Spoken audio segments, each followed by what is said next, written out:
Hello and welcome to my stream. Tonight we're playing more of Golden Sun The Lost Age.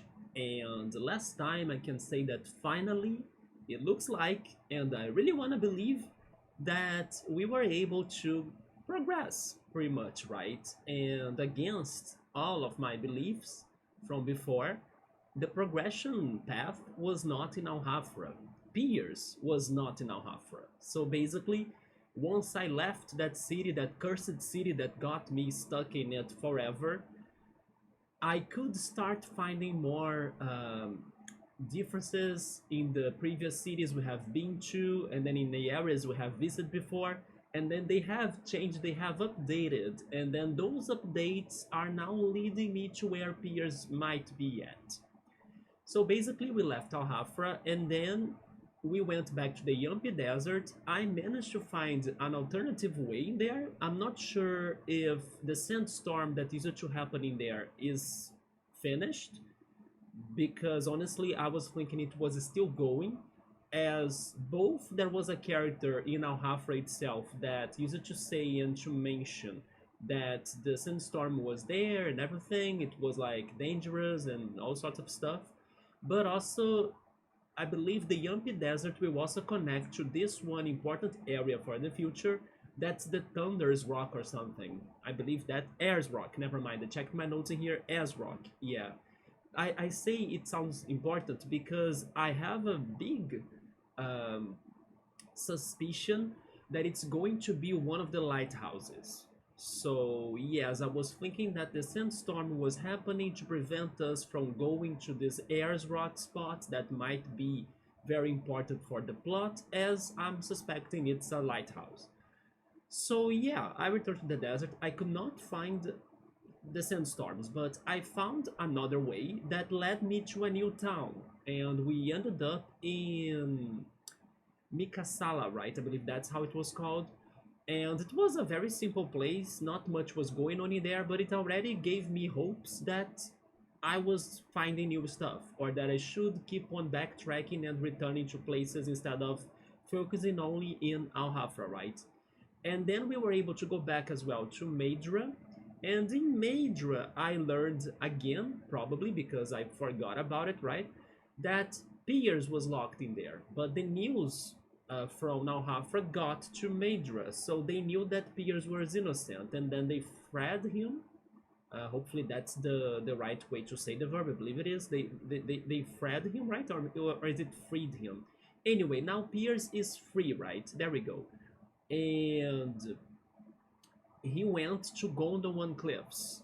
So basically, he has been leaving Indra, the continent of Indra, and returning to Gondowan for some reason. I know that reason, I just remembered. It's because even though the pirates were attacking Al Hafra, Madra was attacked by another group of people, which were the Kibombos. Yeah, right, such a weird name. The Kibombos were attacking Madra, and Piers did not like that because I think that the Kibombos stole a very important item from Madra, which was a black orb.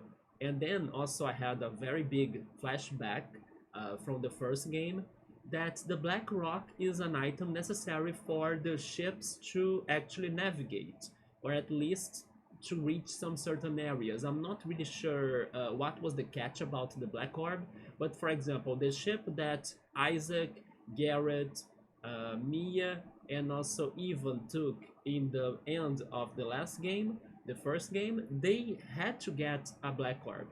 So I think it is a very important item for like major navigation. Maybe not for regular navigation, but like for the important ones, you gotta have it. And I think Piers is after that, right? Yeah, he went after the Kibombos, and then we got to this place too, to the Gondowan Cliffs. Although in the exploration of that area, we also have met a random genie. And the genie attacked me and destroyed my team pretty much. The battles in this game, they have been very hard. Like, I remember being stuck by fighting against Briggs in Al Hafra again, another reason why that city got me stuck in it. But now the genies also are strong, so we should always be careful because these battles have been something else. Definitely harder than the first game, in my opinion.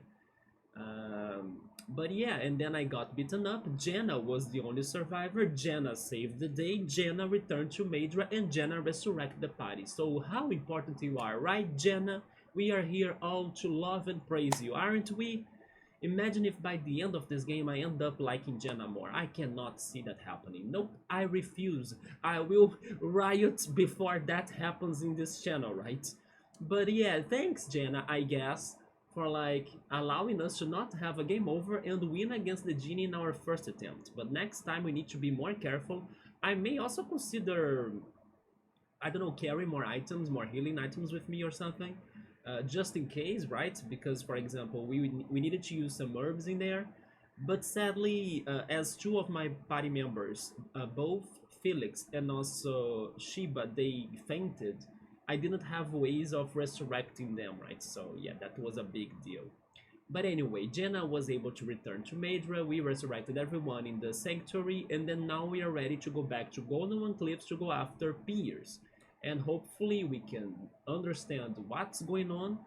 Maybe we can recover the supposed black orb and also see the Kibombos, like understand why did they attack Madra, what's going on between Madra and Ahafra and the rulers of those cities, because they are kind of fighting each other after we had that natural disaster that was, I believe, both an earthquake and a tsunami that caused the continents to get closer to each other, right?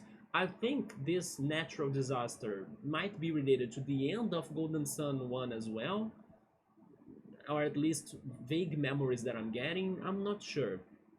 But then let's keep on going so I can remember more things and also understand the current plot.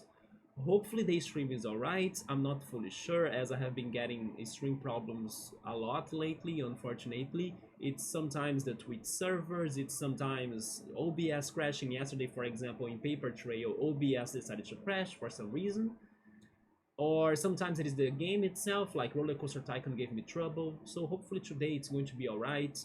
And the biggest problem about playing this game in particular is because I think it's very loud. It's louder than the other games I play, right? So I kind of fixed the audio levels on OBS, but hopefully they are good now, right? Just like last stream. So let's go for it.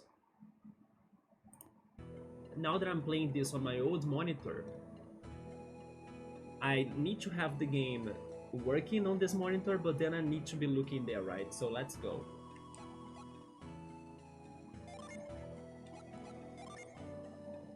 So today, if I can like grind or farm or level up, I'm doing it. I will try not to avoid some battles, because the battles have been very tough, even though I kind of consider that we were battling a lot, especially during the time we were stuck in Alhafra. I was, you know, looking for something to do, and then I was having the battles. But still, some of these enemies are very tough. I wanna see, let me see. I wanna see my items actually. What do I have? I have 2 herbs with Jenna and 8 herbs with Felix. I'm buying herbs, yes. Regarding equipment, we have bought equipment and give me 7, yes, there we go.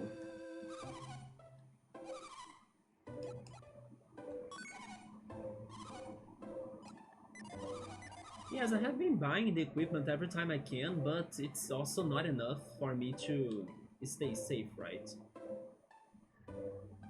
All of that done, let's leave Madra and let's head again to Gondowan Cliffs. This time with a new genie with us. I forgot his name. I think it's Kindle, isn't it? Yeah, it increases all of Allies' attacks. Maybe that explains why he was so strong. He's the opposite of Iron Man, right? Which raises our defense. Okay, I do like Kindle then. Just remembering my Psy energies, we can scoop, we can lash, we can mind read, and then we can also evade, right? Or avoid in this case. Then we can cry, or actually no, in here we use cure. Yeah, the one that used to use Pry was Mia, right, in Golden Sun 1, and then we can also pound and move. Okay.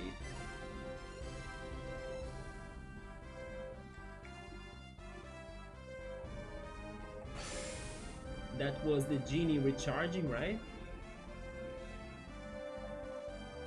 I need to remember the way, but I think it's like just go left.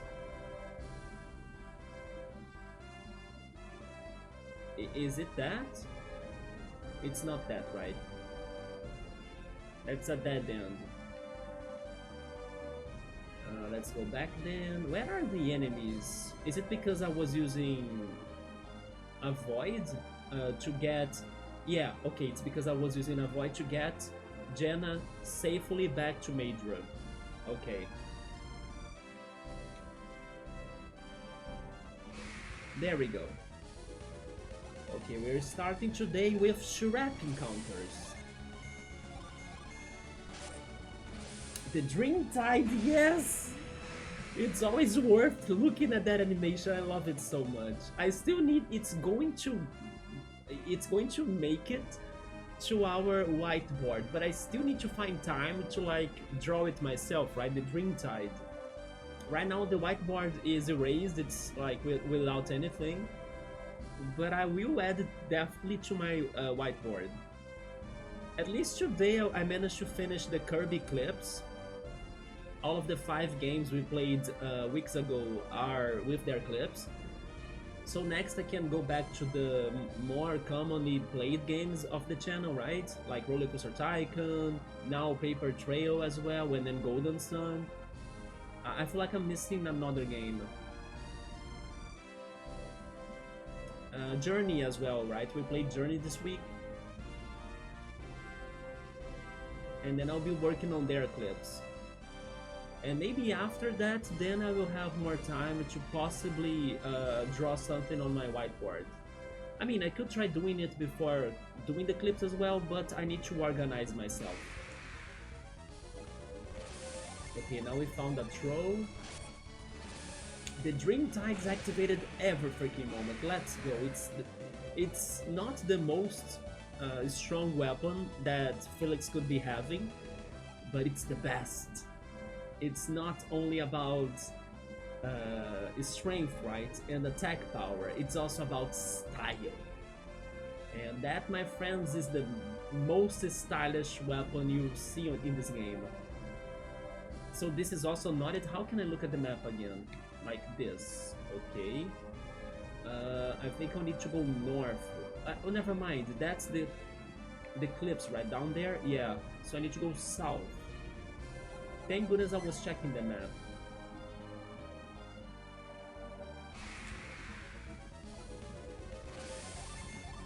The rat soldier there to me looks more like a fox. Just because of its ears, right? But then the tail and the nose, they do indeed look like a rat's body. But then the ears is what makes it look different.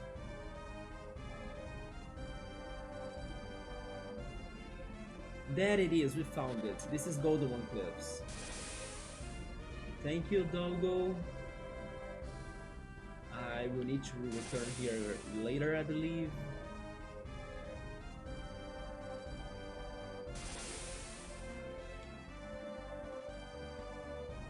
I don't have a fire ability, right?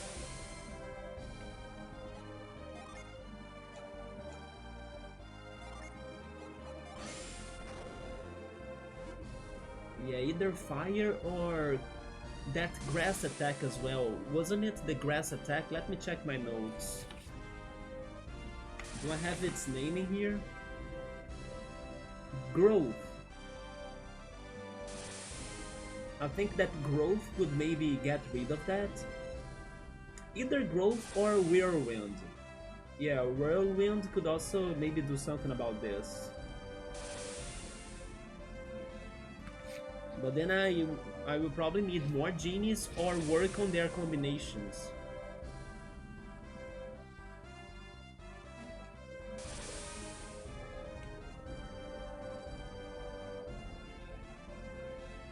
Let's use the geyser in here.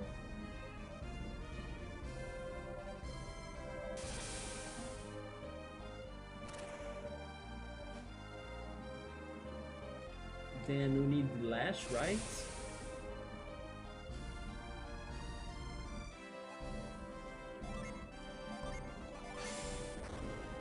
Oh. How do I do this again? Maybe I need to be on the other side for that, okay. The Wyvern Chick is back! One of the most funny names of enemies in this game too. Also, Shiba has that new weapon that kinda seals Psy Energy, right? I don't remember exactly, but I think it's this one, the right one to go. I wish I could get that mushroom, by the way. Yeah, now we can use lashing here.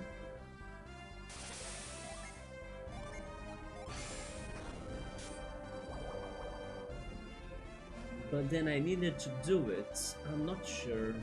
There are two mushrooms in here, actually. The red one and the green one.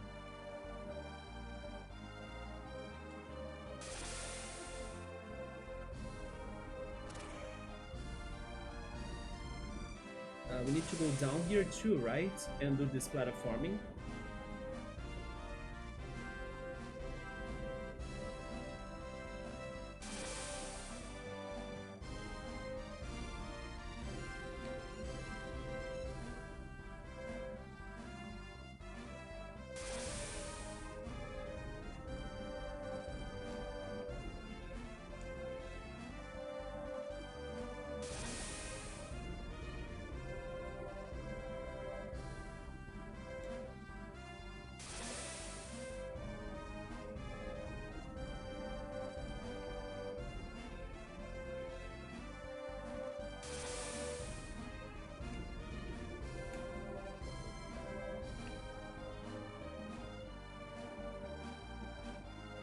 There we go.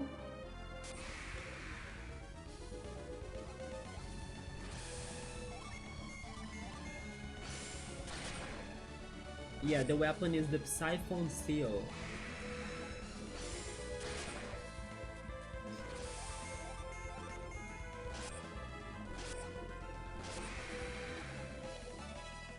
Shiba leveled up. And we got some money.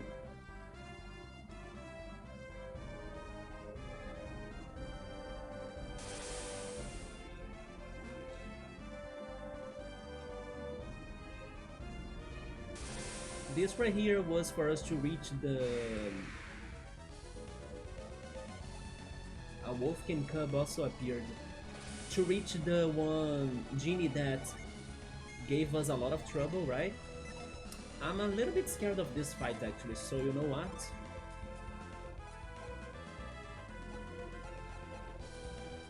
I will start using some Psy Energies in here.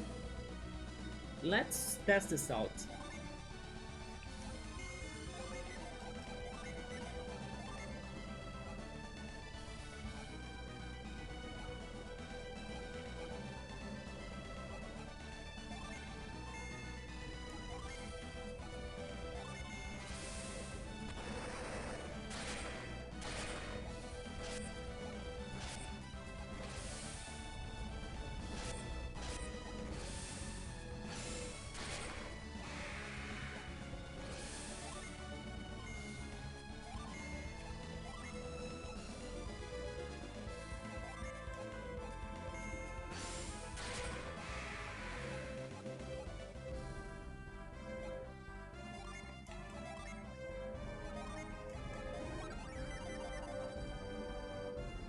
Oh, never mind, that was for a chest.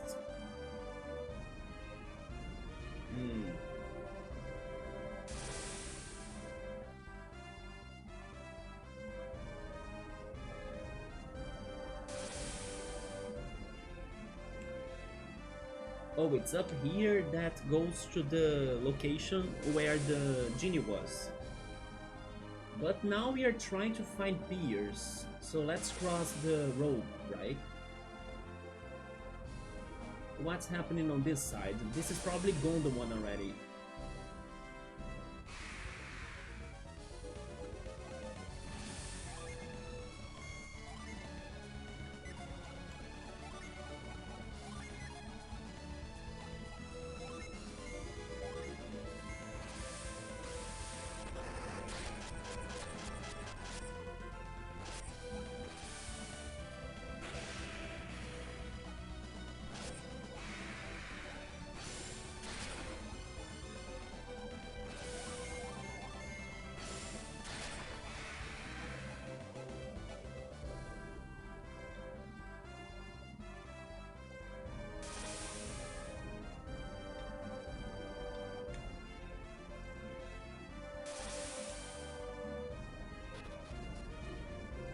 It is Gondowan, right?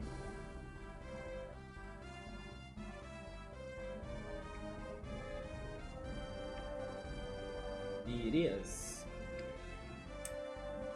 We are back to this continent. Can I still find new cities, or are they allowing us to return to older cities? I was actually thinking that we would meet peers somewhere in the cliffs, but I guess not then.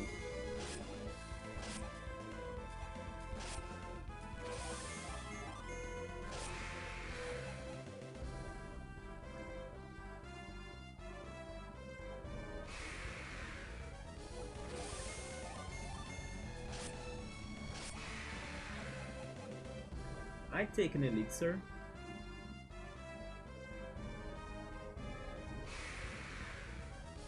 The random encounters in here, they have been a lot, right? I mean, I don't mind it because I do want more experience points, but... You see? It suddenly increased a lot, like... 3 steps, fight. Okay. At least the enemies are not too bad to beat.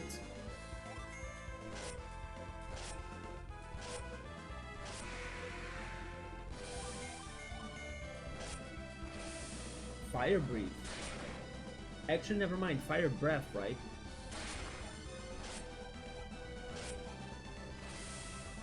Maybe now I should start healing though.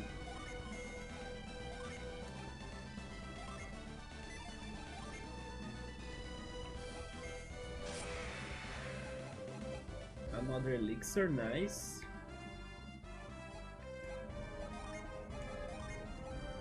Maybe just a cure. Yeah, that's enough.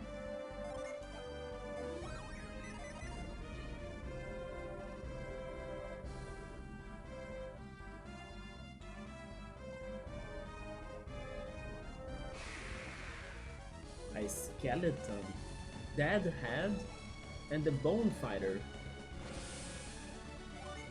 Interesting. I'll try Salamander on them both. I will go for magic attacks too. And then Earthquake.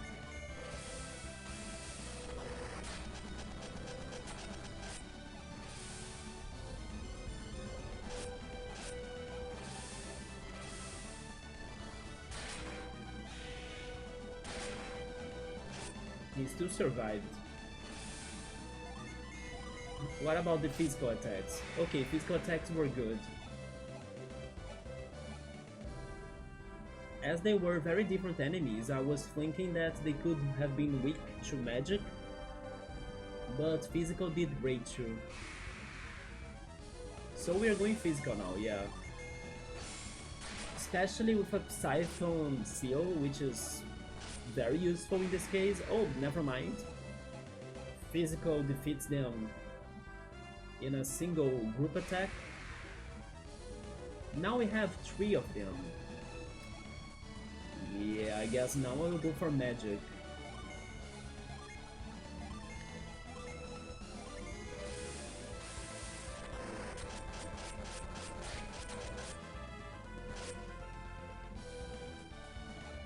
No idea where they want me to go now to look for peers. I still need to find these Kibombos, right?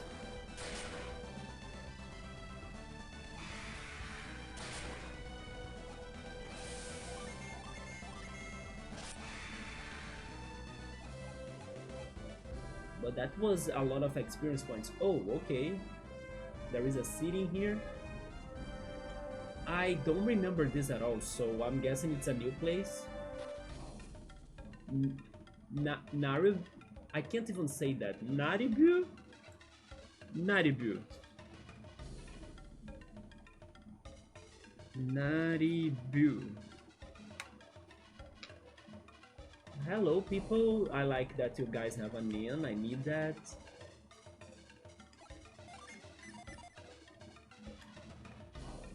So possibly we have not explored the southest part of Gondowan, right, in the first game.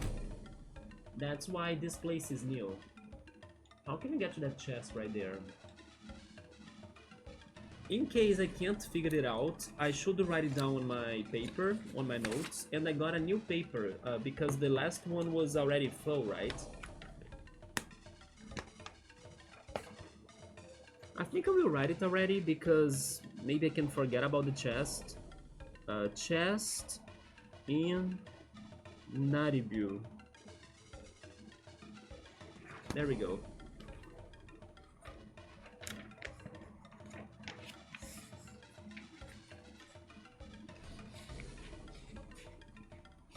Hey Joe-san, what's up? How's it going? We are here exploring a new city. How can I get to that chest? Maybe from behind, and then maybe there is a passage between the trees? I'm doing alright. Today was chill. Maybe next to it? No, really. Are you feeling better though? Last time you were saying you were feeling sick, wasn't it? Hopefully you are feeling better. You had COVID, wasn't it?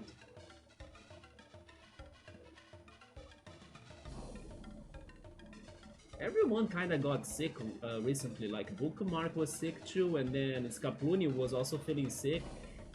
X5 had an ear infection, everyone was like dealing with health problems. So welcome to Naribwe. It's really hot out, you should relax a while. Oh yes, I can mind read. I can hardly stand the heat in Naribwe, and I have lived here my whole life. I can't imagine what travelers must think of it. I mean, maybe this city is indeed very hot, but there is a Yampi desert on the other continent, you know, there are other cities that are probably super hot too, so depending on the traveler, they might not think it's too bad, especially if they, I don't know, are looking for a hot place. Some people that are from the snowy cities, probably they can't stand snow there either, right? So it's very relative. The biggest problem is the absence of balance on the weather. So if you live in a hot place that's always hot, you are going to be upset. If you live in a place that's always cold, you're also going to be upset. The best place to live is the one that has a little bit of everything, right? So you are never tired about the weather. Today was a little bit hot, but when I went out to play Pokemon Go and go for a walk, it wasn't too bad, yeah. I thought that yesterday was worse, especially because I had to walk more than today. And also, I went out earlier than today, right? So when I went out today, it was almost by the sunset. So it was much better, the weather. And then I did some grocery shopping. Oh, we found a sleep bomb. Okay, we can sell it later. If you like adventure, you should head out west across the river. Okay, what is there? Oh wait, with all the rain? The rain? But the people were just saying that it's a hot place? With all the rain we have had lately, the river is probably too deep to cross. Interesting. They're having maybe summer storms or I don't know, something like that. The river is probably very dangerous right now. It's filled with monsters when the waters are running high. So the problem is not the water level, it's actually the monsters. I mean, definitely it's dangerous, but we can try, right? I know that I started this stream like complaining about this game's difficulty regarding the battles, but I love me to explore, and then he was saying that if you like an adventure, I like an adventure. I wanna give it a shot. Welcome to our inn. It is 30 coins for a room. Would you like to stay? Not now, because if I keep on walking around, I will replenish my PPs, right? So, wait, how can I see that? There we go. And then by doing it, I can use Felix's magic or Psy energies to cure everybody, instead of just spending the night in here. But yeah, I could not figure out how to get to that chest. Wait, but there is a lashing here. Let me test this out. Why is there a lashing spot? Oh. And then... Oh, okay, that's actually stairs. I see, I see, I see. A thorn crown. That's like a super good helmet. Thank goodness I noticed the lashing point, right? Even though I couldn't really see the area very well for me to understand what was going to do. But it helped us to get to the chest. So the chest in Naribwe, I can't even say the city's name. Naribwe, I will always read it wrong, right? Or differently. Naribwe, there we go, Naribwe is completed, so check mark on my notes. But we got a crown. Item. It went to Felix, but his inventory is full too, so... Raise attack. Not bad. But then maybe... No, I think it's the best for him, right? I will give it to him, yeah. Or Jenna. Let me check Jenna. Status... 106, 108... Oh, never mind. Yeah, Felix is the strongest one. Although he's our healer, so... He's kinda mixing the classes right now, right? But sure. He still got the best attack, so... Equip. There we go. How's it going? It's going alright. You're playing BPM. BPM was the rhythm game you bought, right? That you got on the Steam sale. It's been dangerous out ever since the day the gems fell from the sky. The stones? Like the Mars stone or star, I don't remember how they call it. The Venus one, the Mercury. Or are they talking about other gems? After that day, all local creatures suddenly grew more powerful and terrifying. I think they're talking about the planet stones, right? That was the day the wind blew so hard and the dark clouds came from the north. Yeah, so they're totally talking about that. Where we were in the beginning of Golden Sun 1 also had a crazy weather change like that. So it happened in and around the world, right? It happened everywhere around the world. That's when those strange gems fell from above. And then they went to the lighthouses, wasn't it?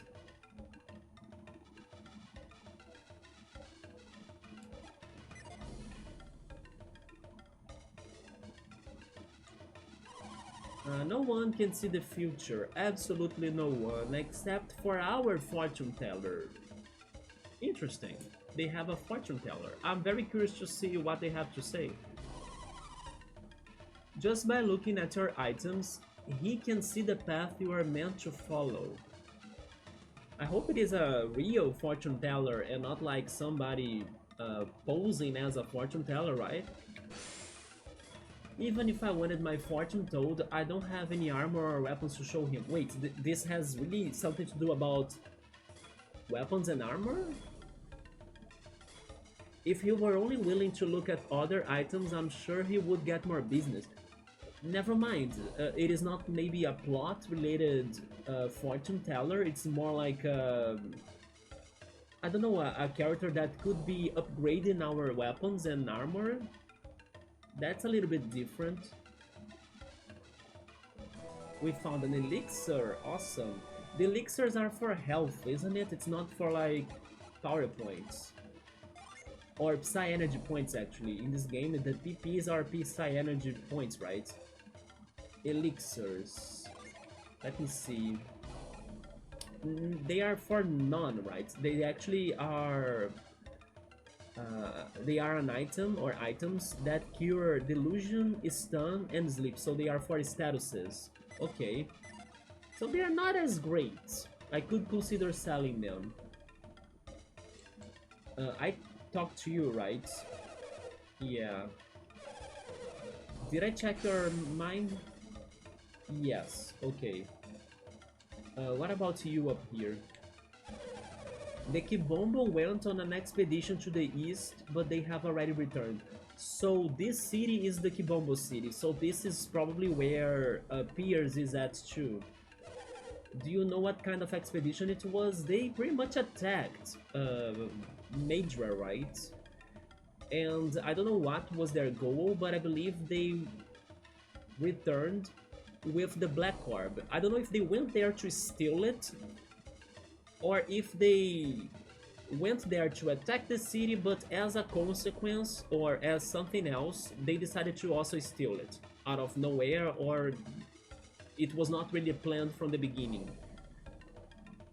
So what kind of expedition? They actually attacked it, right? So I think I have an idea. What? They crossed over to Indra and attacked the town? Yes. The Kibombo are reckless and dangerous people. But aren't they from your city? Like, they live in here, right? Akafubu. Akafubu? I'm writing that down. Akafubu is almost certainly looking for... Oh, okay, so they were after the Black Orb. Yeah. I'm guessing Akafubu is their leader. I cannot understand why a witch doctor needs so many jewels. Never mind, it's a witch doctor. It could also be their leader, but... he has a job, right? Or another role. Many jewels. I wonder if they are going to use the Black Orb to something else and not really to navigation. Maybe. I now think they are probably trying to heal somebody by using the powers of jewels and magic. That's my guess. On the far side of the river lies a huge mountain we call the Magma Rock. Magma Rock, okay. So we have the Air's Rock, and now we have the Magma Rock too, right? But this one is not a lighthouse, I'm guessing. And then again, it is next to the river, so maybe what the other character mentioned about if you're looking for adventure, go to the river, it is connected to this, right? Go to the Magma Rock for adventure. It is a sacred place that the gods created long ago. It may be a dungeon, it could be a lighthouse. But then it doesn't make sense to me because aren't there only 4 lighthouses? And then the magma one would be to the Mars star, right? So don't we have the Mars star? I think we do, like Garrett has it, isn't it? Oh wait, but then, you know what? He kept the Mars star since the beginning of the game, if I'm not mistaken. So basically we have never visited the Mars lighthouse. Because we didn't need to, as we didn't need to go after a star that could be there, thanks to Menardi and Saturo's activation of the lighthouses, right? They were visiting lighthouses to activate them all.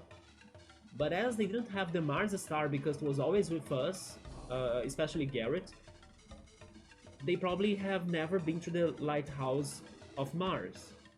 And maybe that's where it's at. I'm guessing that now in this game they're going to give it a reason for us to go there and deal with a problem, right? But you know what? That makes a little bit of sense. Can you tell me where you have come from? I forgot which city we are from. I can check on my notes. What's the first city of this game? Vale. Yeah, we came from Vale. Angara? Wait, Angara? That is a land far to the north, is it not? Angara, where was Angara again? It is the continent. Yeah, my notes are telling me that Angara is a continent. So we have Angara, then we have Gondowan to the south. I was thinking Gondowan was also getting the north part, so like Angara, right? So Angara, Gondowan, Indra, and Oceania, right? Those are the four continents of this game so far. Which is funny because normally RPGs that I have been playing, they don't have like so many different continent names. It's only, I don't know, one single place, one single continent, and multiple cities and towns, you know, and areas, but not really like four different continents. How can these kids travel between so many continents by foot? And so fast, right? So quickly. Man. I have heard that when it is hot here, it is cold in Angara. The world's a strange place. The warrior who passed through here earlier said he came from an isle in the middle of the sea. The warrior. Sometimes you can hear explosions from across the river near Magma Rock. Is it a volcano? I wonder what's going on over there. Okay, so it could be a lighthouse, and it definitely has a problem going on, so we need to check it out. And then we have a well in here. There is only a little bit of water down at the bottom of the well. But what are they saying, that it was raining a lot? As hot as it gets around here, I bet the water evaporates fast. Who are you? Is this the sanctuary? It is. Welcome, weary wanderers. What aid do you seek? Nothing for now, thank you. Anywhere I can do some good, I will serve without complaint. Although, it would be nice if it were a little cooler here. What if you get yourself like a temple, you know, a house? You don't stay just like outside under the sun all the time? Let's check the houses then. That's the armor shop. I haven't been there, right? Or the weapon shop. What do you guys have? I need more defense.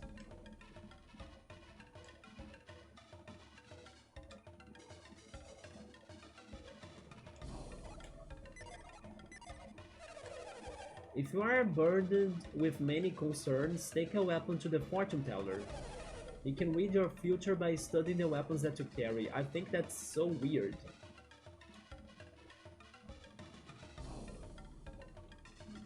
You should visit the fortune teller while you are in our village. By looking at the items you possess, he can see what it is that troubles you.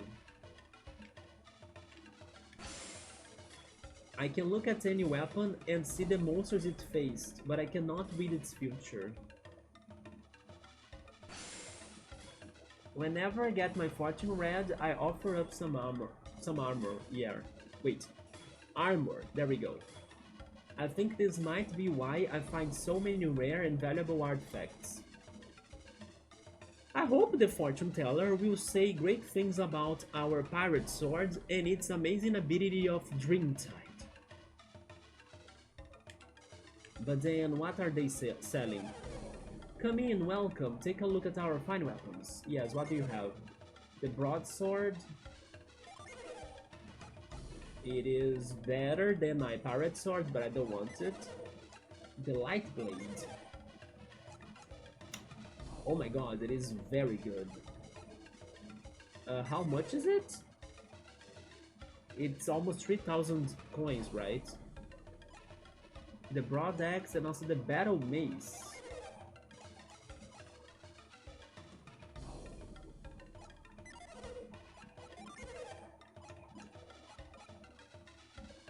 I think I will buy the battle rapier to Jenna, right? Oh, that's true, I'll need to sell something. Let's see what I can sell.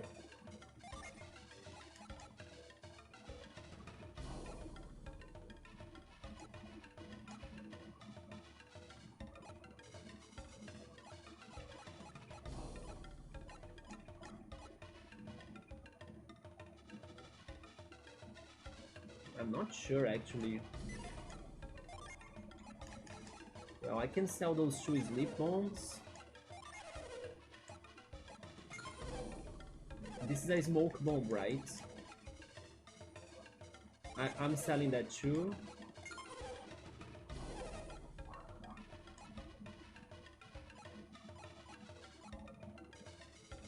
Those items, they boost those statuses permanently, right? Maybe I should use them. And then the elixirs. I will risk it. I'm selling the elixirs. I hope I don't regret it. Then let's check Felix. Elixirs.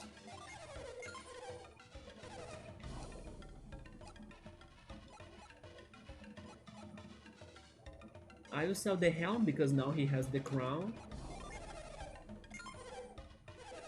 What is this? The oil drop.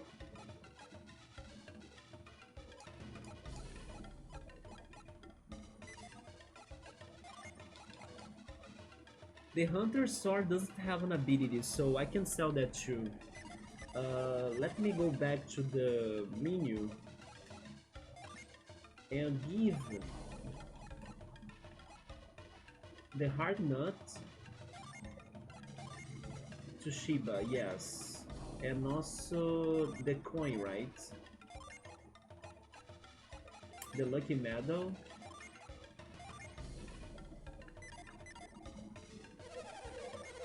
Now I can buy the light blade. Yes, and I wanna sell the hunter sword, yes. There we go, then the ticket goes to Felix. What about the armors?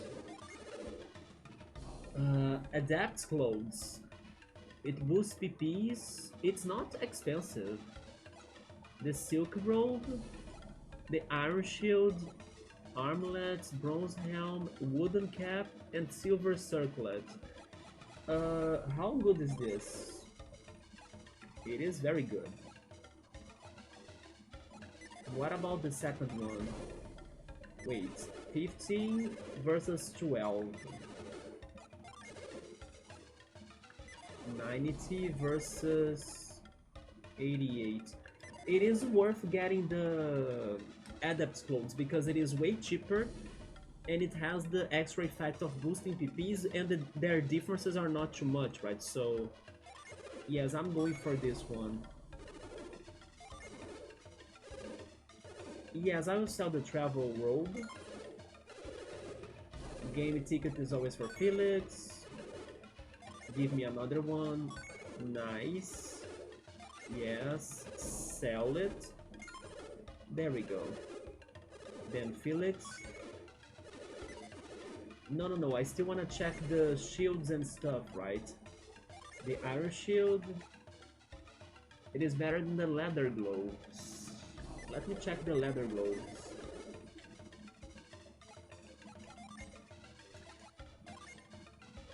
They are regular, right?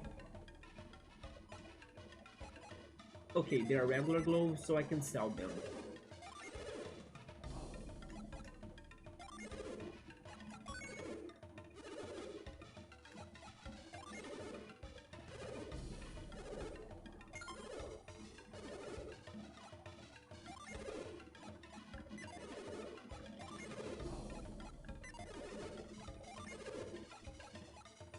And I can also give this, the wooden cap, to Shiba.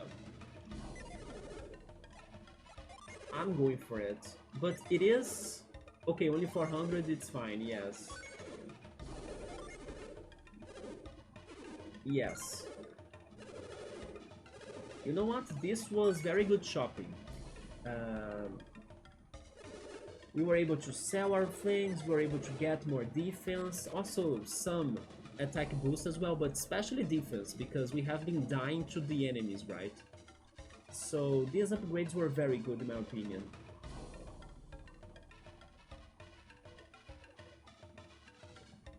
I think I talked to all of them. Let's check the other two houses in here. There is a passage right there. The fortune teller lives at the highest house in Naribwe. He's the closest thing we have to a mayor.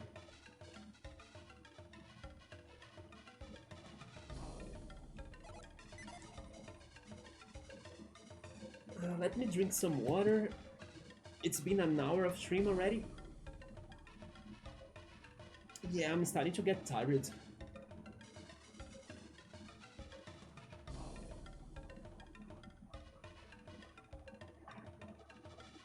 But I wanna see what happened to Piers, right?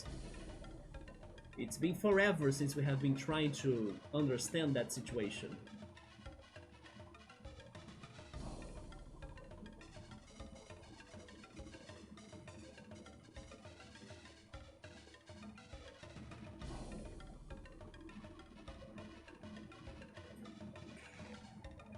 Okay, let me check your thoughts.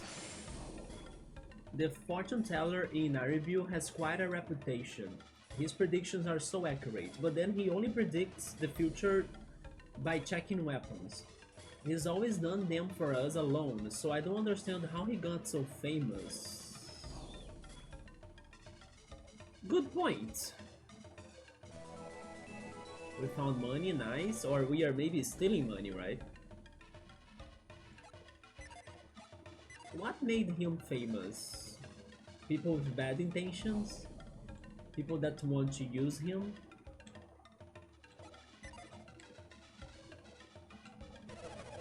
We are a small village, but if we all cooperate, we can get almost anything done. As long as we listen to the words of the fortune teller, we won't have any worries. Be careful about that though. Again, I'm not sure if he's a real fortune teller or if he's pretending, right? When I climbed the Kibombo mountains, also the Kibombos are not from the city, maybe they are from the Kibombo mountains. That's a new place.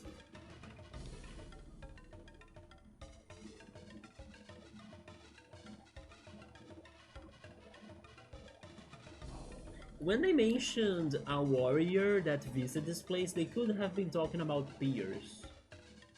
Because Piers has been trying to get to the Kibombos, I think. I had to find a path the Kibombo didn't know about. Secrets then, huh? Can you tell me more, if I read your mind? I remember when I found that path above the pass. Not even the Kibombo knew about it, okay. I'm not even sure I could find a way to the higher pass anymore. So somewhere above the regular path. Gotcha. Then I still don't have an ability to burn that. Could I try messing with the genies? I could, but you know what? Maybe it is worth trying. What if I can already do something about that? I just think I would need another electric genie, you know? So I can get more wind power as well. Astro Blast. Delude, Sleep, we got more things in here. Weaken as well.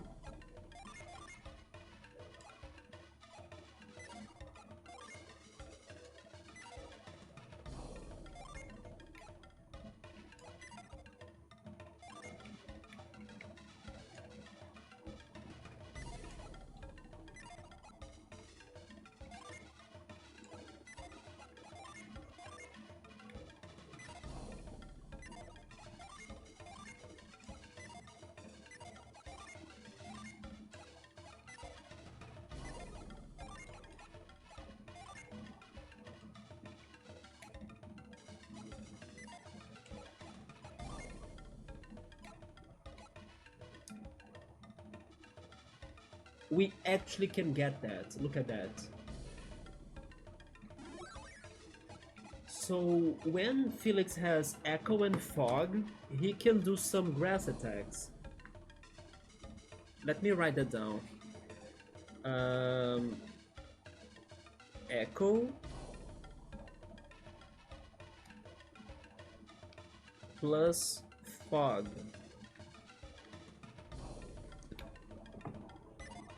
Let me see. Oh wait, but they are, never mind. They are not the area of effect. Wait, that's not how to say that. They are not overworld abilities, right? They're just grass attacks for the battles.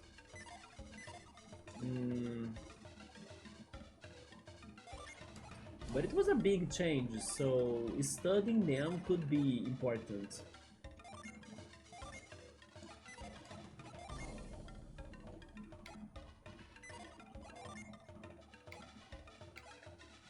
I remember when I was talking about the Psy-energies in Golden Sun 1, people were telling me back in the day that this system could be better in the sequel.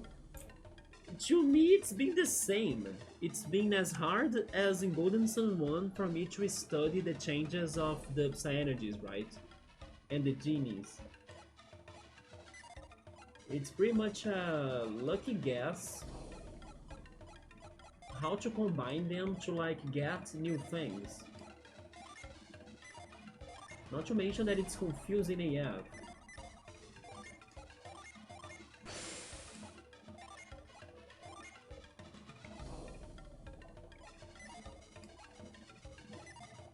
Yeah, I'm getting kinda tired though. He becomes a brute, so he's going to change his attacks. Yeah, he will. What is that? Plant growth, mad growth. So Echo and Spark. Okay, Echo plus Spark. They give growth to Felix. He also becomes what is his class now? A brute. Okay.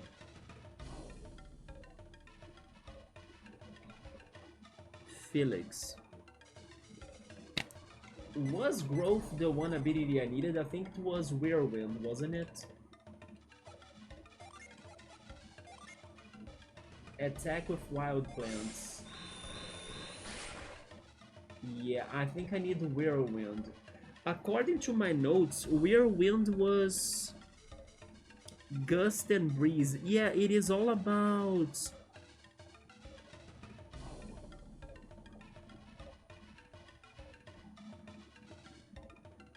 It is all about the electric ones. That I only have one, right? I only have... Blitz.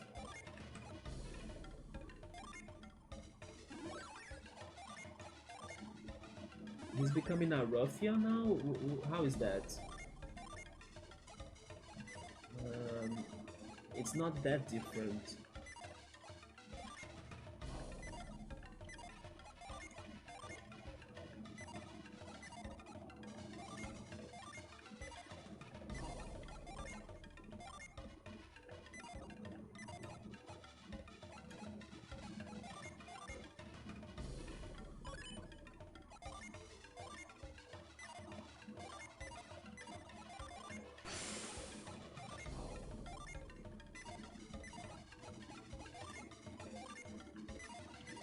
Why can't they change Shiba's Pyro class? 2 fires maybe? Wait. 3 fires? She's always a Pyro.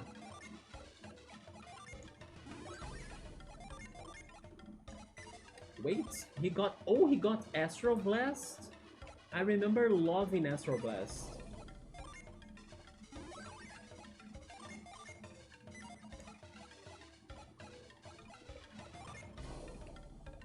Yeah, Shiba doesn't change at all, right?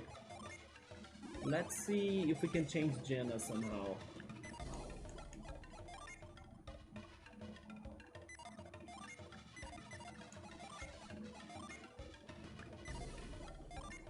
A trainer.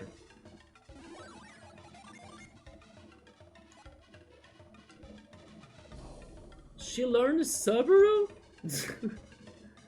What the hell? She can summon new species Pixie?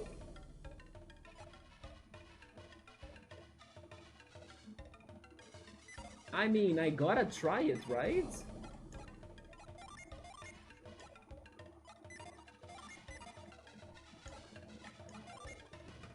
And the Brute had the grass attacks.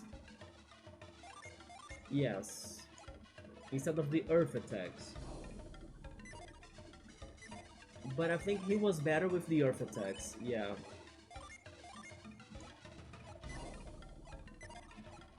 Okay, I at least found that I can do growth, and I didn't know I could do growth. I just don't have places to use it, right?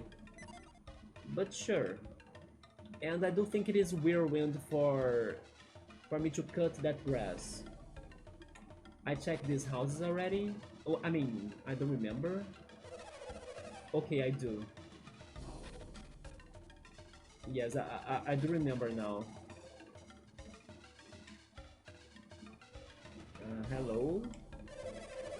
I would not venture far north of here if I were you, because of the Kibombo Mountains.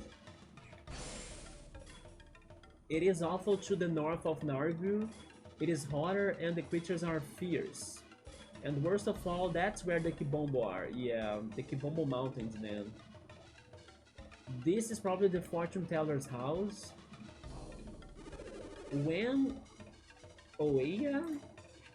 Oeya.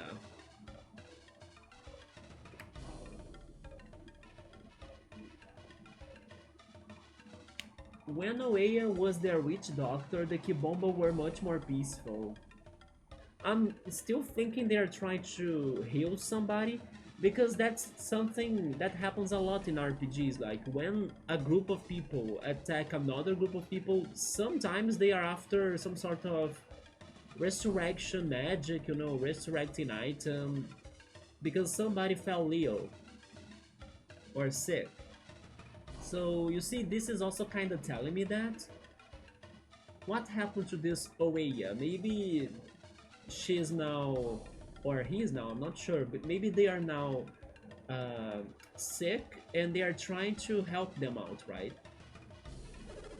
Akafubu took over when... Never mind. So Oeya passed on, and he's responsible for their warlike ways. Kibombo magic was once widely respected, now it's merely feared. That is the way of things since Oeya appointed Akafubu as his successor before dying. Oh, there is no more Oeya then. If they were trying to heal Oeya, it was too late now.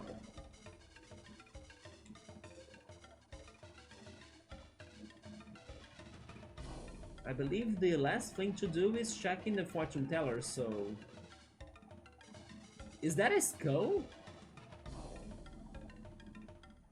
He's wearing a mask, right?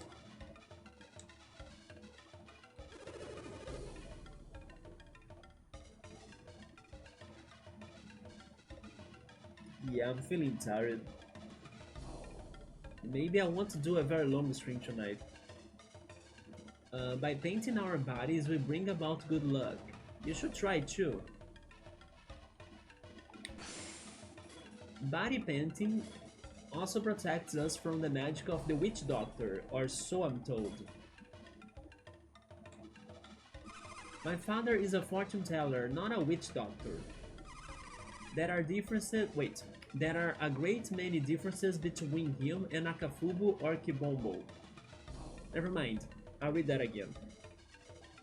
I know I read it wrong, right? My father is a fortune teller, not a witch doctor. There are a great many differences between him and Akafubu of Kibombo, not for Kibombo. And then what are you thinking? My father may not be a witch doctor, but he could easily defeat Akafubu. Why are you so sure of that? And then, hello, fortune teller? Yeah, it was a mask. If you desire a reading, stand before the table. Actually, I wanted a regular talk before the reading, right? The items that one carries are filled with one's hopes and desires. I can sense these desires and I can see answers hidden within them.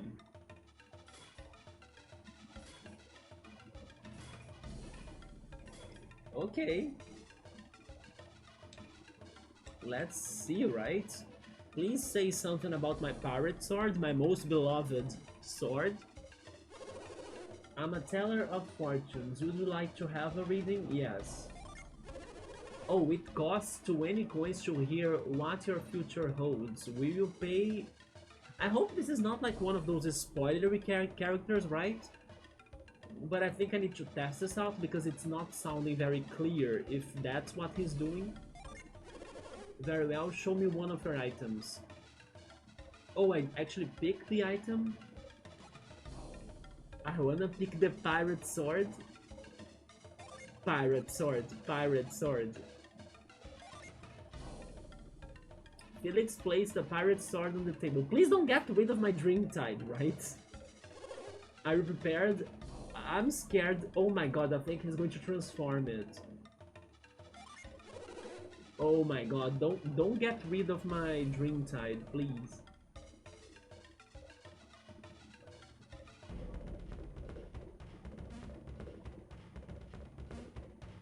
So this is not plot related? I see. What did you see? Beyond the weapon you set down lies a terrible foe. Many enemies await you, far beyond the mountains.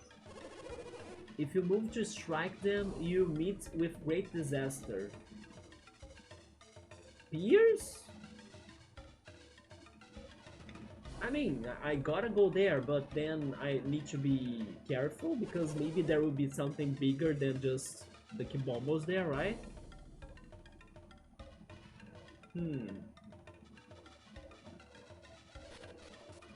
But in the end, this was not as important. I was hoping it could be related to the plot. It is, of course, predicting a little bit of the future, like great disaster, possibly a big boss or something. But I was hoping into something more different, right? Also, by the way, what is that right there? Can I make jumps in here?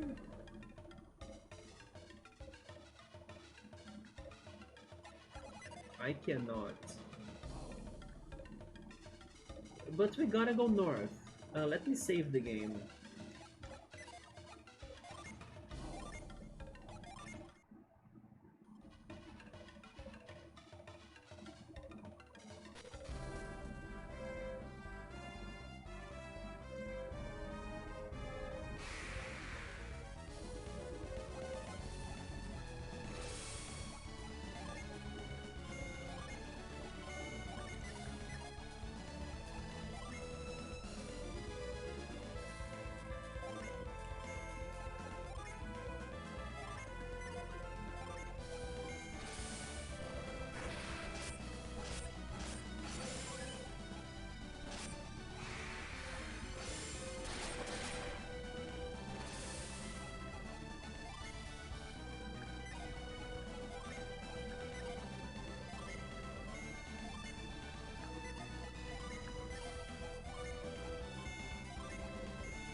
Our flesh?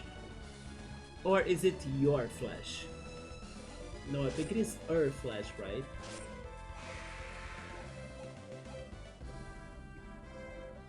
And that's the Kibombo Mountains map. And that's the river they were talking about, probably, right? Either that one or the one more to the south. But I believe it's this big one, yeah. Before going there or before checking it out, I wanna see if I can find this river.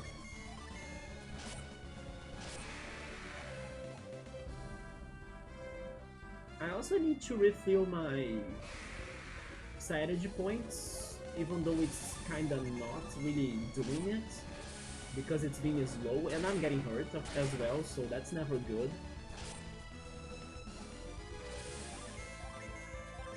Go back. Remember that in Golden Sun 1 we had a genie that could heal us? I need to find... Oh my god, I forgot about this. Oh yeah, as Felix is not with his original, or maybe I should say the previous genies I gave him, he can't heal us anymore. I'll need to change that again. Yes, I gave him the grass attacks, but that's not what I really need right now, right? So for him to heal us, I believe he had water, wasn't it? Yeah, there we go. Water makes sense for healing, because I also need to use it right now. Wait, not cure poison. Never mind, it's not complete. Is it because Echo is activated? No. Oh, I need to deactivate Fog. There we go.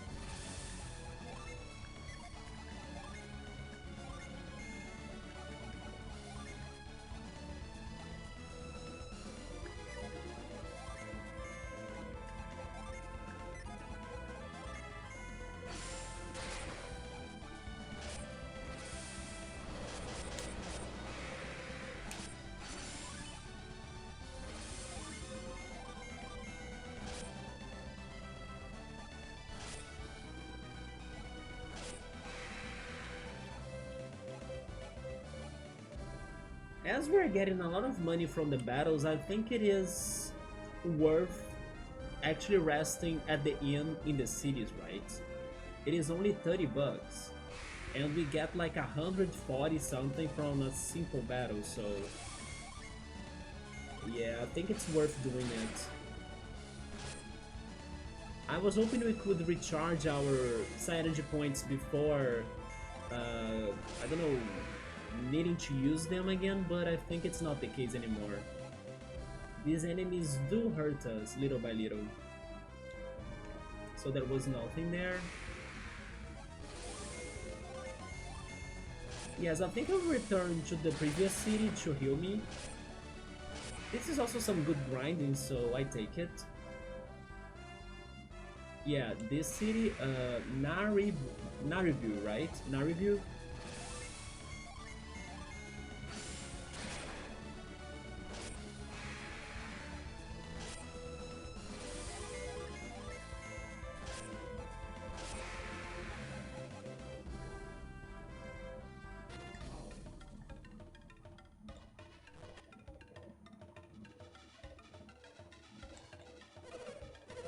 Yes, I'm staying.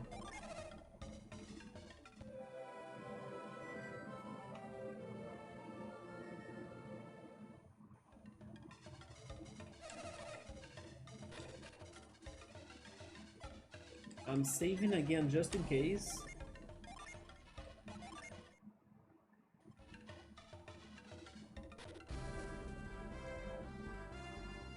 Is there anything to the south? There is a bridge.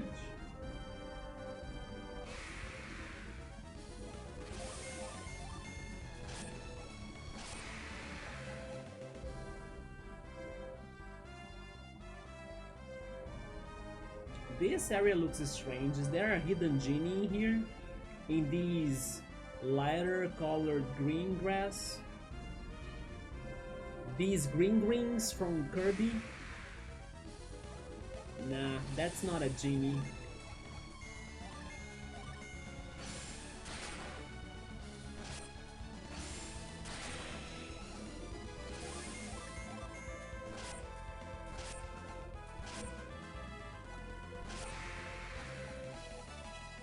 Felix leveled up. Awesome. Another bridge.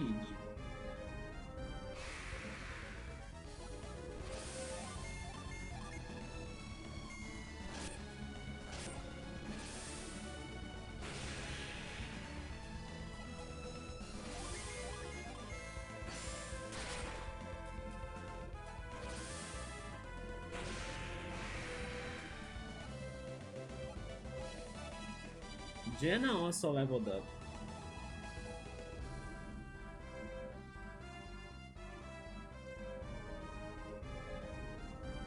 There is just a beach.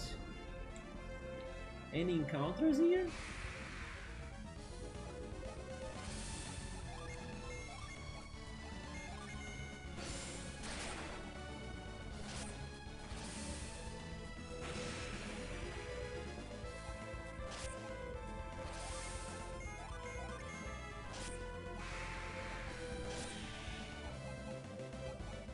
And we got an extra sleep bomb.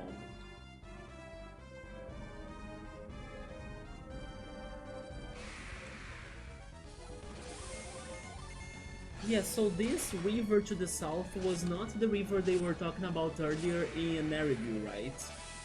Oh, and Shiba leveled up again. Alright. This is good preparation for the Kibombo Mountains.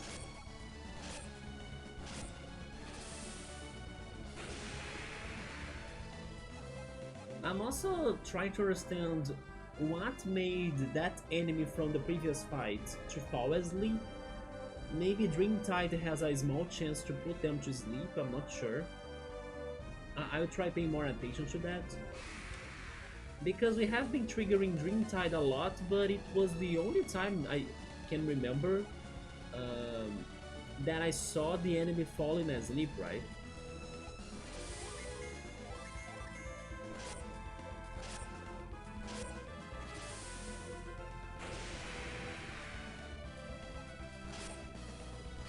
It could be also because Dreamtide has been killing the enemies as well, so they don't have time to fall asleep. But the grinding here has been very good, like lots of experience points and lots of money too. But still, I think the enemies are showing up too much. Fire breath. I always read that wrong. Fire breath, right?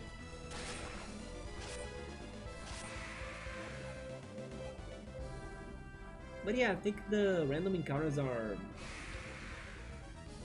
Oh!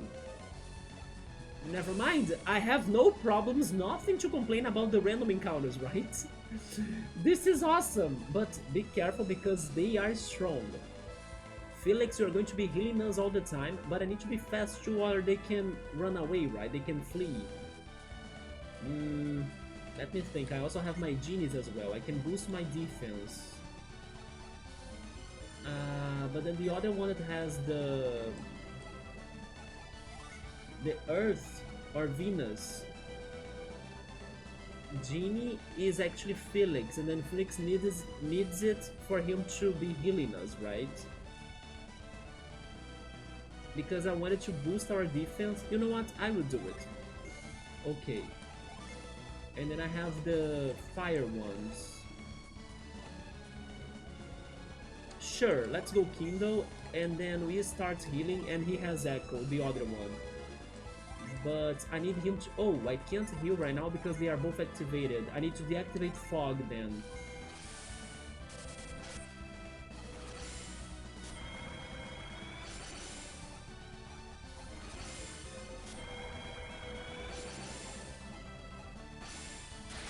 Yeah, it won't cause a lot of damage, but that was actually not bad. But now he can heal if I'm not mistaken, and I can start summoning people. I will summon the opposite of it, which is fire. Then I will try a fire move, or am I weak to that actually?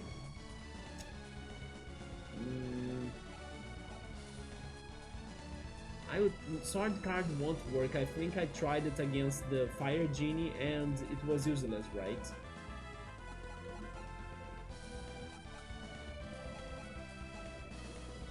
I'll use Saber Dance. And then now he can heal, right? Yes. Save Jenna. Especially because he's only attacking Jenna for some reason. There we go. 60 damage. Maybe fire is not good against him, right? Let's try Whiplash.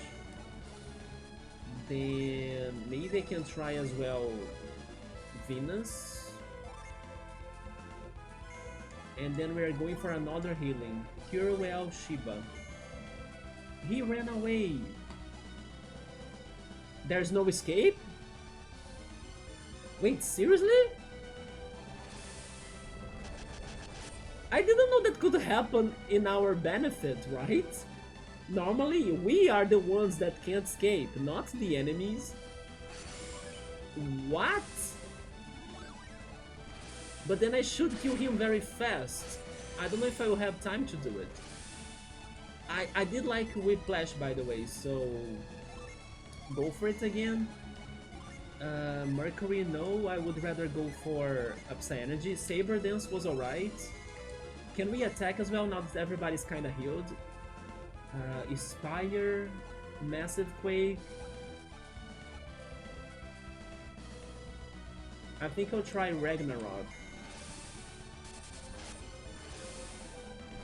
And he only attacks Jenna for some reason. Yeah, we did it! There we go. Thank goodness his escaping failed for some reason. We found Chill, okay. Let's check him out. Also save the game, right? Yes.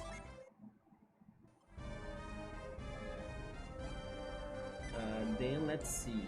Genie's Chill. What he does? It doesn't say? Oh, it's Strike to reduce a foe's defense. I'm still looking for one that can heal me. Shiba never changes her set, right? Her move set. But what happens if I give 2 water genies to Felix?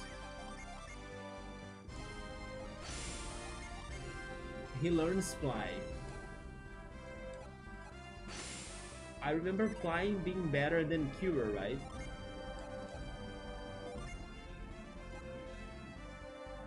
And it sure is. Then let me see.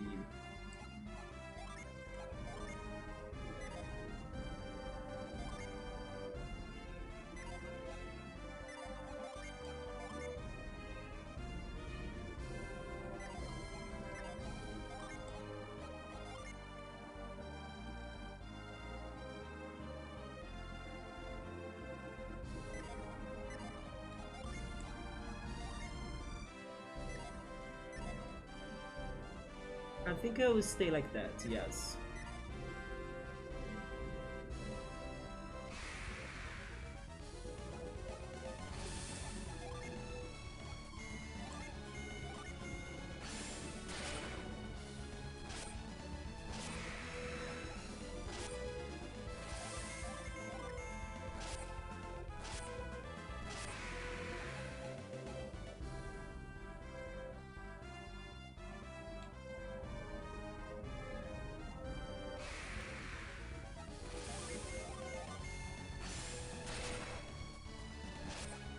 Let's try giving them one more level and then we head to the mountains. I mean, maybe on my way back to the... I forgot its name already. Naribwe, right? Naribwe City. They can level up because of this random encounter rate.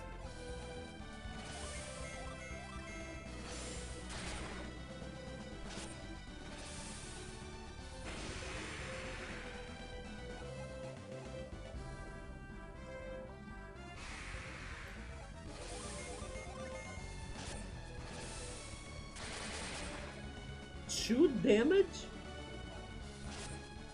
Man. Such an animation, right? Such aggressiveness for 2 damage.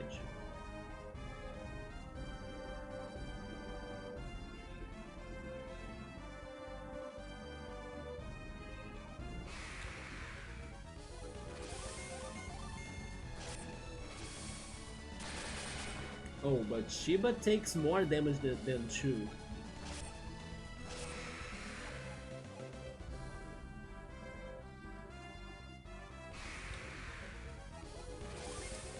The freaking spirit is back.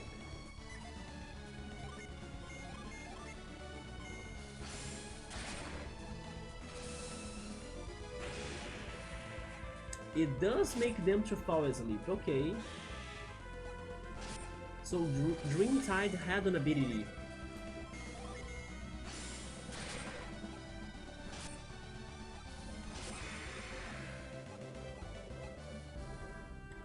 Did I check what's down here? Probably right. Just to confirm it.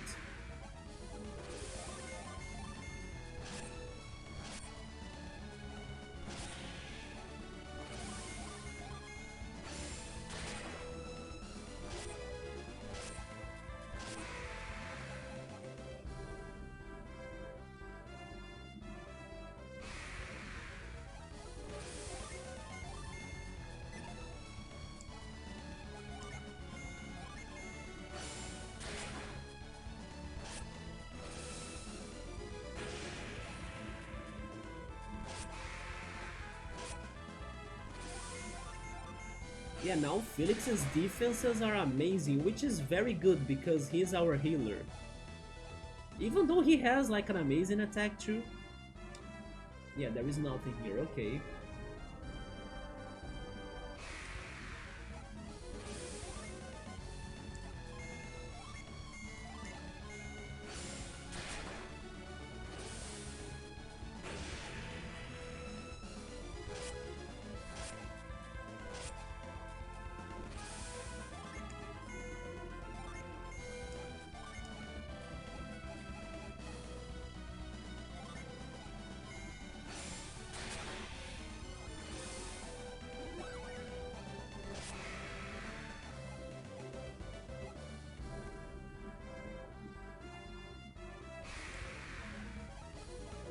Three enemies. Salamander. Flame card. Fly on Janet.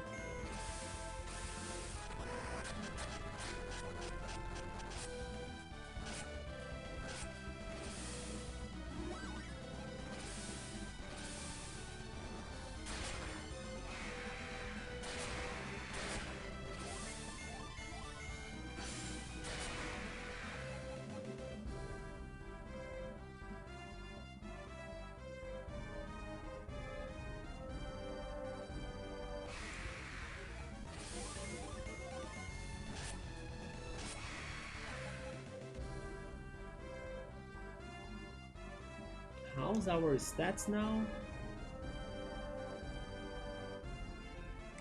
How much money do we have? Wait.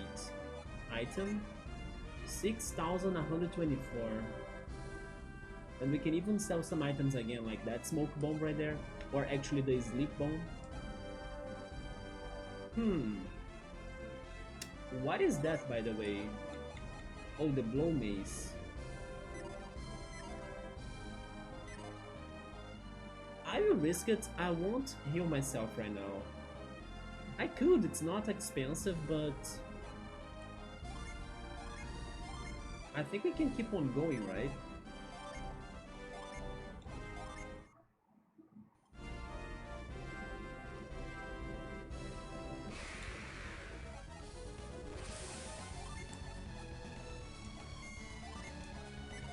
No, switch this. Attack him, and then go for the skeleton. I'm trying to seal him, right? No, go for the cub.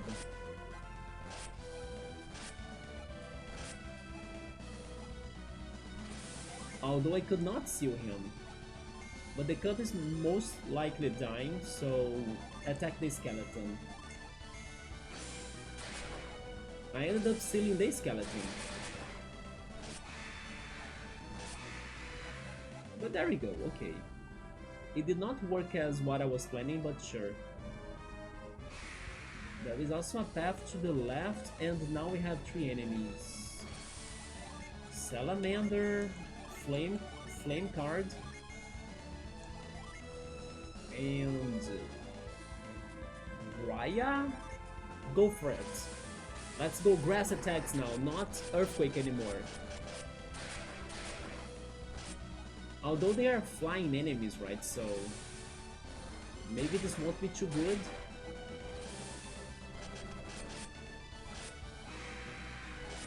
Good enough to kill 2, so I take it. Salamander finishes it, right? There we go.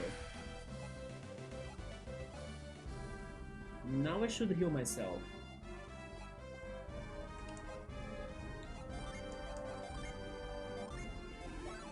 Yeah, Ply is very cheap as well, right? It's good and cheap. Yeah, left here, there is nothing. I think no. Go for the skeleton, then the spirit, then the skeleton. A critical hit. But even with your critical hits, Felix's defenses are somewhat very good right now.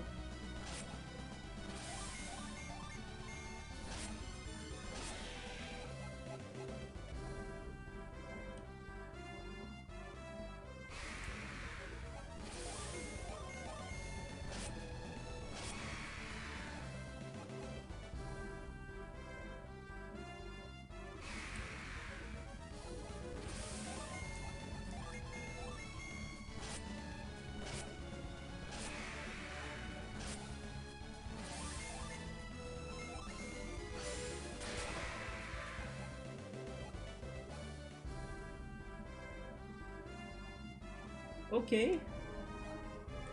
Let's see how much of this area we can explore tonight. Which time is it? It is almost 10 p.m. Okay. Oh, the mountain continues on the other side. We are crossing it then. Kibombo Mountains.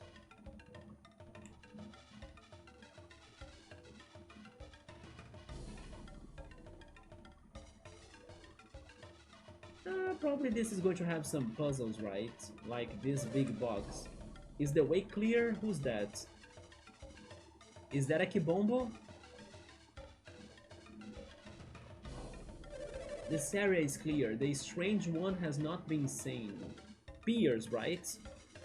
And there? We have not seen the stranger near the village. They are looking for Piers. Do you believe he was truly headed toward Kibombo? Yes. The guards here were only recently knocked unconscious. Correct. We were under orders to maintain a strict watch over the mountain pass. No one must be permitted into Kibombo until Akafubu has completed his ceremony. His ceremony of what? He's probably using the black orb to something, right? Then we had better hurry to find the one who attacked our guards. But a ceremony. Keep a good watch, do not permit anyone to pass. The freaking fortune tellers told us that something dangerous would be happening. Hi Subber, what's up, man? We explored the first city of Gondowan in this return to Gondowan, right? But I'm now thinking we have never explored the south part of it. We only checked the north part of it in the first game. And the first city was... I always forget its name. Naribwe. Yeah, Naribwe. And in there they were saying that the Kibombos were like in the surrounding areas. And we learned that they are in this mountain. So these are the Kibombo mountains. They are also kind of protecting it. From this one invader that I suspect is going to be Piers. and it seems like their leader, Akafubu, is doing some sort of ceremony. And I'm thinking as well that they are using the black orb they stole from Indra, because in this city, Naribwe, they were saying that the Kibombos like to steal jewelry, and the black orb is jewelry, right? But then we don't know why exactly they like them. I'm thinking they must be using them on this ritual ceremony. They are doing something with it. Hello Tequila, welcome, what's up? How's it going? And also there was this one fortune teller in Naribwe that he predicts the future by checking on our armors and weapons. And I showed him my favorite weapon of the game so far, which is my pirate sword with the freaking Dreamtide ability. And he said that dangers await us in this mountain.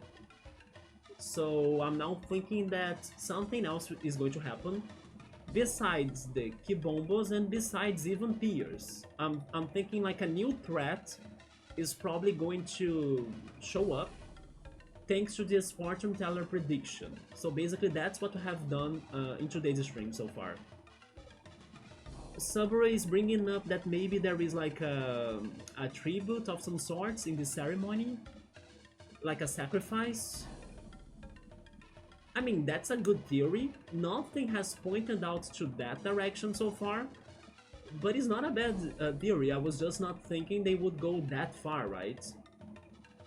Because they were kind of saying that the jewelry was important and stuff, so I was thinking, oh, they are using that jewelry to, I don't know, summon magic or something. I was even thinking they could be using that to heal someone, because normally I have the feeling that when RPGs, they have a situation like that, where a group of people or thieves, they try to steal from another group of people or a city or something, they sometimes do it in order to heal or save somebody else, right? And then you have that change of mind towards what you thought about that one thief or that group of thieves, because they are not actually bad, they just wanna save their people or like do something good, but they need to steal for that.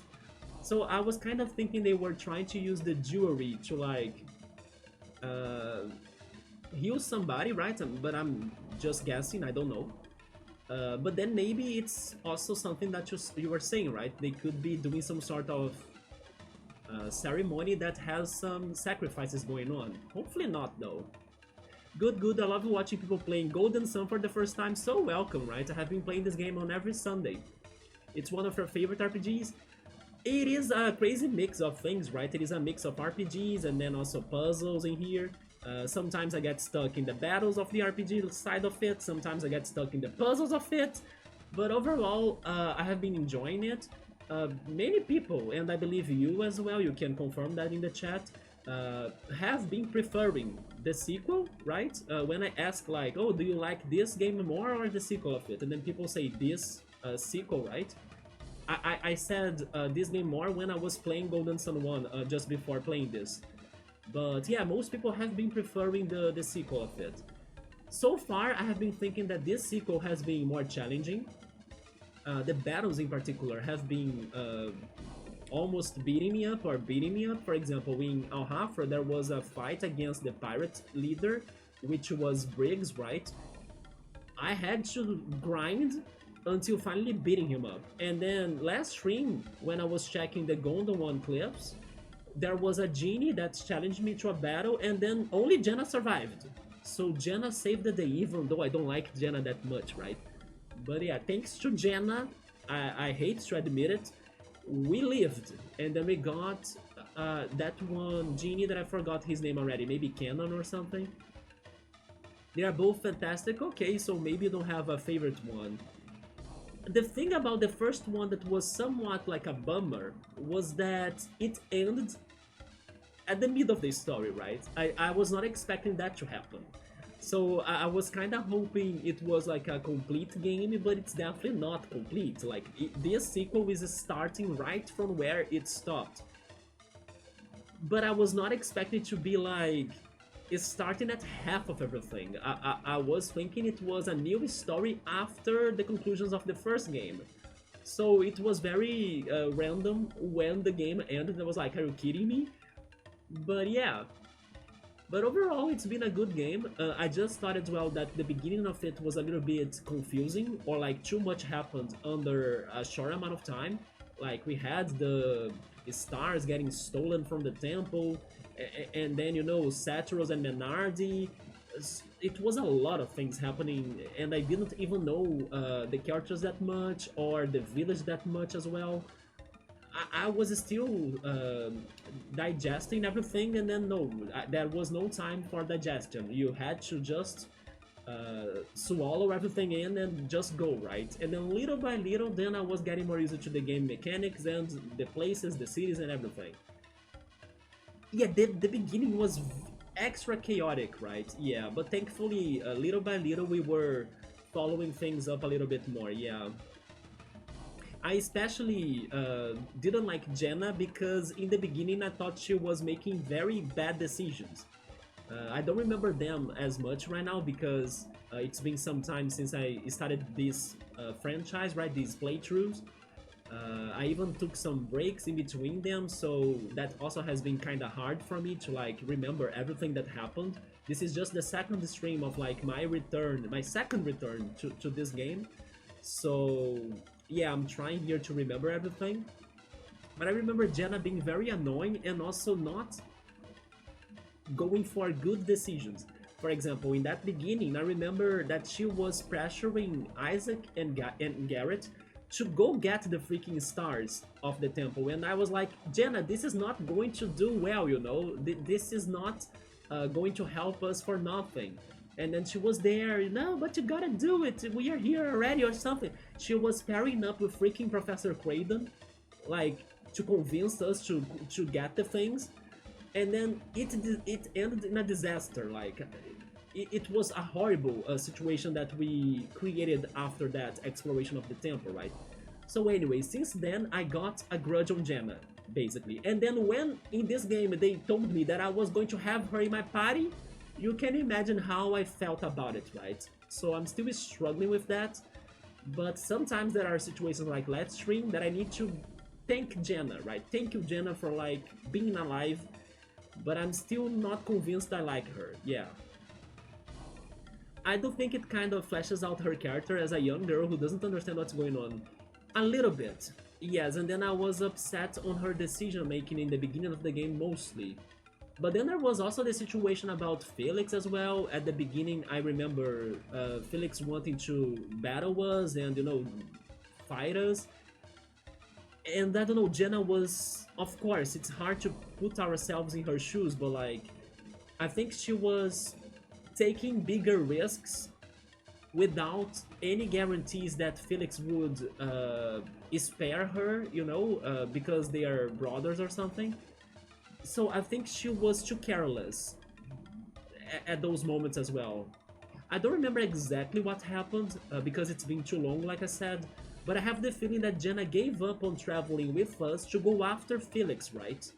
And then they were separated at some moment as well. Maybe thanks to the lighthouses, maybe thanks to like Menardi and Saturos. I don't remember exactly how was the split of the party members. But yes, I thought as well that Jenna was too careless to like go save her brother, and maybe there could have been other ways for her to do it, right? For example, maybe going there with us, the others, Isaac, Garrett, and Mia. Or even, right? Like, they're all kids and nobody knows what to do, so she makes quick bad decisions. Yes, that's how I felt it. Although you were saying that they were all kids without knowing what to do. Don't forget that they had Professor Craydon with them, and I know for sure that Professor Craydon is not a kid. So even Professor Craydon was making bad decisions with them. Wasn't that amazing? So anyway, I did have like some moments of like, oh my god, I cannot believe on these characters, but I just embraced the situation, and then here we are right now in the sequel, right? Yeah. Gives a good nod to how kids who went through trauma like that would behave. She actually thought that her brother was dead, right? Dead thanks to that flood or that storm that hit Vale, wasn't it? Yeah, they all thought that he was dead, and then he returned like a massive character as well.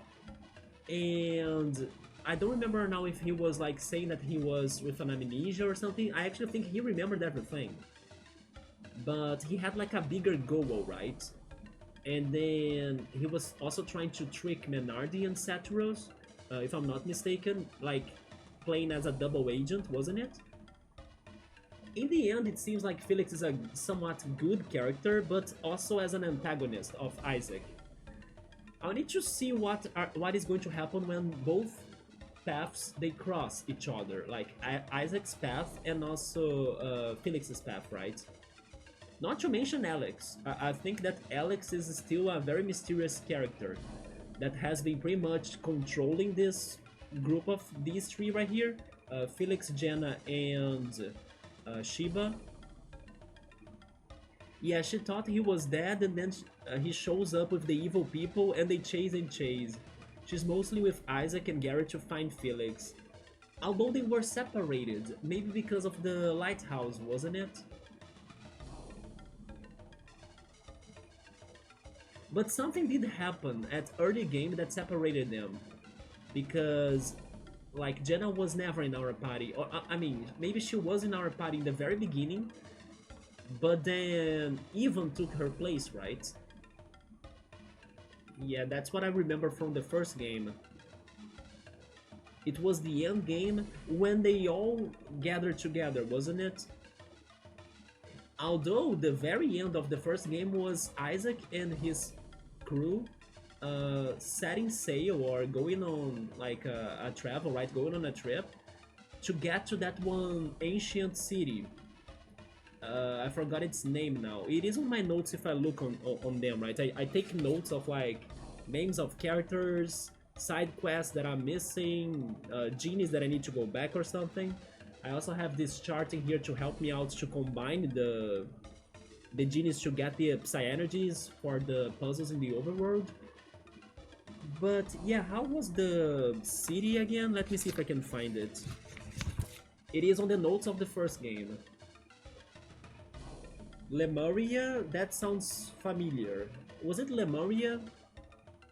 That's smart. Yeah, we played the game's OG here, right? With like papers and our own annotations. I think it was called Lemuria. That's the name that sounds the most like right to me right now. I think they were traveling to Lemuria, which was a city that had an ancient magic and all sorts of that. Yeah, I also think so. But then, hopefully that's going to be back on this game, right? And then we can see what exactly happens in that trip.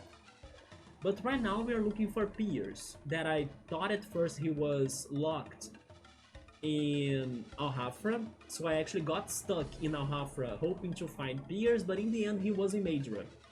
Or he was kept as a prisoner in Madra, right? It took me forever to realize that or to remember that. But then finally I went there, I learned that Madra got the news from Al-Hafra that Piers was innocent, and the real culprit was the pirate Briggs. But then Piers left the city to go after the Kibombos that attacked Madra, plus they stole the Black Orb. And then once I knew about that, or I heard about that, I had a flashback of the Black Orb of the first game, that Isaac and his friends, they had to find one to be able to use the ship, wasn't it? So I think now that Piers is after the Kibombos to recover the Black Orb because he wants to get a ship as well. So I believe that's what's going to happen here. Let's keep on going. Keep a good watch, do not permit anyone to pass. If anyone interrupts a Kafubu ceremony, he will hold you responsible. Yeah, we need to see what is the ceremony about, right? Let me see, I need to use my Psy-energy here. We can move.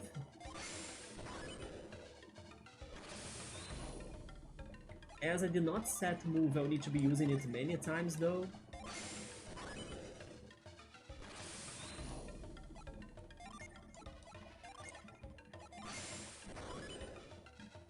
Tequila, have you played the third game, the one for the DS, if I'm not mistaken? And did you think it was a good game? I believe it's not like the favorite of the fans, but maybe it is still worth playing. The other stream last weekend, there was a person, Satros, even his username was like a reference to the game, right? He was saying that it was another like continuation of the story, so basically the story might not end in this game here, like the next Golden Sun game also continues it right away or something.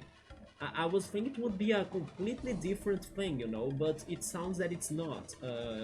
So I think I will also need to play it if I want to learn everything that has been going on in this plot. Yes, you have played it.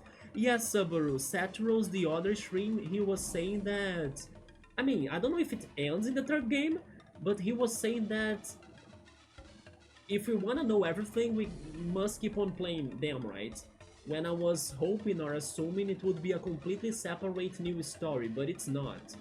Because normally people say that, oh yeah, Golden Sun, you gotta play the first two games, you know?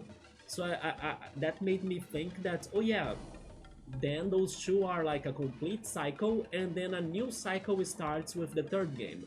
But no, they are all connected, it seems. The third one is a continuation, okay, yeah. Sabri is saying if it doesn't end in the third one, this story is incomplete. The thing is that Tequila probably could answer us that. I just don't know if I wanna know that answer right now. Yeah, I think I would be better without knowing that answer, right? And then be surprised if the story is ending or not on the next game. Yes, I prefer playing the third game without knowing if it's going to give us a full conclusion or not. But someday we'll get there. I think I'll need to use these platforms to jump on them, right? So I'll need to push this again. Or actually pull this, yes. The other thing I remember Saturos telling us about was that he always loved. Wait, he also loved the lunar games, right? Silver Star Story or something. I believe that's how it's called, Lunar Silver Star Story. Have you played those, Tequila? He was saying that they feel a lot like Golden Sun games. And they were even working on a remastered version. The Lunar games are good. Do you agree with him that they are kind of like this? You have played most of one of them, but you haven't finished it, okay? The PSP version one? Yeah, he made me curious to try them out too. Because I don't think it is very common for us to find games that really combine puzzle solving and turn-based RPG mechanics, right?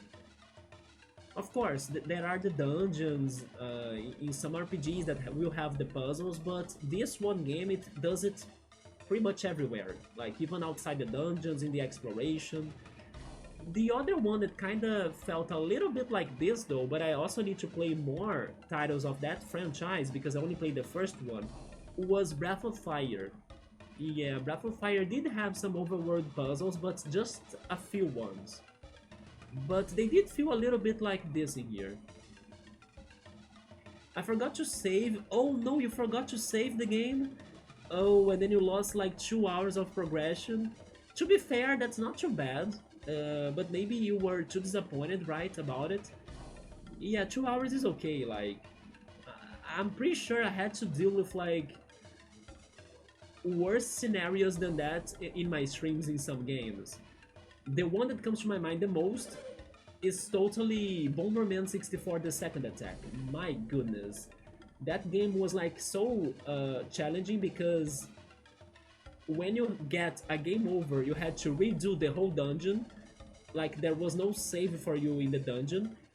And then there were moments that the game was crashing, I was dying, the platforming was super hard, you know, so I had to redo that shit like multiple times until finally being able to finish the dungeon. Yeah, so I feel your pain, right? It is a brilliant game, though one day I'm hoping to play it too, yes. I've had worse happening, me too though. I also remember how I felt upset when I lost my save for Professor Layton 4. It is the, how is it called?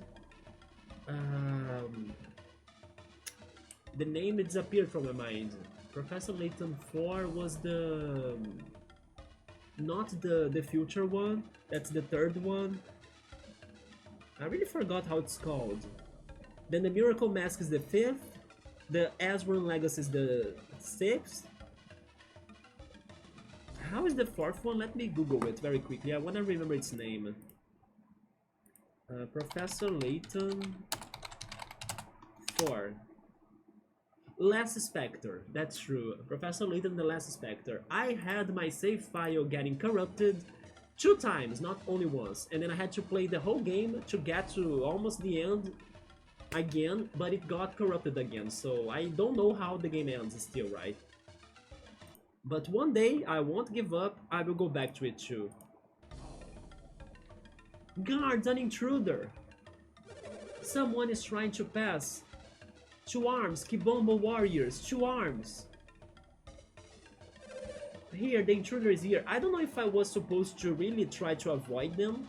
Hopefully this is not like a bad result or a bad ending.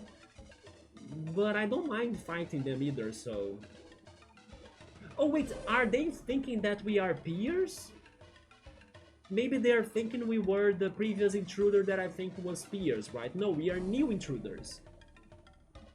I have had worse happening, but it was a really tedious, long to deal with part.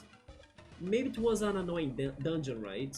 But I will do it again, just not now. Yeah, I can understand it, yes. I will also go back to Professor Layton 4 one day, hopefully on the streaming here, on the channel. But I'll need to play all of those annoying puzzles again, right? Maybe try playing until right before where you had the corruption issues, and then you start in the next section and playing through to the end. Yeah, maybe like when I'm getting to the very end of it, do not save and close the game, right? Just finish it. Because I did close the game like at the very end of it, pretty much. Yeah, just have like a longer playing section to really complete it. It's a good idea, yeah. But hey, there is a good side of that. The good side is that I still don't know how the ending of it is like. Like, what is the real answer to the mystery of the game? So, when I'm playing it on the channel, it's going to be blind to me, at least that part. So I will be a little bit surprised, right? Kibombo does not permit visitors. You just follow this road right back to where you came from. Guard, get him out of here. Okay, so they're going to just like restart this, right? Just like in Ocarina of Time when the guards get to you, that I cannot go up there. Oh yes, I remember now that there was a character that I talked to in... I always forget the name of the city. Naribwe. In Naribwe, that he was saying that there is a way to like progress in these mountains by avoiding the Kibombos, and he said something about you gotta find a path that goes above them, so we should look for that. We found the new enemies now, Spirit and Pixie.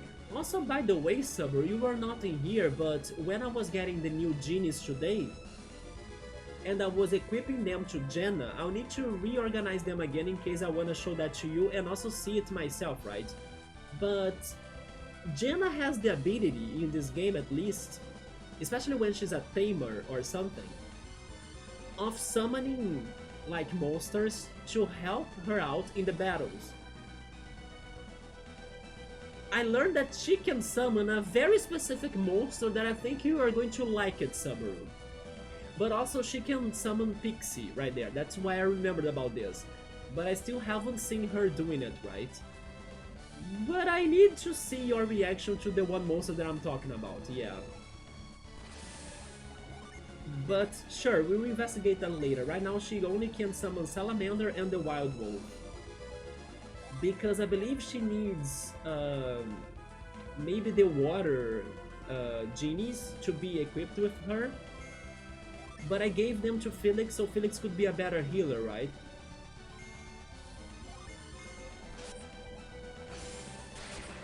Speaking of Pixie, Pixie reminds me of Persona, one of my favorite franchises. And this other enemy, the Spirit, he also reminds me of Persona. He reminds me of the spirits or ghosts, I forgot how it's called in the game. But pretty much the enemies that possess some items or jewelry, like valuable items, in the dungeons of Persona 5. And then if you beat them, they are going to be very good materials or ingredients to your Persona fusions because they have some very good attacks, right? And then you can use them as like a material or as an ingredient to pass those attacks on to another better Persona. The Poltergeist? No. Were they called like that in Persona 5? I had the feeling they had different names. Like in every dungeon, the ghost of the items, they had a different name. Do you guys know the enemy that I'm talking about? Yeah, it was like a spirit that possessed those items. Yeah, they were like a shadow, but a special shadow. Yeah, but I forgot their names. In every dungeon they had a different name.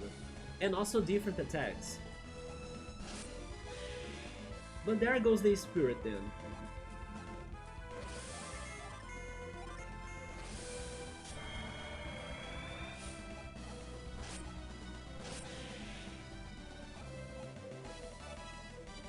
Felix leveled up once more, and he's a defender. I agree. He has been very bulky now, thank goodness. After so many fights, we were almost dying, right? So I appreciate somebody in my party at least having more defense. But let's see what's on this side. I'll need to drop that, right? But I think I can't do it from here, can I? Wait, Psynergy, move. Yes, I'll need to be up there. I also couldn't find a set. Oh yeah, also by the way, give me a second. It is... Oh, never mind, maybe it's not now. Yeah, I don't think it is now, right? Because today is Sunday. Because there is this TV show that I like to watch, but today I think it's going to start later than the other days. But then I like to get a nap on my phone to like kind of record it, you know, or pause it. So once I'm done with the stream, I can watch it. But yeah, it's not starting right now. It's starting, I think, in 40 minutes. But I'm just confirming it.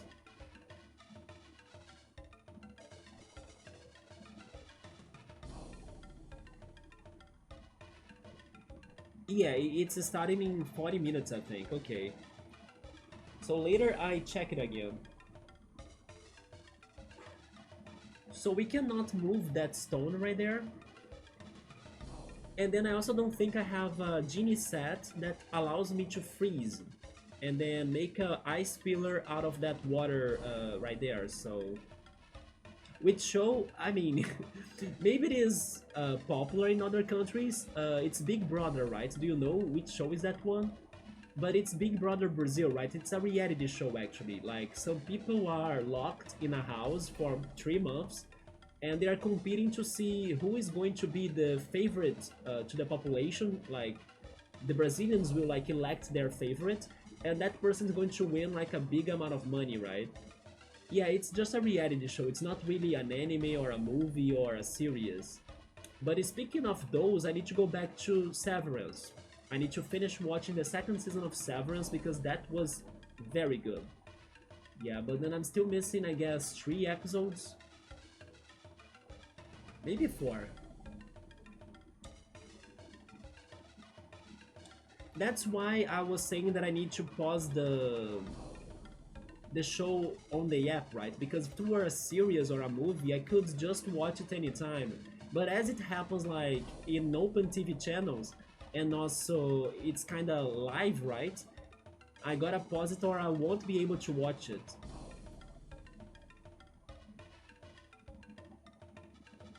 Wait a second, but then there is nowhere else to go, like, what the hell? Maybe there is a way for me to do something there and I'm not realizing it? The Dreamtide is my favorite animated attack in here in this game. Do you have a favorite animation, Tequila, from the moves of the game?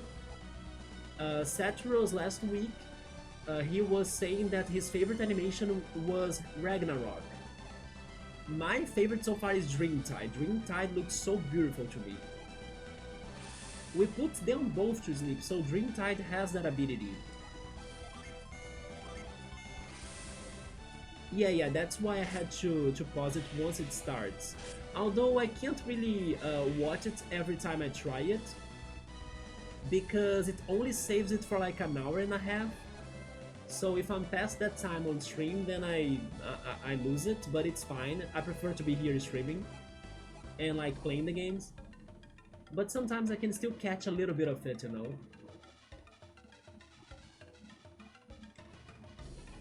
But sure. Oh, never mind. I just noticed this right here. I missed it, right? There are vines in here. Maybe we can use it?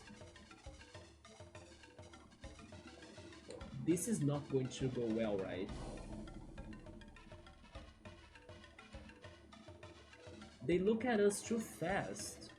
Oh, the jumping. I forgot about that. Okay. I can use the crates.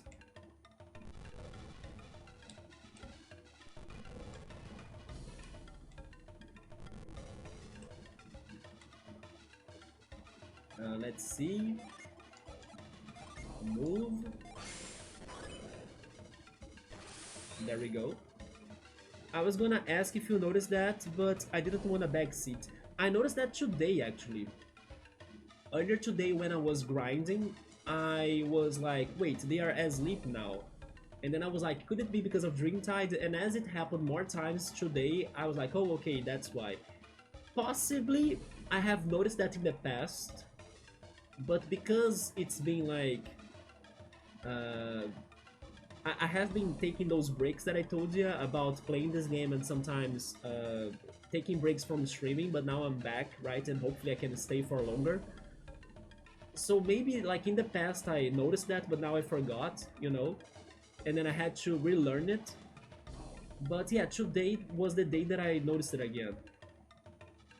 Oh, the pillar. Oh, okay. Yeah, regarding the backseating, I will only ask for like ask for help when I really don't know what to do, right? So I think this would be too soon for me to be getting any sort of help, right? So you did right in not backseat me for that, because when I want some sort of help, I will totally make it clear that, guys, I need some vague hint or I need an answer to something. Yes, if I'm not asking for that, then I totally prefer to be lost and be trying every possibility out. Because I'm very patient. Maybe too much, actually, but... Wait, this is a new enemy? It's a dirge. Interesting. Yeah, Felix now is a tank, right? Nothing hurts him. They blocked our Psy energy, but that's fine.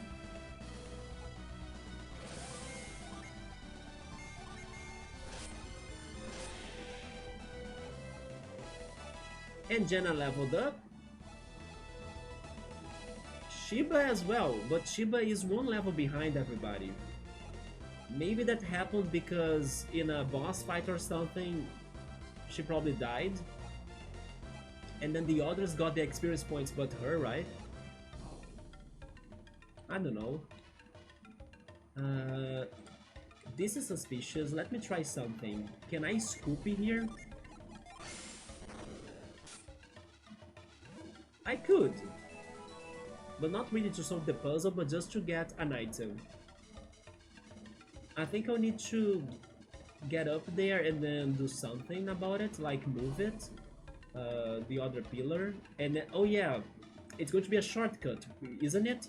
because I'll be able to climb the vines of that one pillar, and it's going to help me to get up there faster. But first we need to get up there.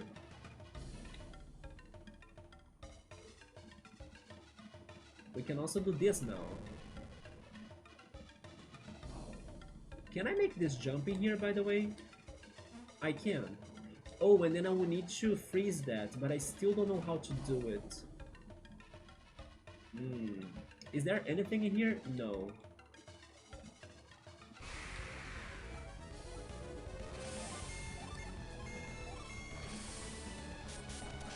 Wind Slash.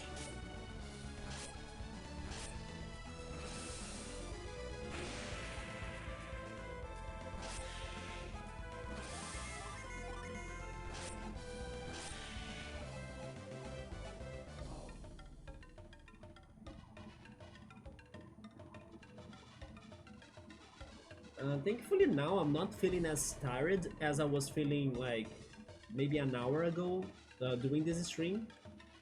So hopefully we can kind of get to the end of this section, right?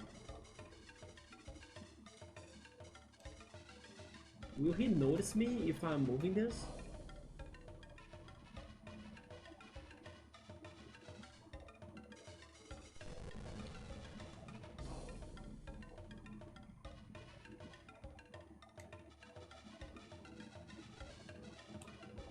Well, we gotta lash this.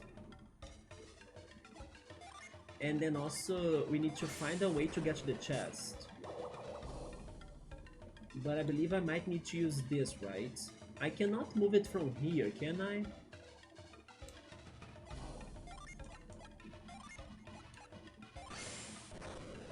No, so... Seriously? They want me to risk it? I mean, I can try being fast, right? Maybe I have enough time.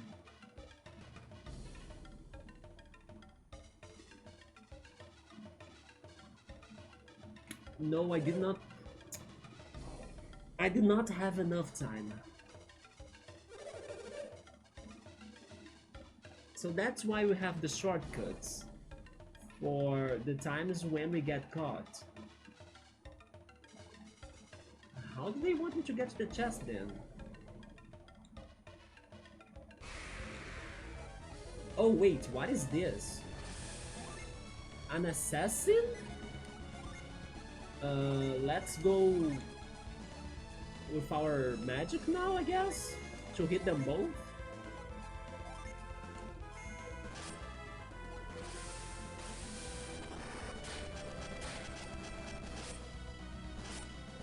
Although he went for Felix, so we are fine.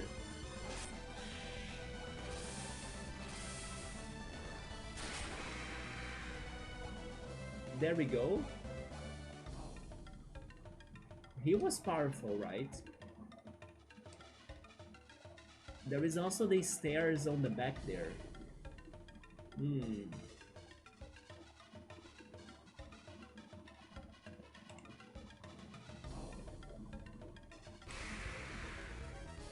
And then the gorilla is back too. Tequila, did you think that this game was harder than the first one, by any chance? Because I do think the battles in here have been more challenging in general. Don't know if it's just my impression, but especially for this early game, definitely I agree, you know. Which is not necessarily a problem, like I can just, I don't know, get good. I can just grind a bit, you know, I can get more weapons or something, or think of strategies. But I really felt like the very beginning of this game was already kind of dangerous, you know? In the opposite of Golden Sun 1. Like I was saying, like the battle against Pirate Briggs was like, it was super tough. If I were not like healing myself a lot, I would not be able to win.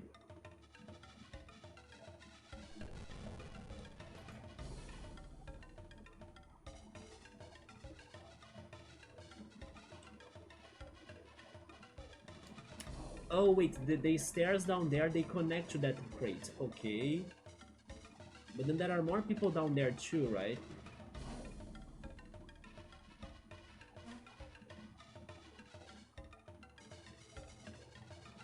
What's down here? Oh, it's this shortcut, okay.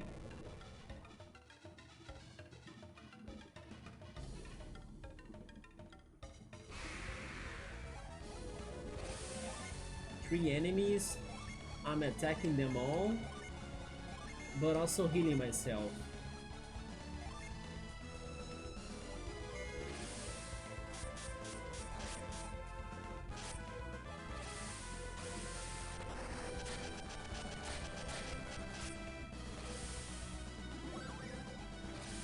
Ransack.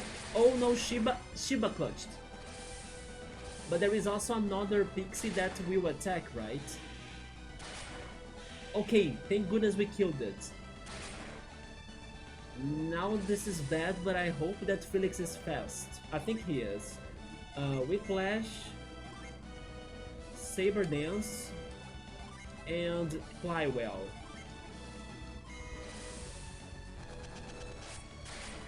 Never mind, Shiba was able to win. Yeah, you see, sometimes these battles are wild, depending on the moves the enemies use, right? Psy Energy, Fly Well on Shiba, nice. Then Fly on Jenna and also on Felix. There we go, that's good. Just in case I wanna save. There we go. You are cooking dinner right now? What are you making? And you're so excited for this meal? What are you having? Don't make me hungry though, right? And then Sabri will say you are always hungry. I know, Sabri, I know. That's me, right?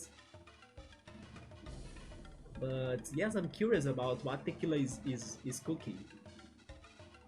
In here we love food. Yesterday, for example, I was very happy because I went to this one restaurant in the mall that they had this one buffet, and then I could eat as much as I wanted in one single plate. So I had a delicious meal for lunch yesterday. And today I felt a little bit hungrier during like the afternoon before I started the stream.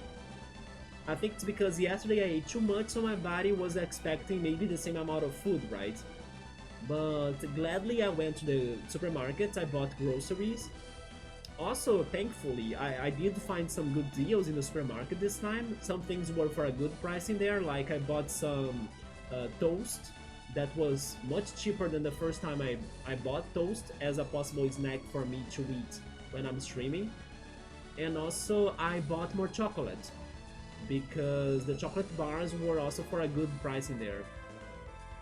So Tequila is actually making a whole thing, right? Salted broccoli, then Brussels sprouts, onions, and carrots with chopped up bacon cooked with it. And then a small steak. Wait, it's steak, right? A small steak and a piece of garlic bread. Oh, garlic bread as well? Yeah, it is a whole... it's a complete dish we're having. I was expecting something more simple, you know, but no, you're actually making a whole meal.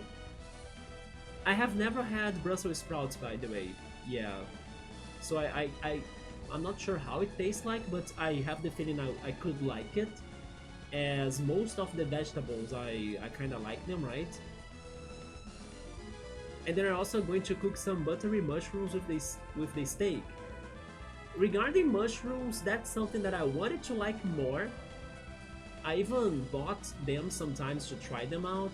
I even tried buying them both fresh but also frozen. And I still couldn't really get into them, right? I would say that maybe it's just because I don't know how to cook them right. I wouldn't deny, for example, going to a restaurant and trying a mushroom dish. But when I tried cooking it myself, in either ways, like either by using the fresh mushrooms or the frozen mushrooms, I just couldn't cook something very delicious to me, right, to my taste. So it kind of made me disappointed, right? I was hoping that I could like mushrooms more so I could be cooking them more often. But yes, I still need to maybe learn more how to cook them nicely. And then Brussels sprout is basically a tiny cabbage. Isn't it some... Wait, let me Google it again then, because I was thinking it was something else. Maybe I'm mistaken.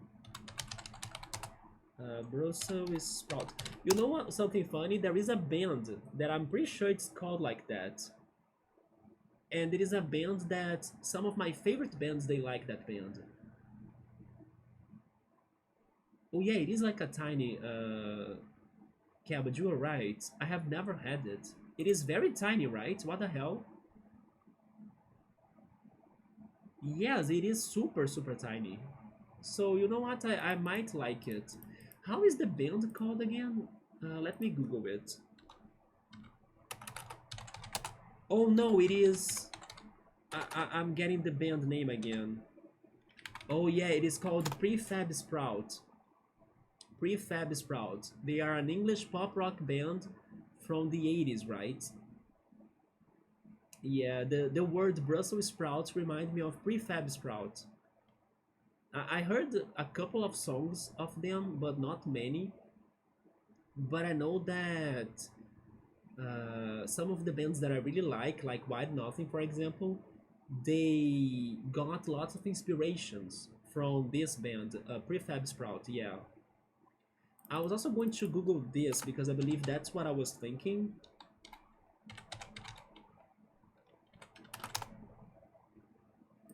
Yes, I think I was I was thinking you were cooking something like asparagus, right? And I also have never had that, but I know it has a very specific taste. I'm expecting to be very bitter, actually. Let's go back to the game. The flavor is a bit more pungent than cabbage, but they are delicious roasted. Or sauteed with butter. Actually, butter or margarine, they really help to add more taste to dishes, right?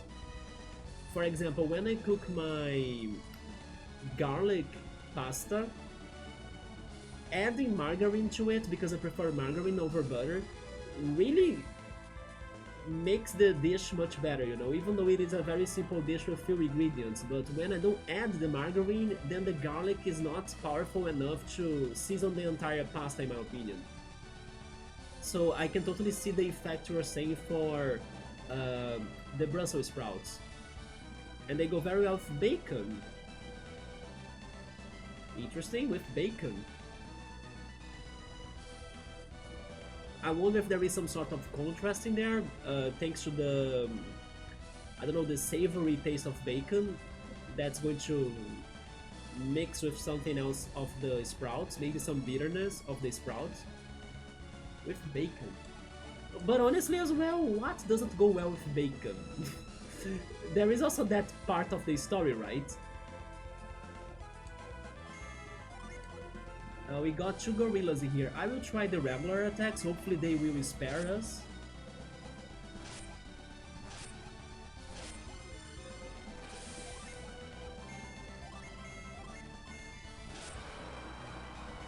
Ransack. That was okay. When they targeted Shiba, it was worse last battle, right? And then there goes the Dreamtide. Although Felix needs more PPs. But there we go. Yeah, I'll need to be careful because Felix is almost running out of PPs. Should I write down a note about that? I think I should. So I don't forget about that one chest right there.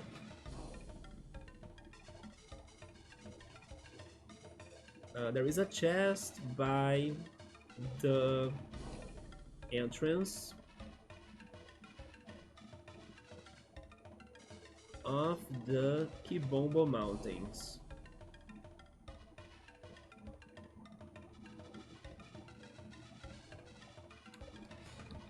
What did you have for dinner today, Subaru? Sometimes Subaru gets some like meal as well for like a dinner, right? I only go for snacks for dinner most of times. I go for sandwiches, I go for cereal. I normally have my meals for lunch, right? For example, today I had mashed potatoes, rice, black beans, farofa, which is a Brazilian dish.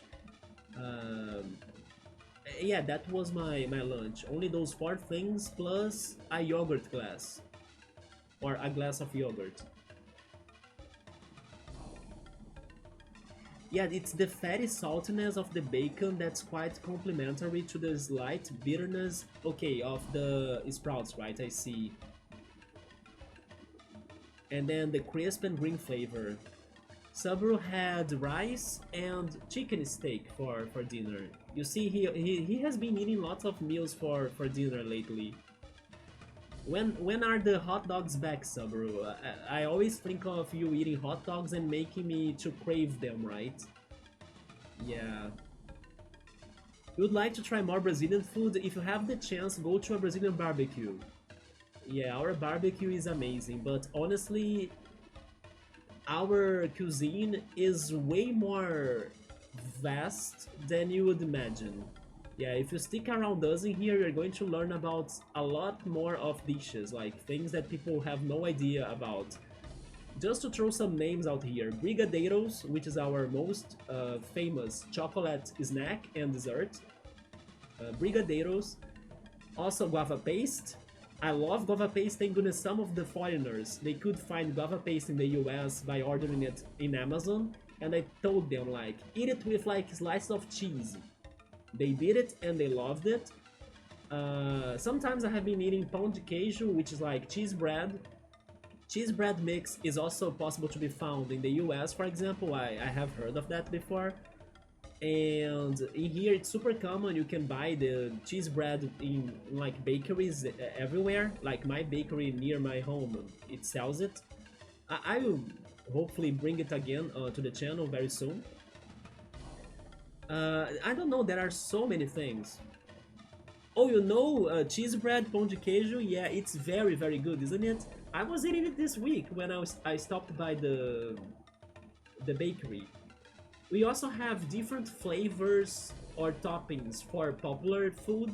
For example, we have sweet pizzas. Have you ever thought of a sweet pizza? We have chocolate pizza, strawberry pizza, my favorite sweet pizza, which is probably cinnamon banana pizza. There is also a Romeo and Juliet pizza, which is pretty much the combination of cheese and guava paste that I just mentioned before. We also have other toppings in our savory pizzas. For example, a topping that I really like but it's uncommon in other countries is boiled eggs. Boiled eggs work very well on pizzas. Although some people are not used to that idea, right? It is a very Brazilian thing. Anyway, we have lots of things. Actually, Sabri is saying that it's been a while since he has had like snacks or uh, things like hot dogs in his weekends for him to kind of have it as a snack or something. He has mostly having, or he has been mostly having the full meals, right? Which is definitely more healthier to him. And then he's saying that on Sundays they eat pasta in lunch. Okay. I know what brigadeiros are. Yeah, they are like very powerful chocolate tasting snacks. You know, they are very tiny as well. They are very portable, easy to get them to other places. Some of the Ecuadorian bakeries here sell their version, which is I know is similar. Yes, I also have learned that many of the things I thought only existed in here, actually they also have been found in other Latino or Latin American countries, right? Which was very surprising to me. Another example, let me see if I can remember it. Oh yeah, the farofa that I said that I ate today for lunch, it is made from a root, right? The yucca root. Or it also has other names like cassava root or manioc root. And that root is also somewhat found in Latin American dishes too. If you know that, okay, you know everything then, Tequila. Maybe maybe you know it because of your username too, right? Which is a very Latin American drink as well, the tequila, right? You love yuca frita? Yes, it's delicious, right? It is a very good replacement to French fries. Not to mention that you can also cook it. Have you ever had cooked yuca? I love cooked yuca with butter or margarine in my case on top of it. It is actually something that my dad loves to cook when he's visiting me. And we eat that with eggs as well. Cooked yuca with margarine on top of it and eggs. It's very good. And it is kind of healthier than eating it fried, right? If you put like a giant tube of pão in front of me, I would actually eat them until I died. Yes, right? Yeah, the cheese breads are very good. Be careful, I'm going to bring them again, maybe in one of these streams, right? You are very experienced with food and letting people. There we go. I was a professional cook for 10 years, and most of my co-workers were Mexican or Ecuadorian.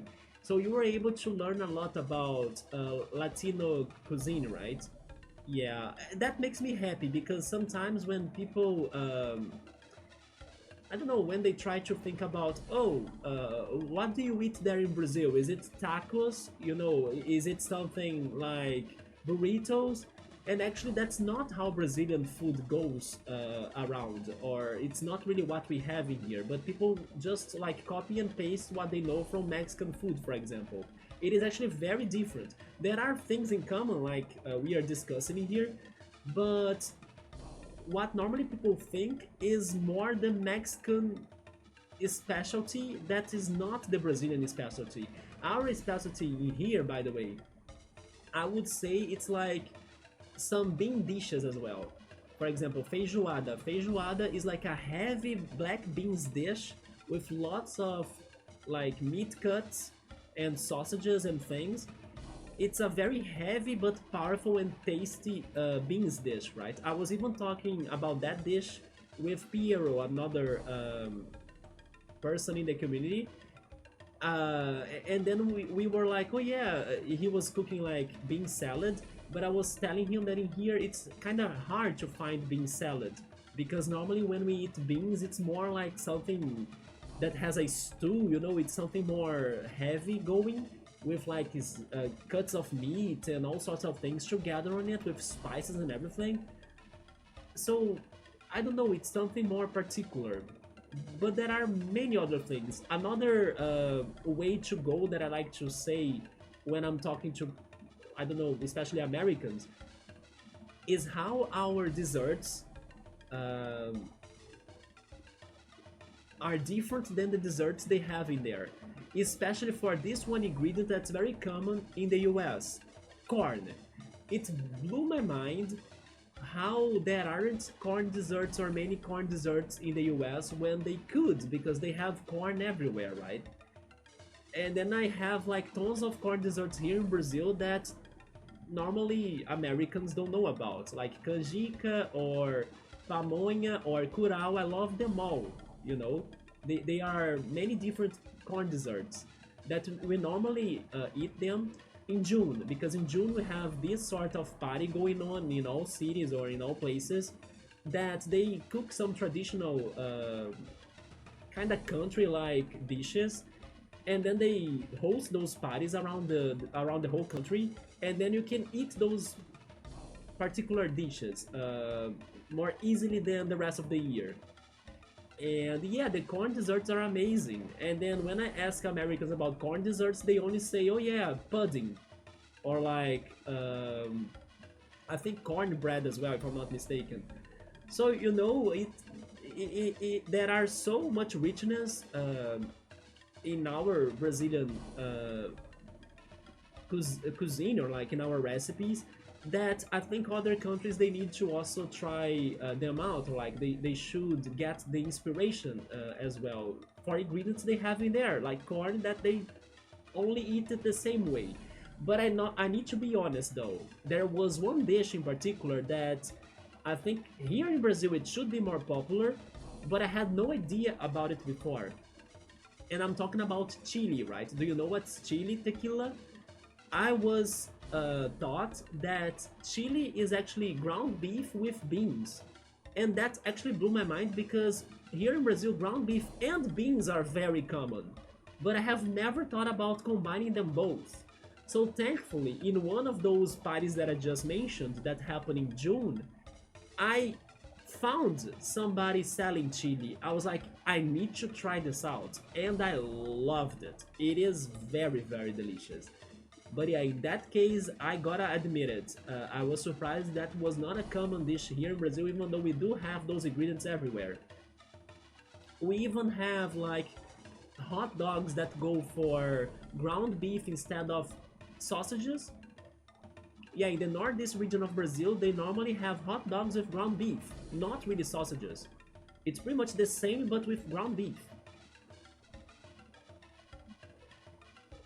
Yeah, I like the Ecuadorian food the best because I'm poor of spicy. Regarding spicy, it is something that I'm little by little getting more used to for sure. I'm still think I'm like, I can take a very heavily spicy food, right? But before that, before giving it a shot or giving it a chance, I used to not eat anything with pepper or anything spicy, right? And then little by little I started adding pepper to my tomato sauce for my pasta, and then I was enjoying it more and more, right? So yeah, it was a recent thing to me to start adding pepper to my dishes or to start feeling the spiciness of things. I know the Brazilian side is more meat heavy. Regarding meat, I would say that Argentina probably wins against Brazil in meat, right? Because their barbecue is very well known, like, for their quality, I would say. But in our barbecue, we have delicious things as well, like the one you said, like garlic bread. We also have this one cheese, that it's a cheese that you grill it, but it doesn't melt that easily. So you pretty much eat this delicious grilled cheese on a stick that I cannot describe how good it is, right? It is a different quality cheese, right? It's a different cheese than like the regular ones. It is the perfect cheese to grill it, and then it gets so good, right? It gets so strong in taste. I will actually type the name of it in case you are curious to Google it. Uh, yeah, it's the coalho cheese, or maybe you can find it like that, right? With the Portuguese name. Yeah, queijo coalho. It is so good to find that in our barbecues. Or even farofa that I ate today for lunch. Farofa is another dish made from the cassava root, right?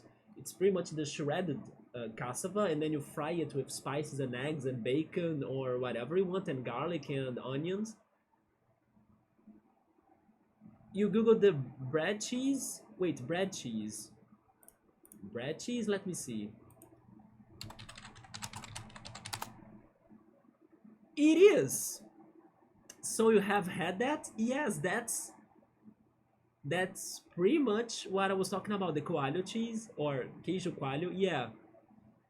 Have you had that? Is that a thing in other countries? Because in case it is, then you guys are not missing it out. It is very good. Yeah, you are right. It is just like that. The Ecuadorian here makes sweet corn and sweet cheese tamales. I have heard of tamales before. What are tamales again? Let me Google that. Okay, okay, it is like, yeah, it is like one of our corn desserts. That is correct. That looks like a pamonha. So the Ecuadorian, they know some corn desserts different than the pudding, right? There we go. So you see, everything is freaking connected. And drizzle sweet condensed milk. Condensed milk is powerful here in Brazil, right? Or dulce de leche on top of it. Oh, really? You know what? I have never seen people eating condensed milk or dulce de leche with that dish.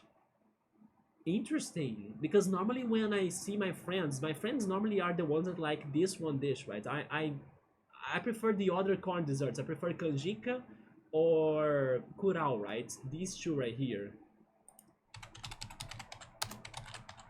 Yeah, this last one that looks like the one you said, the tamales, pamonha. I normally don't go for that one, but my friends they go and they like it the most because they wanna taste the corn a lot. Like they want this dish to be very rich in corn taste. So when you say that in Ecuador they kind of add some condensed milk on top of it, I think it's going to hide the corn taste of it, right? Maybe that's why it's not too popular in here. What I see people doing in here regarding condensed milk on top of something is actually adding it to popcorn. Did you know that? Yeah, in here, some popcorn places, they have like a can of condensed milk for people that want to spread it on top of popcorn. I like sweet popcorn, but not necessarily popcorn with condensed milk on top of it. Especially because it's going to be so greasy for you to eat it, right? But it's common in here. People do like it with condensed milk. Do you like that, Subaru? Like condensed milk on popcorn? I have the feeling Subaru will say no, but maybe he can surprise me, yeah. From my impressions of Subaru, I think he's going to say no.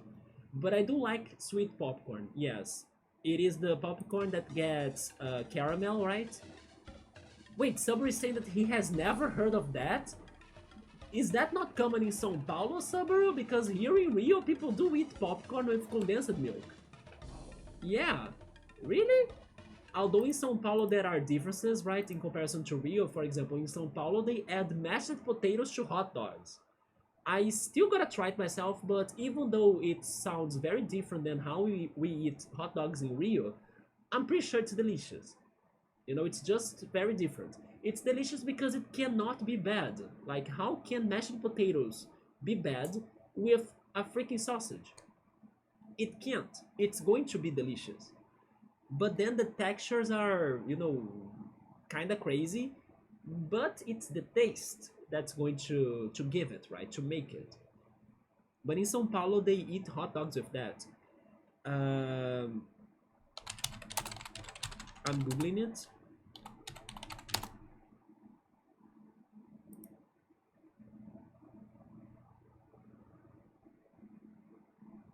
Yeah, it gets very creamy, right? But I'm not finding a very good picture to share though. There are some pictures, but I don't think they are very good pictures. But they do have this condensed milk and popcorn in here, yeah. The bread cheese, it is so popular in our barbecues. That's why I'm saying that you should go to a Brazilian barbecue if you find a restaurant in there, yes.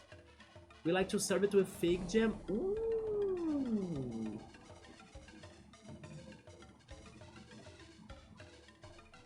That sounds so good.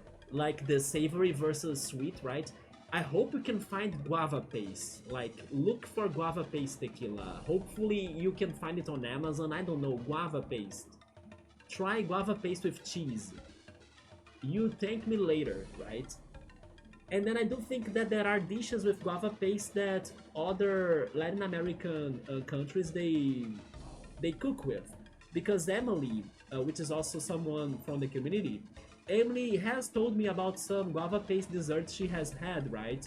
And Emily's, I think she's American, but her family is from the Dominican Republic, so she's always telling me about the recipes that we have in common, but like with different names or like, you know, some minor differences.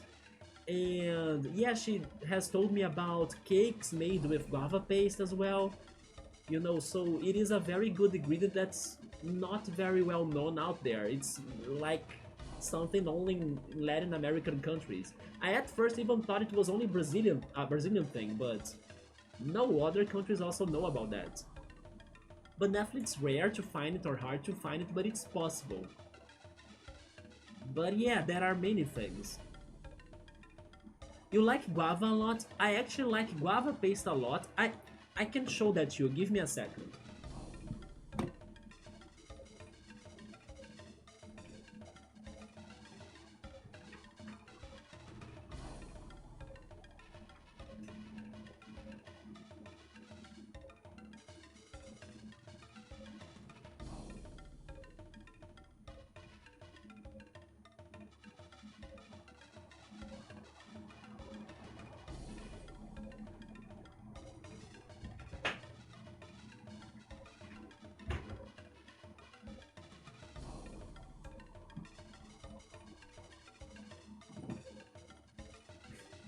Okay, I'm back. Let's have this quick chat.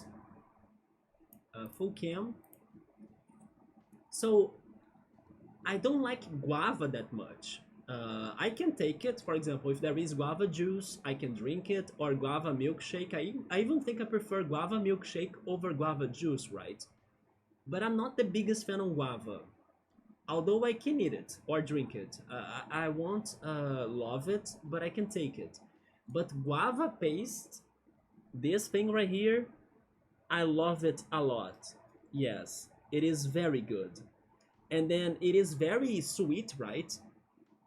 It is very sweet. Um, it does have a taste of guava, of course, but I think that the sugar of it tastes is stronger than the guava taste, right? So it's very sugary or like it's very sweet. But there is some freshness to it as well, thanks to the fruit ingredient, right? The fruit adds some freshness to the taste of this, but it's more sugary than guava tasting per se, right?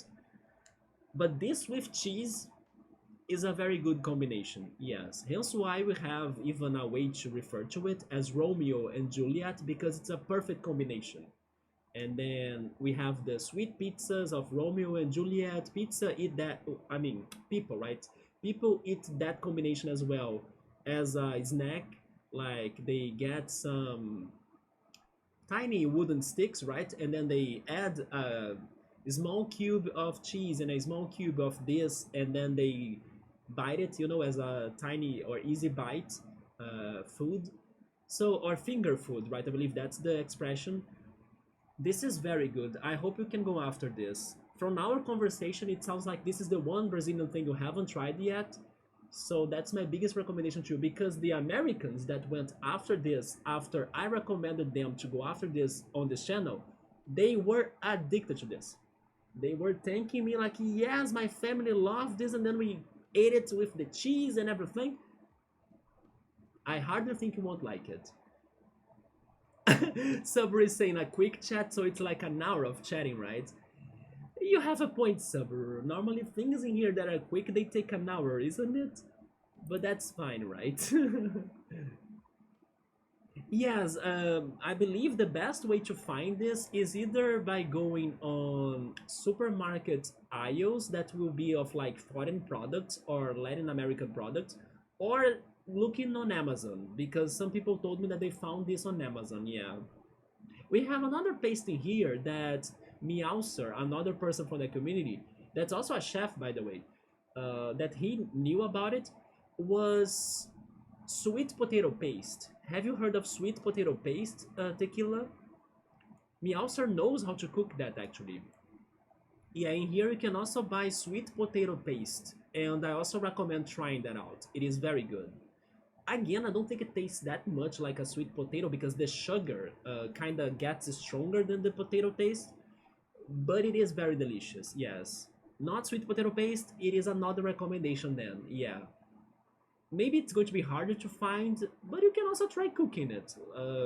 I'm not sure how hard is it to cook it, but yeah, it's another recipe to have in mind, right? I buy whole guava from the Latin market sometimes to eat. Maybe you can also try and check how can you cook the guava paste. I'm guessing or I'm thinking it's going to be some work to cook it, but I never had to cook it myself, right? I can easily buy it ready. I also love to eat this with crackers, by the way. Yeah, as like a jam replacement, right? It's because this is very good with something savory to kind of break the sugar of it. I live in a major city with a lot of small cultural dedicated groceries. There we go, so I now have faith you can find it, yes. I feel like I can probably just go to a Latino grocery and buy some. I also believe so, yeah. And in case you can find a Brazilian barbecue, definitely give it a shot, yes. Maybe they will also have the Brazilian soda that's called Guaraná. Have you heard of Guaraná? Guaraná is my favorite soda. Even though I have been not drinking soda, I kind of avoid it because it's not healthy, right? But for example, if I go to a party or if I'm at a friend's house and then the options for us to drink is soda, I won't deny it. But I don't buy it myself, or when I'm going to a restaurant, I order juice instead or water or something. I try to avoid it, but if I have to drink it or if I really want to drink it, then I drink it. I don't ban me from doing it, right? But yeah, Guarana soda is a very specific soda. It's from a Brazilian berry called Guaraná. Maybe you have heard of Guaraná in some sort of fitness products because some people like to mix it with some other things to like become more energetic. Guaraná has this property, right? Together with açaí as well. Açaí has been very big in fitness, in the fitness people, right around the fitness people, as an energetic berry as well. Yesterday, for example, I had my açaí here in Brazil because it was super hot and we like to eat it most of times as a cold dessert, right? As an ice cream replacement, kind of. And then you mix it with granola, banana, that's how I had it yesterday, or some other fruits like grapes or strawberry. It is very delicious, yeah. I love açaí. Yeah, guarana is mostly in some energy drinks, right? I hope you can find the soda of it. The soda of it is very delicious. Yes, it is my favorite soda. Sadly, we don't have many foreign sodas in here. Just like the biggest brands like Coca-Cola, Fanta, Sprite, but we don't have like Dr. Pepper, or that one that I'm always curious about, Canada Dry, I believe.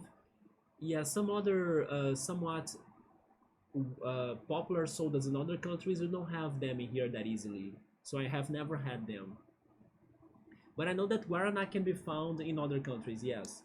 I will put this back on the fridge, but also I will get the TV show ready to record, right? Because it is the time of it.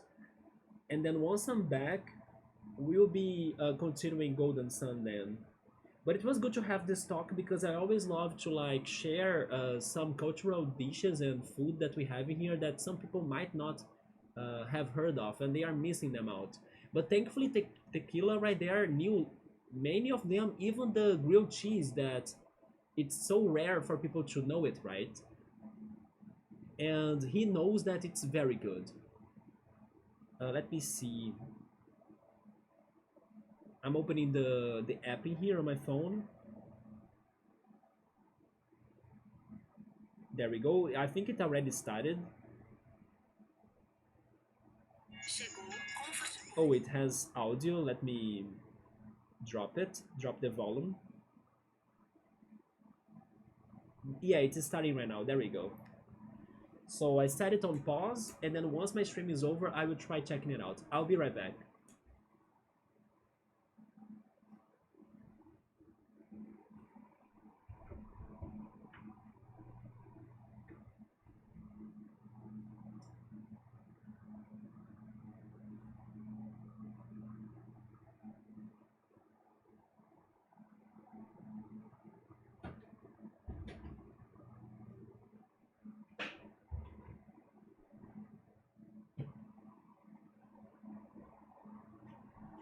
There we go. I remembered another thing that I really love, tequila. Have you heard of kipes or kibes? It is a Lebanese Middle Eastern dish, but it's very popular here in Brazil too. I love kipes. It is a ground beef fried dish that has like mint and some other spices, right? From like the Middle Eastern. Man, I freaking love kipes. I'm not like the biggest meat guy, like I don't eat lots of meat per se. I'm very picky toward eating protein and meat. I'm almost like a vegetarian, but not quite. I have some specific dishes that I can eat, but for most part, I kind of don't like meat. No, no, no, it's kipes or kibis. I'm not sure about that though. I was talking about kipes or kibis or like these kibes as well. When I talked about this dish with Emily, Emily told me that in the Dominican Republic it was kipe, right? But they are very good. Like I wonder if it is also like kibis, like you were saying, maybe. But I love that so much. And they are very popular here for birthday parties. I know that in other countries people normally order pizzas, right? And then everybody shares pizza slices, and then that's the meal for the birthday celebration. In here though, we have like those tiny snacks that are both savory and sweet that we buy or order them in like large quantities, like 200, 150, 100, or I don't know, we buy them a lot. And they are tiny snacks, easy to eat and easy to carry around, right? So Brigadeiro, for example, is one of those birthday treats that we have in here in large amounts for birthday parties. But for the savory side, we have kipes, for example. And for example, this year when it was my birthday, I ordered myself like a box of lots of those savory snacks. But let's say that 80% of those snacks that I ordered were kipes because they were my favorites. And then the other 20% were cheese and ham fried tiny snacks or pizza flavored snacks as well. There is this other one that's a chicken snack, very popular dish in Brazil called coxinha. Have you heard of coxinha? Many people are crazy for coxinha as well. It's one of our biggest things. I'm not as crazy for it because I don't like chicken, but I could eat coxinha, but I don't love it, right? But to other people that love chicken here, they are crazy for coxinha. I'm not sure if you have ever heard of that. But kipes are my thing. I freaking love kipes. Yes. Oh, or kibe. Yeah, kibe. Yeah, it's the Middle Eastern spelling. Yeah. We have a large Middle Eastern population here, and kibe is very popular, so you also know about it. It's so good. Like, I can eat. You were saying that you could eat, like, um, the cheese bread, like, without stopping, right? That's me with kibes. Yes, I can eat kibes non-stop because I freaking love them. And like I was telling you, in our birthday parties in here, we ordered box full of them, right? So it is such a good snack.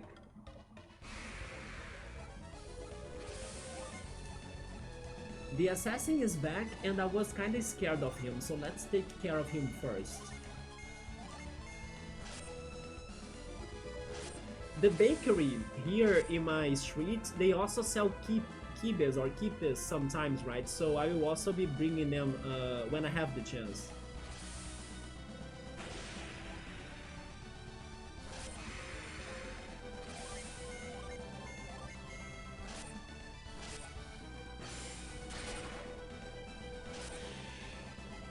I'm actually surprised that I'm not super hungry right now after this whole talk about food, right? Maybe it's because I did eat before I started the stream, but sometimes that doesn't matter. Sometimes I start talking about food and then I easily get hungry, right? Could it be the chocolate? Because I ate 2 tablets of chocolate before starting the stream, so maybe the chocolate is helping me out. Either the chocolate or the yogurt as well. I ate 2 sandwiches of cheese, tomatoes, and arugula and lettuce because I went for the groceries and I ordered or I bought lettuce and arugula to pretty much add them to my sandwiches. Then I drank a glass of yogurt. Or actually, never mind. Maybe I did not drink the yogurt right now in the night. I definitely drank it for lunch. You know what? I think I did not drink the yogurt right now. I'm forgetting about that. So I ate the sandwiches and then the chocolate, yeah. And then maybe I drink water, right? But I'm surprised, I'm not very hungry right now. After stream, I'm eating cereal. And I'll be using this one vegetable milk replacement drink that was for a very good price in the supermarket that I have never tried before, but it's kind of with chocolate. So I'll be having my cereal with chocolate taste today, yeah. But it's like a drink that will be mixing almonds and also cashew, right? Cashew milk and almond milk together with chocolate.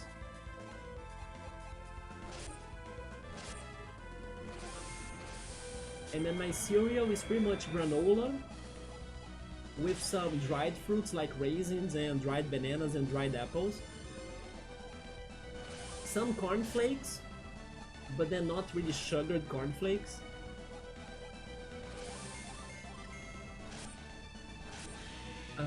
How is that called in English? It also has dried... Is it apricot? I think it is apricot. Let me confirm it. It is... No, wait. Oh, it is. Yeah, apricot, right? Yeah, dried apricot as well. Hopefully I'm pronouncing it right. Or Damascus, maybe. But although I think Damascus is like the city, isn't it? Not really the fruit. So I know I'm missing that chest from the previous area, but I don't know what to do for it. So let's continue the exploration here, right? We have a dog. I'm guessing that dog works for them. And what about this box right here? Like, I'm confused. There was nothing down here, right? Oh, there is a way back. But the way back is not safe. Is it? What is that guy doing? He's never moving from there. Okay, so just go up here.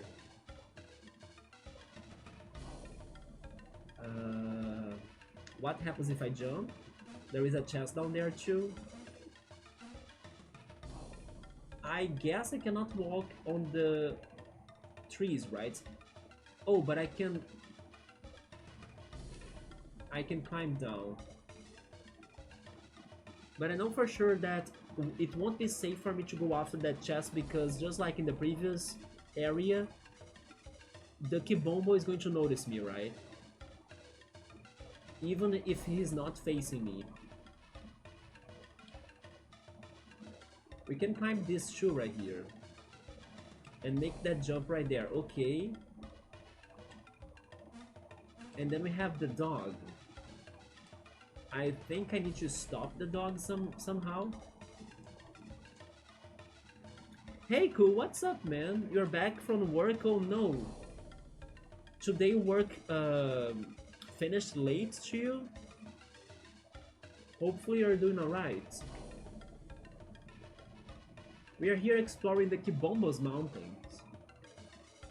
But they are full of puzzles as you can see. Yeah, right? Yeah, definitely get some rest and eat something good. Just overtime, that sucks, man. Let me see. Move.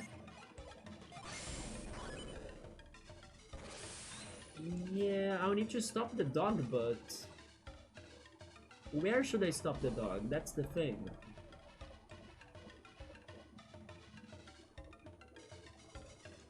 I think I should... Wait, is that a...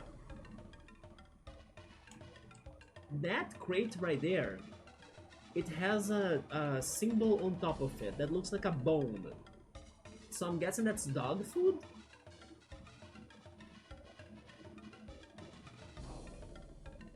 Interesting.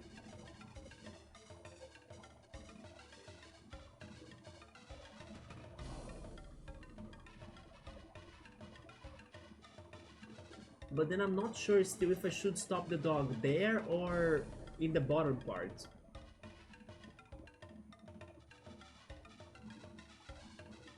I mean, I have no idea, so...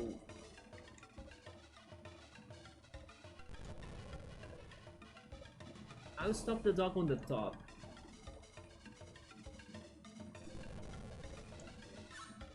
I mean, never mind. I stopped the dog. I almost killed the dog, right? It starts like that. I almost killed the dog, but the dog lived. But he got stuck on the bottom, so sure, maybe that's for the best. Although I don't have a way there, do I? It's 3 days left. I knew you were thinking about it. Yeah, you are so hyped for it, cool. I really hope that not only you, but also all of us, we don't get disappointed, right? When the Switch 2 announcement happens, or like the direct happens. But let's be careful. We should be careful about that, right? Yeah.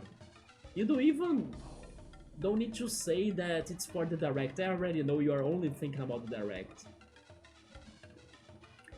I'm trying to remember the latest news we have had for it. Because you did post something on Discord, right? What was it again? Although if I go check it right now, I'm afraid of losing my show. Like the moment that I paused it.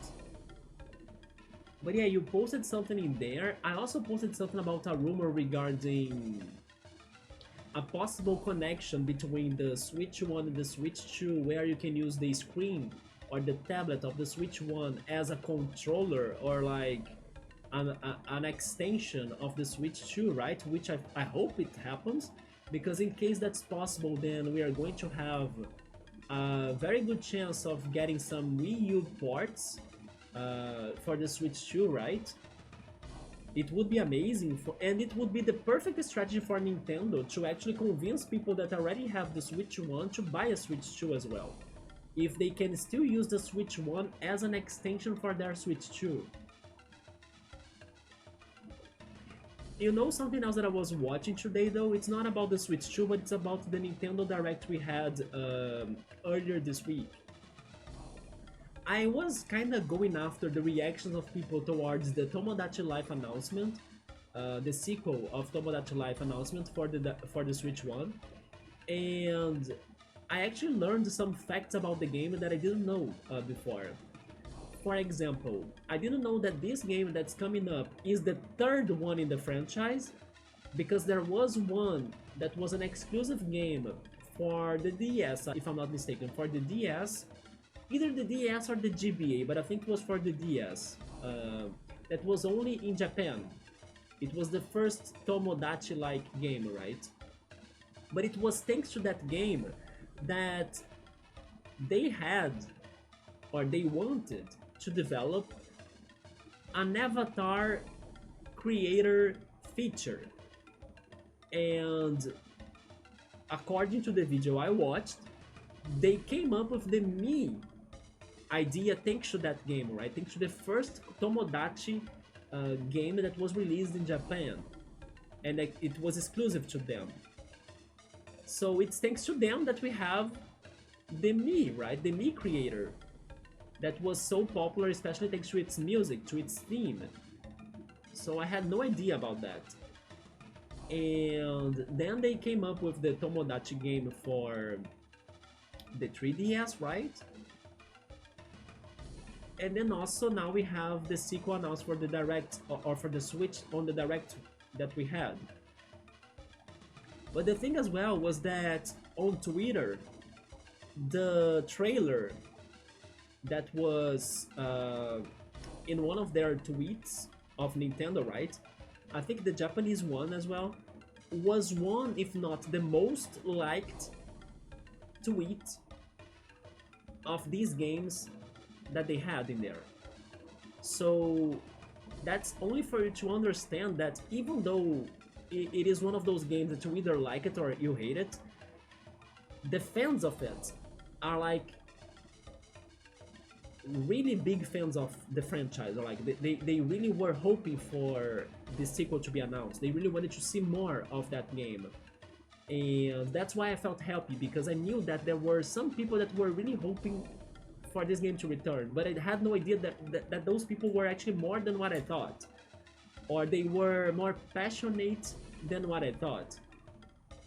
And yeah, even though it might sound like a somewhat silly game for you, or like a game that you would never buy it or something, you don't understand what's the point of the game, those that appreciate that weirdness of Nintendo, many of the videos I was watching, they were saying that what the fans wanted the most was actually those silly Nintendo games, or those weird Nintendo games, like Nintendo when they go weird, you know, and some people do love it because Nintendo does it like nobody else when they go for their weird things.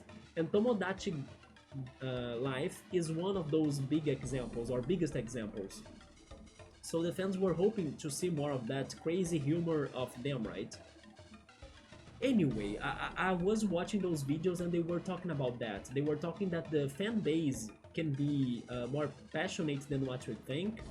That was thanks to the first game that was only in Japan that we got the Me Creator idea, and then it became what it is today, right? And that the Tomodachi Life game was basically a way for you to see or to kind of imagine how those Miis that you created could be interacting between themselves. So even though it is a game that kind of sounds to me a lot like The Sims, it is not the same as The Sims, because in The Sims you might have more control over the characters you create, while in Tomodachi Life it's more about you sure can customize some things and help them in some decisions and play with them and stuff, but I think it's more about observing how they would be interacting with each other more than really controlling their own lives. So that gimmick is a bit different, right? In comparison to, for example, The Sims. But yeah, the game is like bigger than what at first it seemed. And that's why for some people, and even to me, this direct was somewhat positive, not really, you know, a weak direct. I am curious, how is Switch Lite going to work with the Switch 2? Oh yeah, there is also Switch Lite, right? I mean, if it can have this one interaction that the tablet of the Switch 1 or the Switch Lite could be used as a controller or as an extension of the Switch 2, then I think that's how it's going to work. I wonder how the Joy-Cons are going to work as well. But yeah, I just wanted to point out what I was checking out regarding Tomodachi Life 2, right? And that game and that announcement is actually big, because it broke a record on likes on Twitter, but I think it was on the Japanese Twitter, right, of Nintendo. And also it helped to create the Miis, because they were looking for an avatar creator of something, or of some sorts. So that's to show you that every game that Nintendo works on, it counts, it has an importance.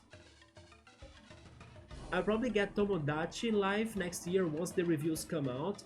Have you played the original one, or maybe I should say the one for the 3DS, which was the, let's say, popular one? Because the original one, and I think most people never heard of it, right? I only heard of it by checking out those videos talking about the franchise. I did play the demo of the 3DS one, plus watching people on YouTube playing that game, yeah. And then everybody was kind of going on this Tomodachi vibe, right? Because it was the new thing, the different weird thing. And it was kind of fun to see people like being surprised by whatever could be happening in that game. Oh, you did play the 3DS one, so you did like it then, right? But I also believe that this game, just like Animal Crossing in my opinion, it has its phases. Like, you'll be very hyped to play it for some time, but once that phase ends, you might not go back to it. That's how it felt to me, both regarding Tomodachi Life and also Animal Crossing. I played Animal Crossing a lot on my 3DS, the new Leaf game, but once I was done with it, I could not return to it, yeah.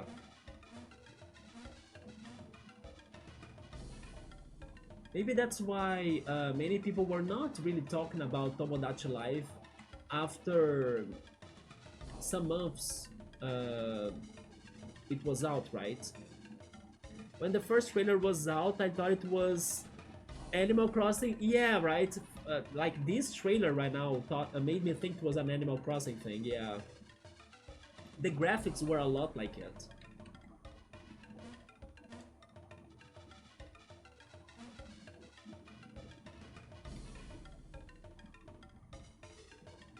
Should I try? No, the dog gets me, right? Yeah. An intruder! Repel the intruder immediately! Yeah, Dogo got us. I wonder if Animal Crossing devs were working on it. They did not reveal who was making it, right? The game. I would say no, but at the same time, it's possible. Yes, I personally think it's not by the same creators of Animal Crossing or like the same devs. And the reason why I say that is because knowing Animal Crossing, those devs, they must be already working hard on a sequel for Animal Crossing, right? Especially on how long it took them to like release it for the Switch, and also by seeing the success of that game on the Switch, also thanks to the pandemic, but not only because of that. I think they already are working on the sequel for Animal Crossing for a long time, right? So I would say it's a different person behind it. You know something funny as well that I didn't know about? The first game, and now I'm not sure if if the 3DS game was also getting the support from this person. Maybe not. I think not. But the first one, Tomodachi game, the one that was only in Japan, the person that worked on it was the creator of Metroid. The same guy that also worked on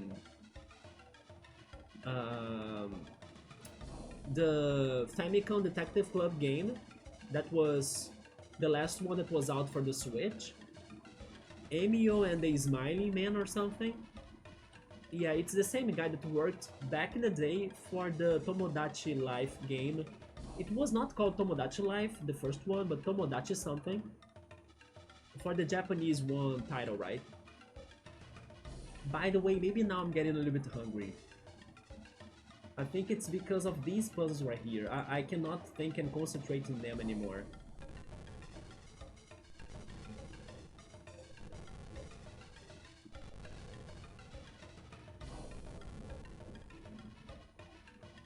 So I believe that when Tomodachi Life is out for the Switch one, I will not get it, but I think I will try watching people playing it. Yes, I wanna see the craziness of it again.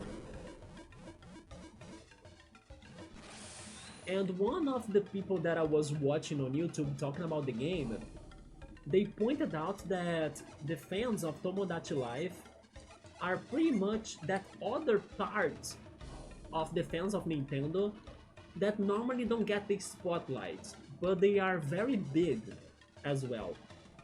Because he made me realize that Nintendo does have like this one is split fan base in a way.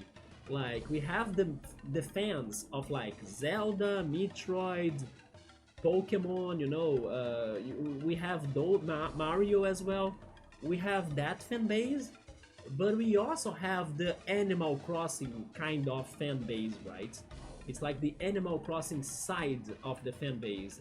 Yeah, it's those people that is also a big amount of people, but normally they are not as flashy as the Zelda, Metroid, Mario fans. They're kinda at their own, you know. But it's that group that Tomodachi Life really gets you. And those people were very happy, yes. Because it was too long, they could not believe they were actually making it, right? I was even impressed how they were in their reaction to the direct. Kinda remembering like, oh, I hope it's Tomodachi Life. Next announcement, it gotta be Tomodachi Life. I was like, I could never remember Tomodachi Life when the announcement or when the direct was going on.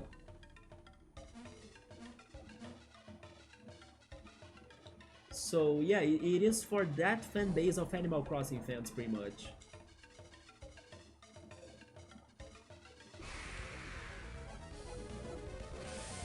Yeah, I'm now hungry. There we go.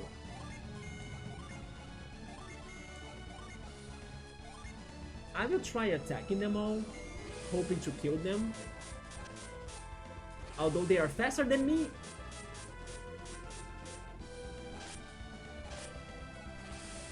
I now need to kill them.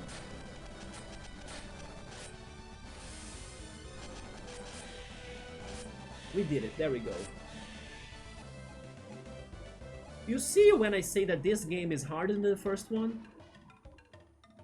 I wonder if it will cost $70. Is that the regular price for the Switch games? Honestly, man, I think it will.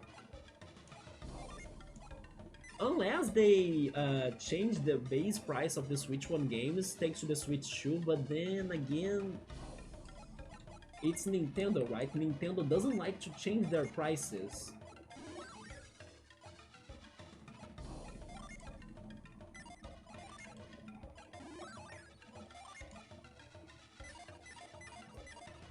Yeah, Felix is running out of PPs though.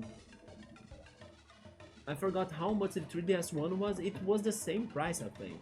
Like the same price as a main game. I mean, they did it for the WarioWare. That is true. WarioWare does cost less, thank goodness.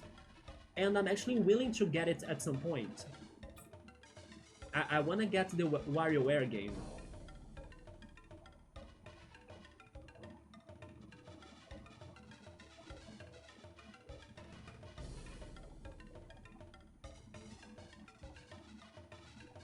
But I kinda wished that Rhythm Heaven could be cheaper. Maybe more than Tomodachi Life, right? Because I can see myself buying Rhythm Heaven more than Tomodachi Life. Especially because I have only played Rhythm Heaven emulating it, and it's not good to play it emulated, right? So I never really could like beat a Rhythm Heaven game, even though I like it a lot.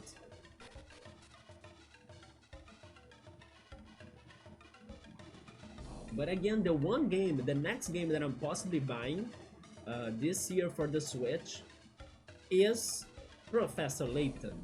But I will wait until it gets to a better price. How much is Rhythm Heaven? So again, I'm not sure, but I would guess it's also a full price game, right? I'm not fully sure.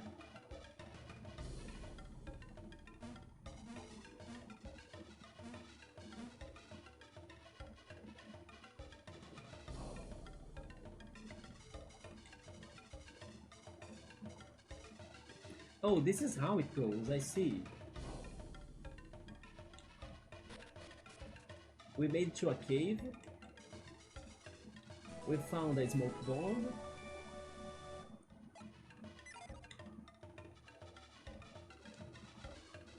I was not realizing this one, I don't know, a straightforward way to go, right?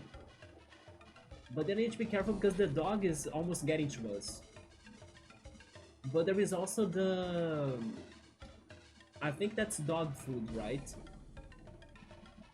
But if I go left... Yeah, they see me. There is a guard up there.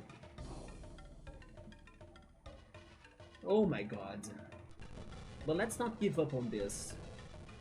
We are learning, right?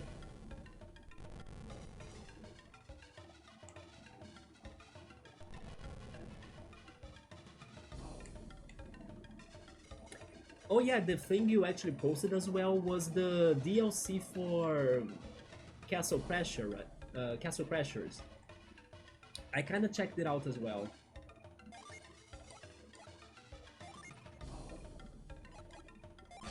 And the one thing that I was happy to see too was that Cassette Beasts is still getting updated, and they made that one character we wanted to become a partner of Caliph, right?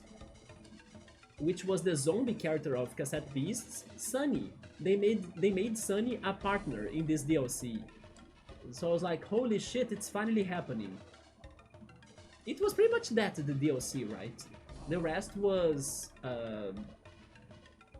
I don't know, avatar upgrades with like wings and customized wings you could give to your character. Like aesthetics updates. But making Sunny a partner was something that they missed out from the first original version of the game. I was like, how is she not a partner, you know?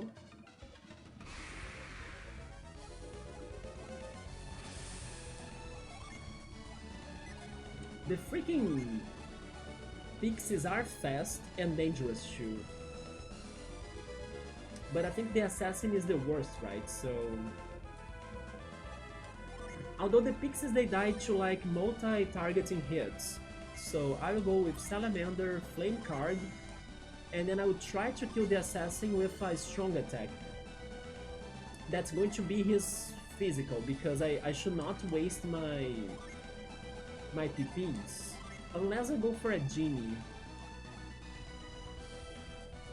I will try Echo for a double hit. Okay, that's bad because then Shiba can't attack. The Psy Energy was blocked. Come on, Salamander. That was not too good. But I will use it again. Let's go physical on the assassin. That's a crit. Okay, assassin's done.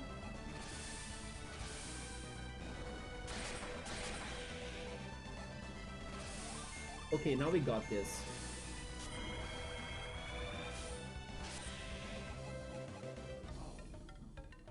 There we go. We don't need to cross this anymore, we can just go straight ahead.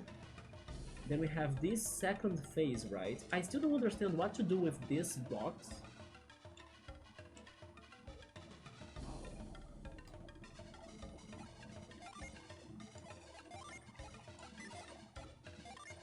Okay, I'm considering getting a snack because I'm really getting hungry right now. It's even dropping my energy, right? So I think I will get some peanuts and maybe the toast. So I'll be right back. Yeah, we got caught by the dog once. But I wanna get the dog food. I think there is like a box with dog food that maybe I'll need to use it to kinda distract the dog. But I'll need to understand how to actually do it, right? But I'll be right back, cool.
Okay, I'm back. I wasn't hungry, but now that the hunger activated in me, man, it came like strongly, right? It's really getting to me. So I brought some... Wait. Yes, I brought some peanuts.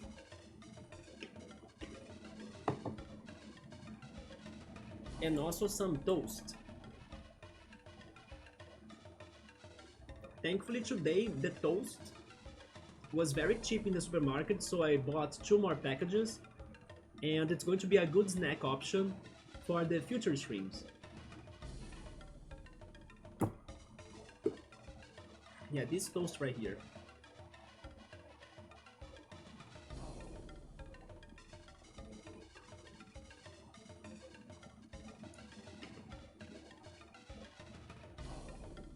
So cool.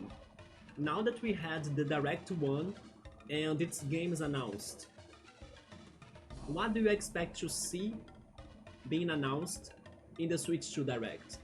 Did it change any of your ideas? Or do you still have the same ideas from before? I'm feeling Donkey Kong. I think it is about time, right? I'm hoping for a 3D one. Not really a 2D Donkey Kong game. Or Rayman. I would love to see Rayman as well. I would be crying and screaming just like the Tomodachi Life fans doing it right now, right? If Rayman is back, I will be going nuts. Mortal Kombat 9? No, Mario Kart 9. I see MK, I think of Mortal Kombat, right? The release date of the Switch 2, Mario Kart 9 release date, and then the Mario 3D game. You think so? The Mario 3D game is coming up already? I mean, there must be a big Nintendo title, right? I don't think it is Zelda or Metroid, because Metroid is now with Metroid Prime 4. We don't have many other options, right? Pokemon is Legend ZA. Maybe a Mario game besides Mario Kart? Oh, there is a rumor of it? You mean a 3D Mario game?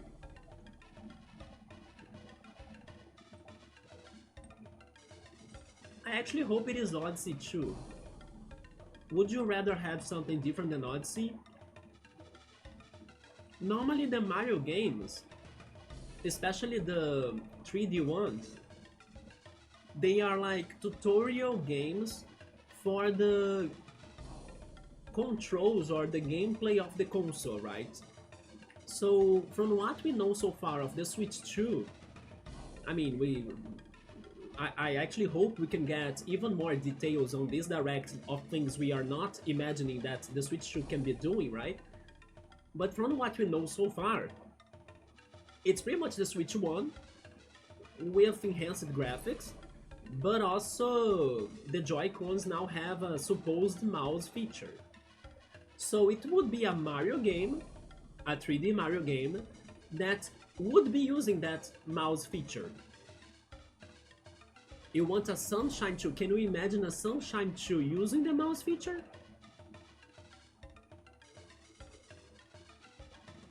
Maybe to spread the water like a flood or something?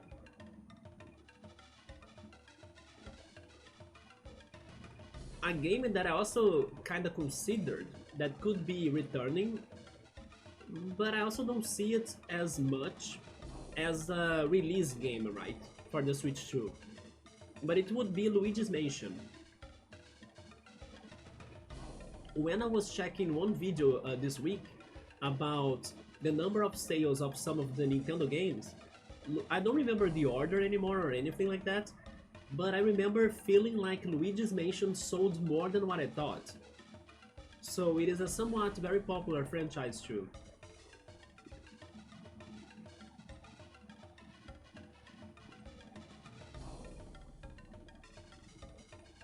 Don't you think that the new Mario game could also be a RPG Mario game? For example, Paper Mario, a new Paper Mario? You could see Galaxy Tree? Oh yeah, you normally use the Wiimote to collect the star bits. You're right, yes. But honestly, for example, if they go for Odyssey 2, I cannot see this feature, like this mouse feature, being too useful for an Odyssey 2 game. Unless you can do more things with Cappy, but... I don't know, now I'm actually thinking that they are going to either give us something totally new, like regarding a Mario 3D game, or maybe not go for Odyssey, so they could maybe go for Sunshine or for Galaxy, right?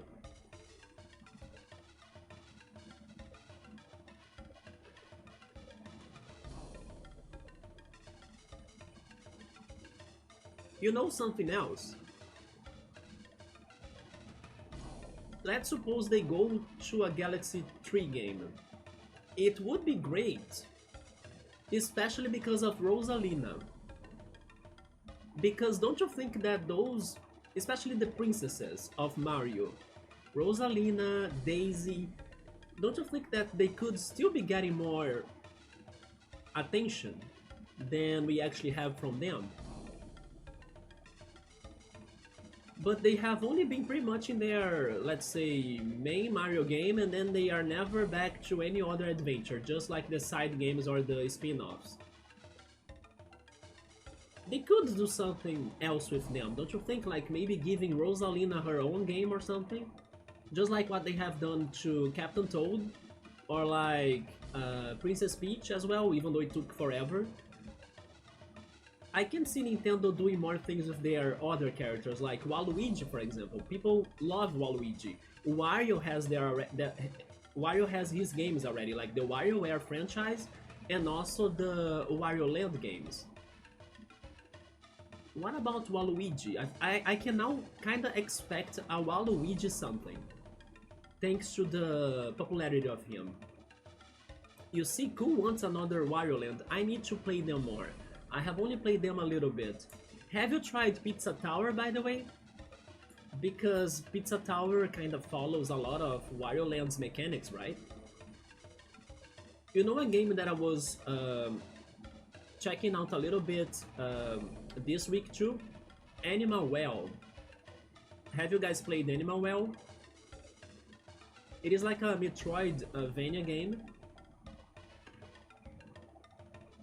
but its graphics are amazing. And from this video that I watched, the guy that was talking about it, he was amazed and impressed by how the mechanics were working in different ways. So basically a single mechanic could do multiple things depending on the situation or how you decide to use them, you know? So he was shocked on how the mechanics were very, I don't know, very different, like they could do so many different things. Welcome back, Joe-san. Maybe Joe-san would like Animal Well, actually, as it is a Metroidvania. So I was a little bit more curious about it, yeah.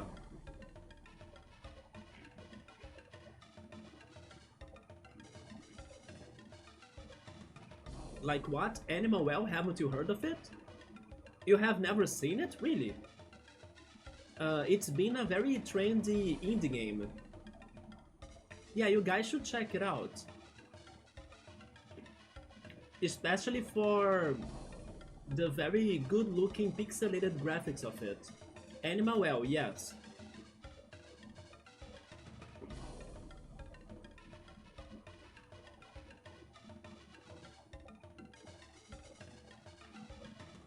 I'm almost finishing my peanuts.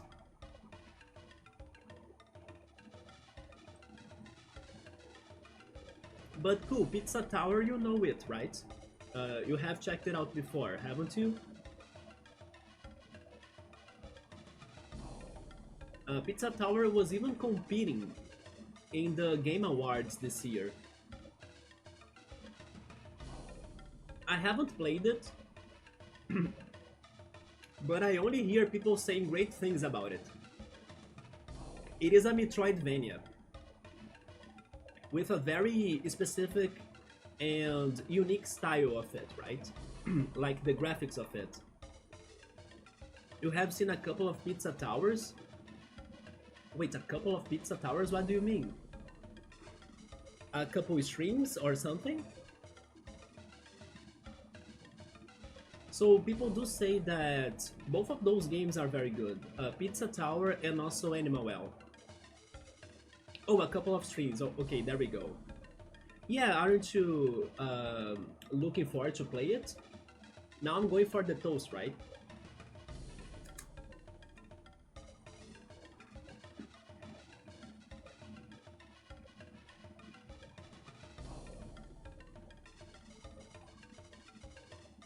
Yeah, thank goodness I have these snacks because I'm really hungry right now.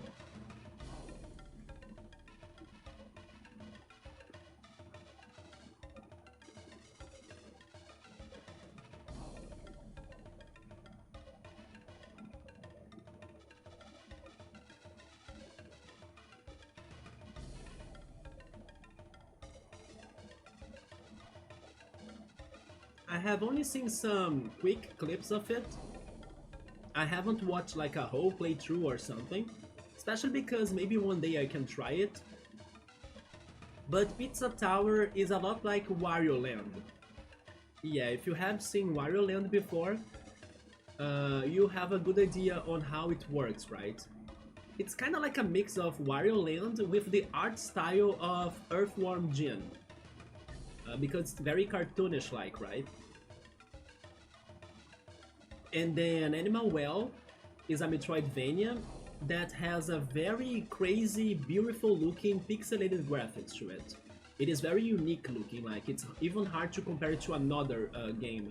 Especially, I would say, the use of their colors. There are some contrasting colors that are very dark and very bright as well, that makes it very beautiful looking. Maybe a little bit like Hollow Knight, from what I have seen of Hollow Knight. I think Hollow Knight uses the colors of it very well as well. But Hollow Knight is not pixelated, right? That would be the difference. There is a YouTuber named Scooch, and then Super Mario 64 mod replacing the Pizza Tower character. That's just an example of how this game has been popular, right? There are even Super Mario 64 mods of it. Yeah, replacing Mario with the Pizza Tower guy. Yeah, I wouldn't be shocked if he becomes a character for Smash Brothers, for example. But then I also think Shantae should be one, and then also Shovel Knight.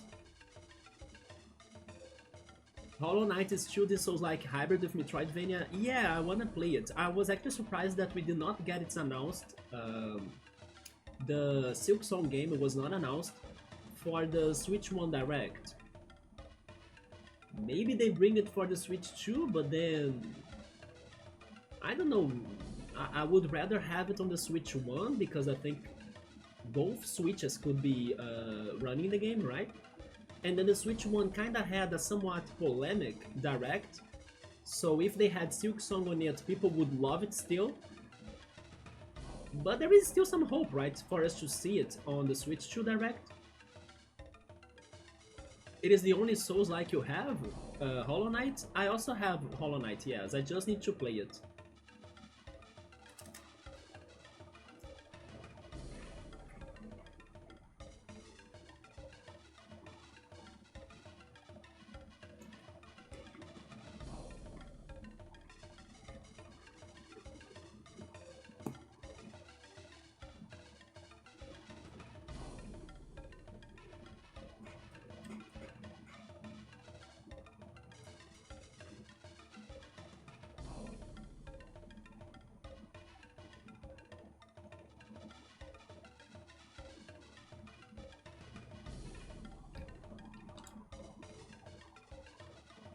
Yeah, Pizza Tower is little by little becoming a bigger thing, right?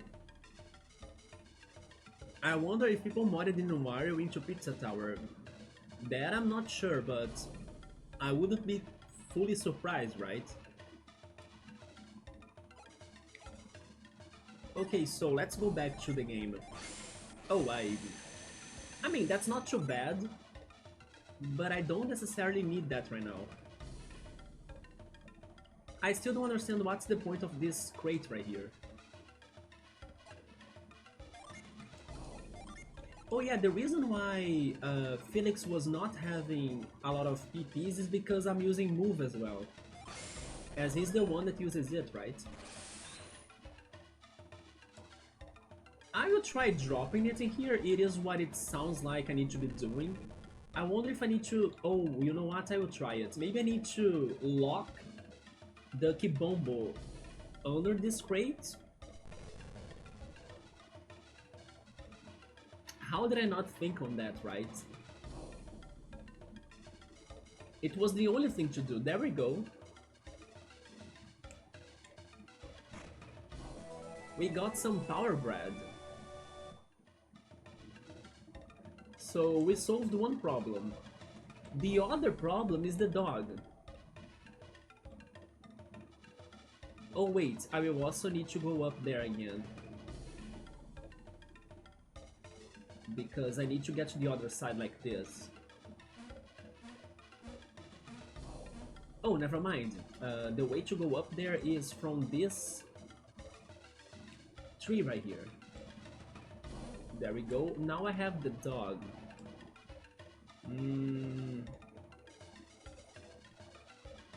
Yeah, I could lock the dog too, like I did in the first attempt, but then what about the dog food, right?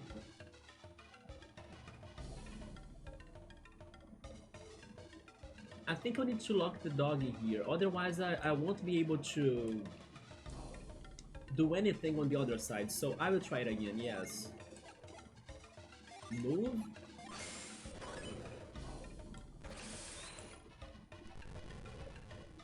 Yes, I want the dog on the bottom part of this.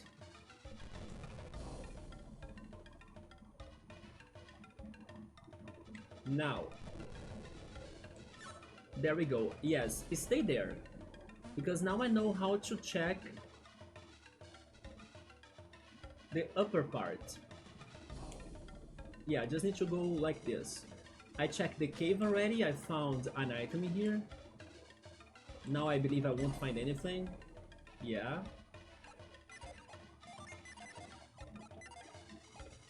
Wait, check the jar. There we go.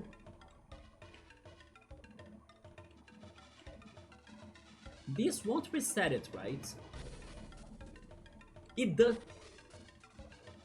This resets everything.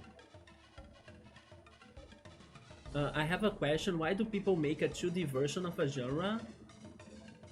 Because of sometimes it works very well for their gaming idea, right? Or it can also be somewhat nostalgic. It's the same situation towards, for example, turn-based RPGs.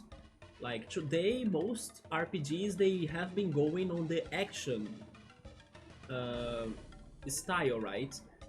But that doesn't mean that the turn-based RPGs are also not still being made.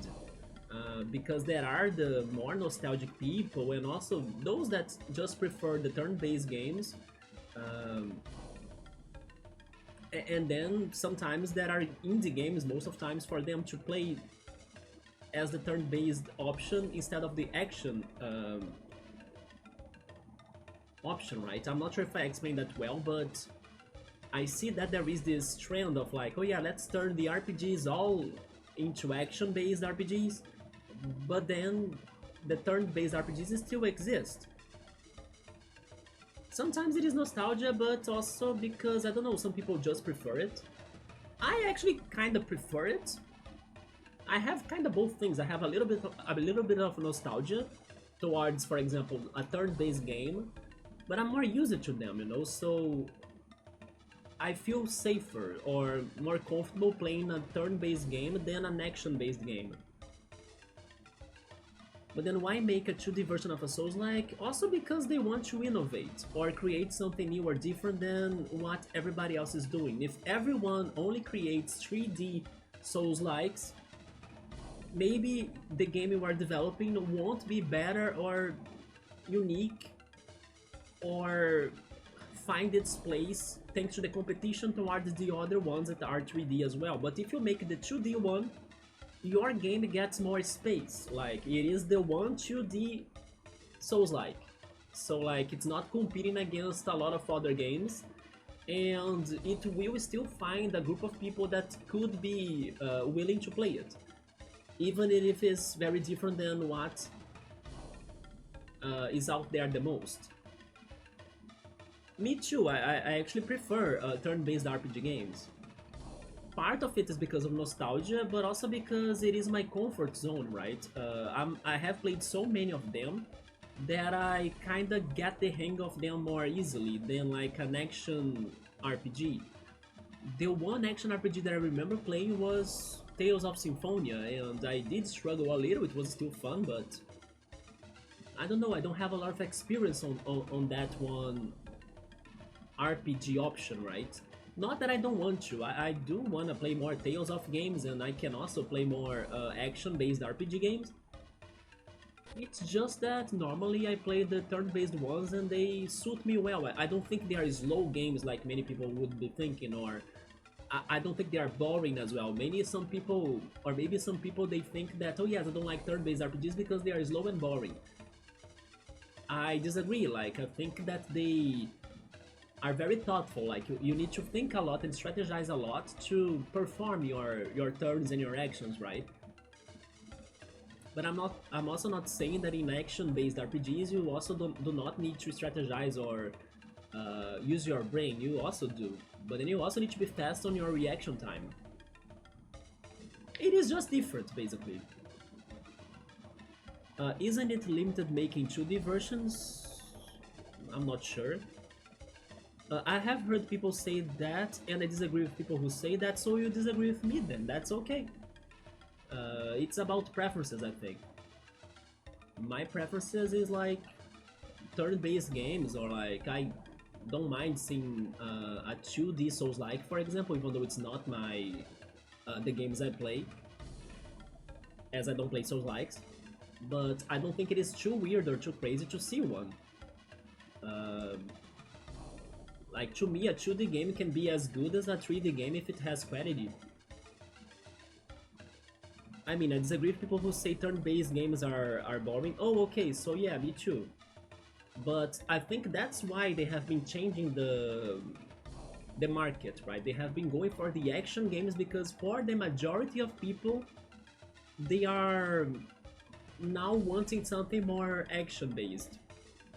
Hence why, for example, Death Stranding, that people had so much expectations towards it, ended up having the fans, or like, not really the fans, but like the fans of Kojima, right, the creator of the game, disappointed because they were hoping for something more like Metal Gear Solid or something more dynamic, and then in the end it was a more patient game than what people were hoping for. But not necessarily a bad game, it's just that people wanted something more action-based, and then it's not like that. I also have never played Death Stranding. I want to. Like, it's a little bit out of my comfort zone, but I'm curious towards its plot.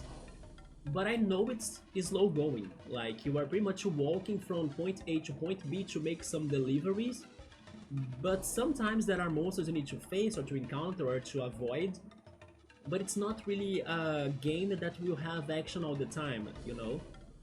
And then the fans were kind of hoping for that, and then they were disappointed. It's because most gamers today want to play something more fast-paced. But then again, it's not everyone.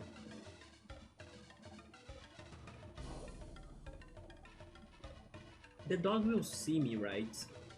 I wanted to check the crate right there.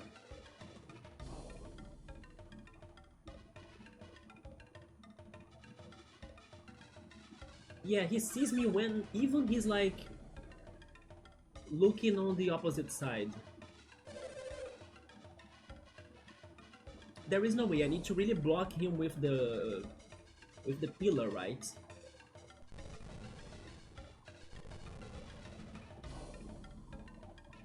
Oh yeah, I'll need to do this again.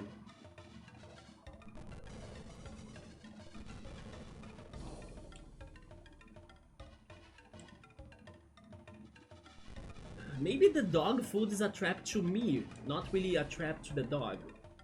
Because it's getting me a lot. Like, maybe I should just ignore the freaking box of dog food and see what else could I be doing, because every time I try checking it, I get caught.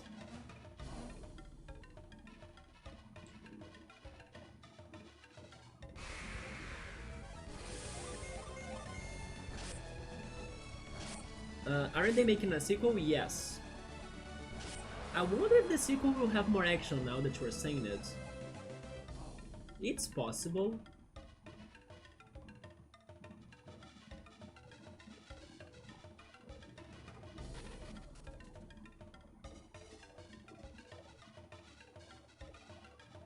That could also be a game they could be showing us on the Switch to Direct, right?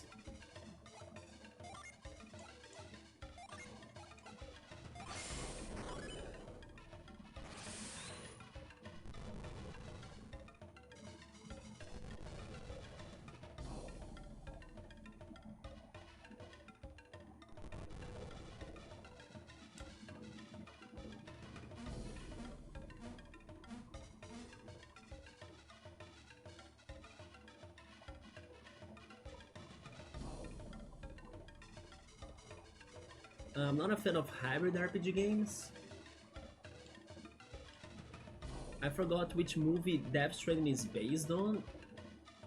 Is it based on a movie actually? I mean, a sci-fi movie probably.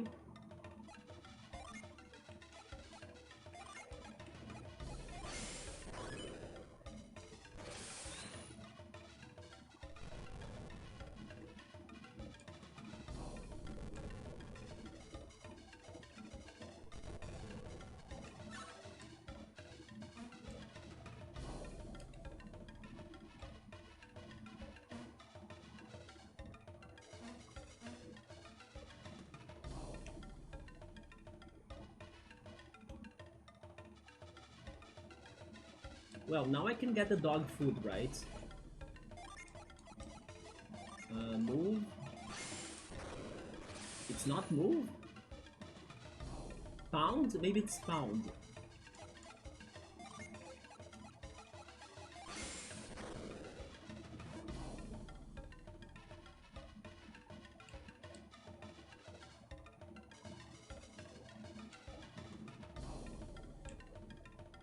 And then I don't have a wind attack to destroy that.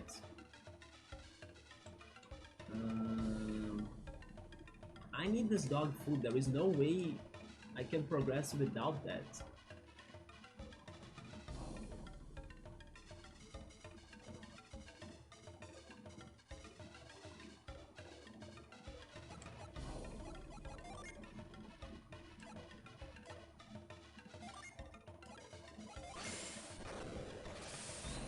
Yeah, but move is not working.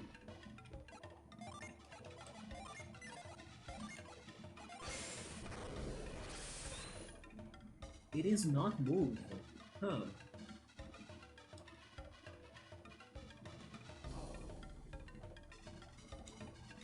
What if I do have a combination of genies that give me the wind attack, but I couldn't figure it out? It is also possible, but I did try that before.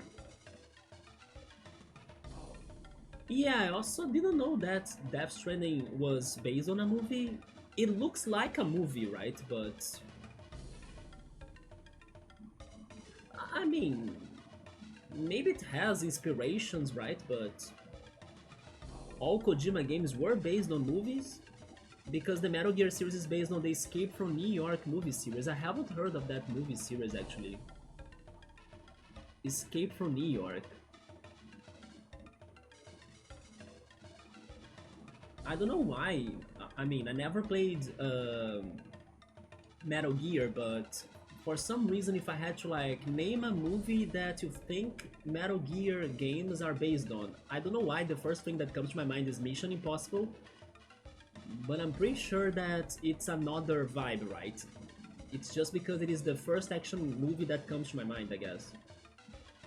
But then, yeah, Death Stranding, maybe a little bit of a rival because of the crazy creatures, right? The unknown creatures of Death Stranding.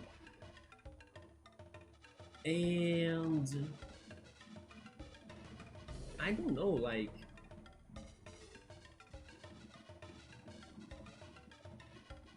maybe a little bit of horror as well, right? Sci-fi and horror. The main character is named Snake Plissken in the Escape from New York movies. Okay, wow. So yeah, that's maybe a very close connection, right? But I actually haven't heard of that movie series. I wonder if it is good.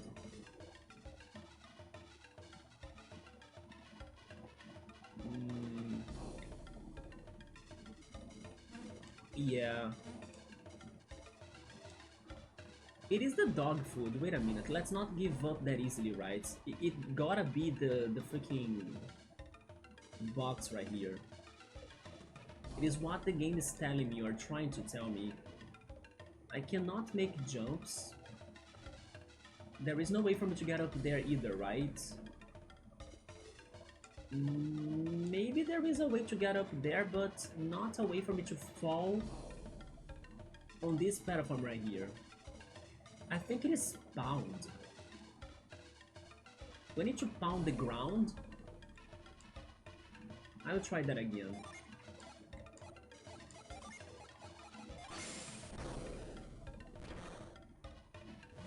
Go back a little bit. Could it be lash? I can try lash too. No? What about lash?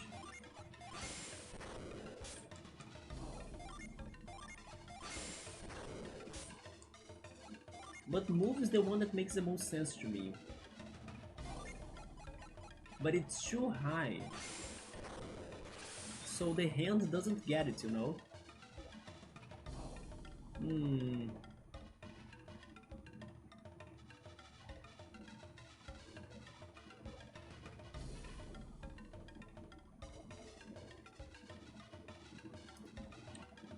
I don't know. I can also maybe get the wind ability to open this path, but I don't think that opening that path will solve this box puzzle. I think they are different things, you know? So basically, I probably have what I need to have to drop this box.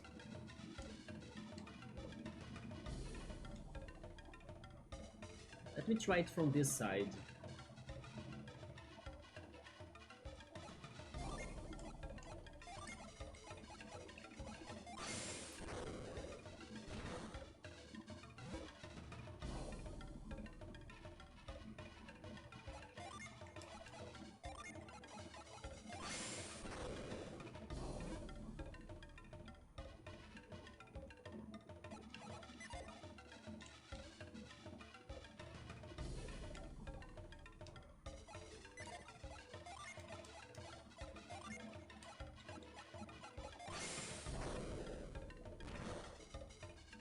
Yeah, shaking the ground also doesn't do it. Kojima loves movies. I mean, Death Stranding is almost like one, so definitely. I saw a YouTube video talking about Death Stranding and which movie it was based on. Maybe it is the one... Oh yeah, no, never mind. We're talking about the...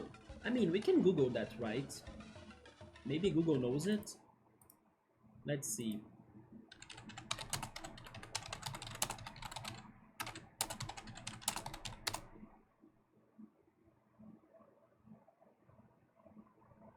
Oh, it is like a...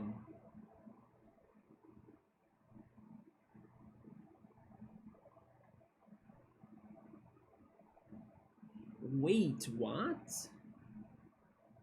We are getting a live-action Death Stranding movie? I did not know that. Or at least I don't remember that. Yeah, they are making a Death Stranding movie adaptation. Did you know that? But I could not find the movie though, but I found that it's getting adaptation. Yeah, right? What the hell?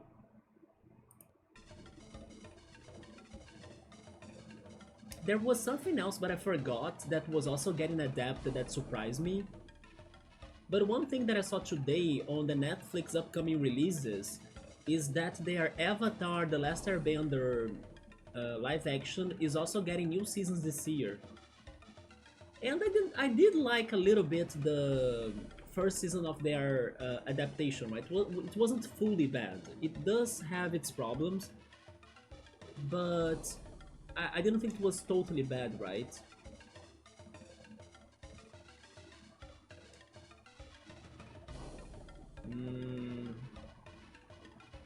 What is the point of this cave in here?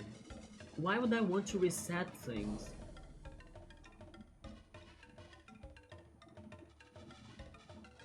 Let's try and move from this side.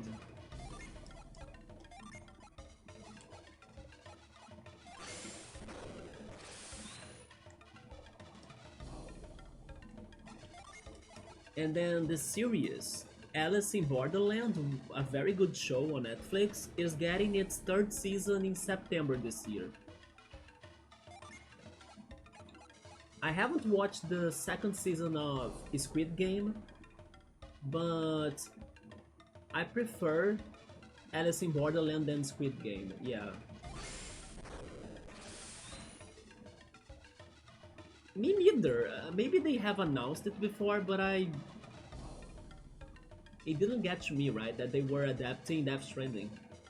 From what I have researched, Death Stranding was inspired by a real Japanese, I'm not sure how to say that word though, careers maybe? But it contains several references to movies. Yeah, hence why it kinda looks a lot like one, right? Who is leaving? Okay, man. See ya Wednesday, maybe before, but then Wednesday is not only Roller Coaster Tycoon, right? It is also Switch to Talk, because the direct is on Wednesday. But I will see how it goes this week, man. Maybe I will try to find a day for Sable, I hope, but nothing's guaranteed, right? But get good rest, and I talk to you then. Take care. Hi, Bookmark. How's it going? Yeah, Wednesday we're getting Switch to news. It's the Switch to Direct day. It's coming up. Days are flying by, right? How are you doing, Bookmark? I'm here stuck with this puzzle now. I don't know how to freaking drop this crate or this box. It must be something so dumb, but I'm not doing it. I see why the director for Escape from the New York wanted to sue Kojima, did he?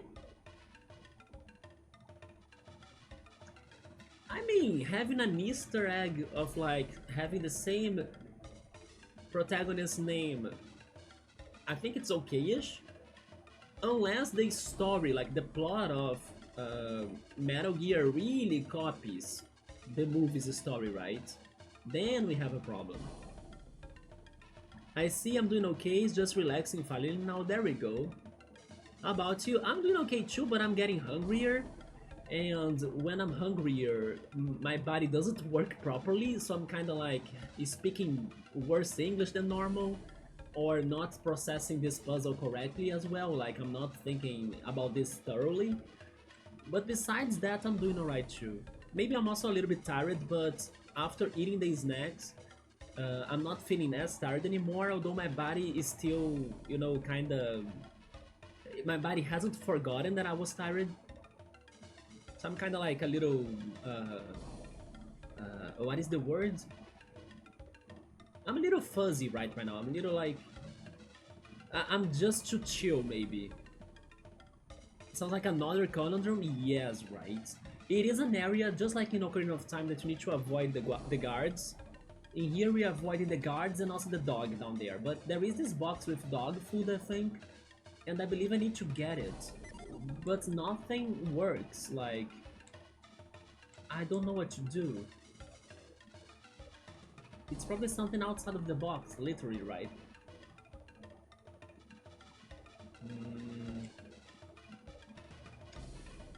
I still wonder what is the point of this door right here. It is to reset the puzzle, but why would I want to reset the puzzle?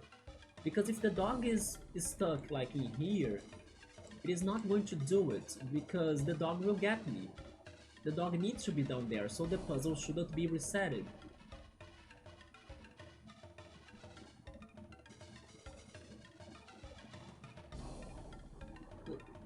It is far, but I will try it. Give me a second.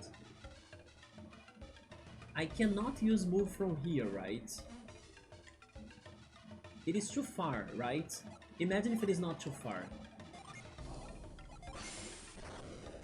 Okay, it is far, yeah.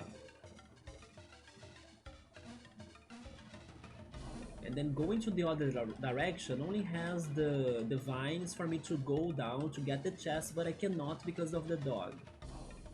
So there is nothing there.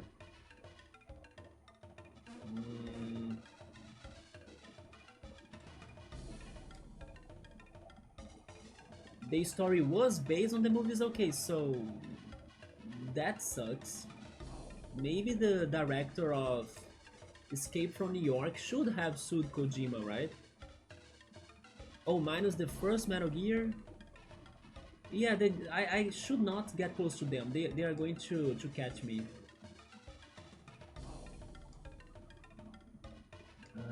Unless it's this, but this is going to bring me to the other side right there. But I could not find a combination that could give me wind, because I only have one electric genie, right? As you can even see on this save menu. But it sounds like I should have a wind ability, because in order to complete this puzzle I believe I will need that. Okay, let's mess with our genies again. Cutting Edge, is that a Psy energy for the overworld? I think it's not. It is not, yeah. What else?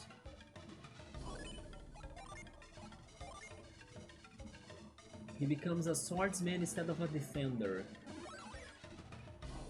As a swordsman, what does he have? He doesn't have the healing abilities anymore. As a brute, he has cure, right? And growth. Actually, he doesn't have cure. He has growth now, haunt as well. But nothing that I need. An apprentice. That's not good.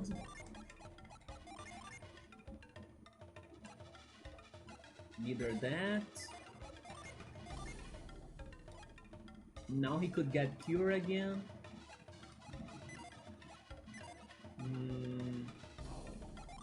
Maybe fire and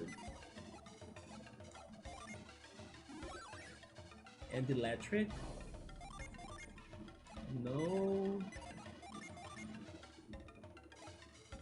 And no. I now just learned that I can give them a third one. For example, if I click on give, right? Yeah. So I can have any character that I want with 3 genies. I didn't know I could do that.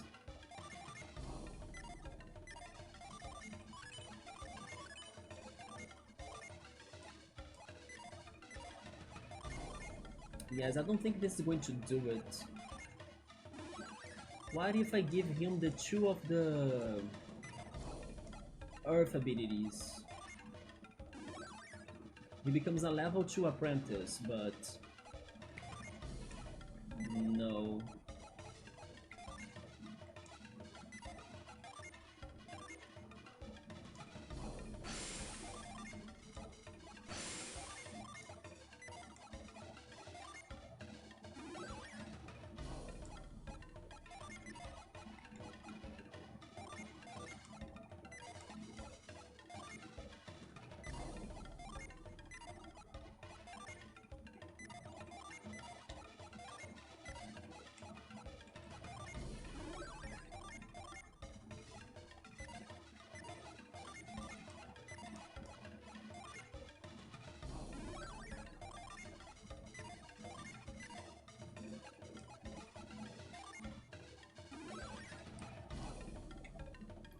Yeah, these guards are really working right now. They are not sleeping on their jobs, right?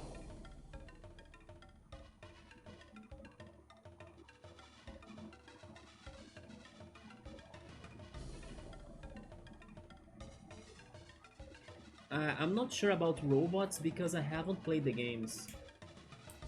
Well, if he copied the movie's plot without the movie's director slash creator authorization or permission? Isn't that how the world goes today?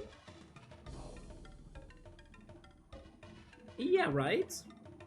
If there are like very clear evidences that he pretty much copied a lot the original work from the other guy deserved some money from that, don't you think?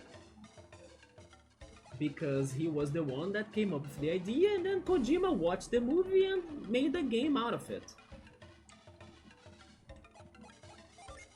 One thing is for you to base your game on something. but then you do it differently. Another thing is for him to go along the lines of the same plot. Then it's crossing the lines. I couldn't get anywhere, so I'll give him those again, so he becomes a defender. And then give one of those to Shiba. And that's it. I couldn't get anywhere with this. I couldn't even set Jenna with the animals or summons. Kind of summons, right? Because she's a tamer, so she kinda summons other monsters and creatures to help her out in the battle. I couldn't even give her the genies that allowed her to have different ones, so I could show Subaru, the one that I wanted him to see, but I will not give up. At some point I will still try it to give her the new ones I saw that I think he's going to like. Yeah, right, so I don't know what to do about this. Yeah, I cannot cut that, but I might need to do it. It's probably something dumb and basic and simple. I still don't understand. Oh, the guard saw me? Anyway. Okay. Another thing that the game kind of points out that I should have but I don't is the freezing ability. I also cannot freeze, right? Also, this battle might suck, by the way. Assassins first. And then I'm trying to heal a little bit, right? Yeah. I think Jenna will be hurt this time, so I will try healing her. I called it, right? Although Shiba also got hurt. But they went more for Jenna, so I chose right. No, the other one. And then fly Shiba now, yeah.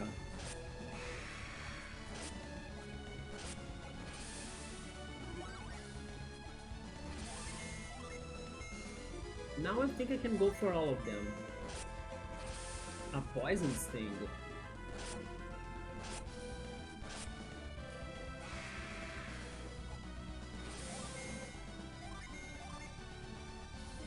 He also got sued by Russians because of the snake teams from the Metal Gear Solid series. From hearing the teams like this, the music, it sounds like the Russian anthem. Oh my god.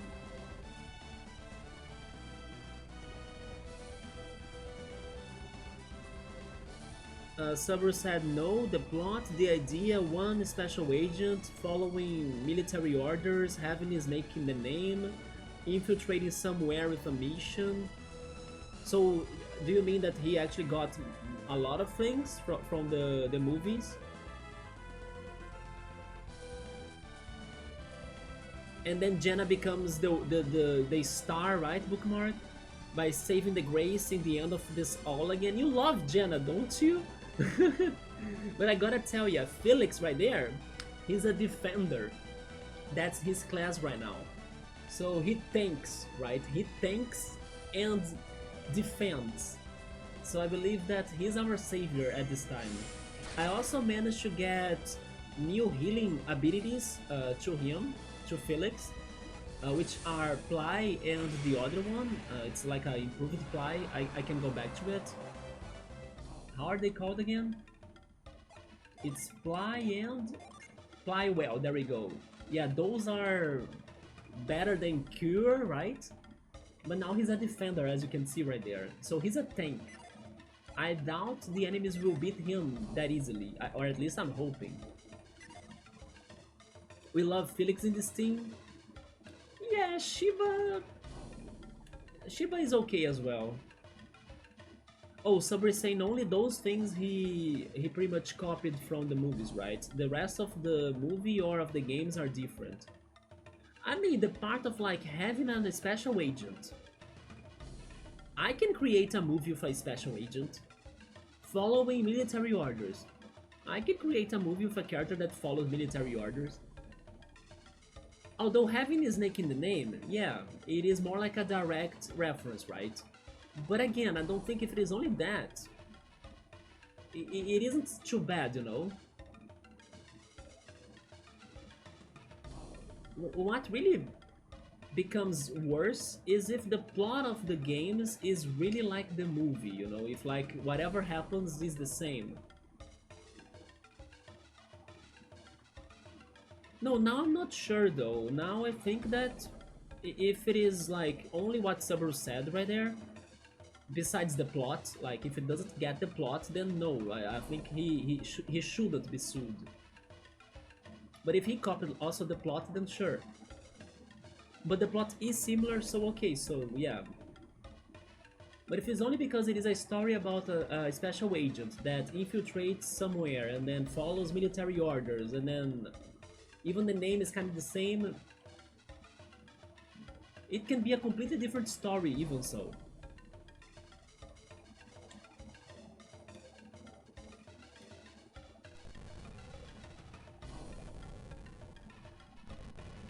There is a chance I might give up on this puzzle today, guys, because we are not really getting anywhere, right? But I really feel like I tried everything, haven't I? What could I be missing? Could I be missing something else around these parts? There is also that, but nobody could freeze. I don't have a genie to freeze. I have two water genies, but they don't freeze. Because I don't have the water character, which is Piers, right?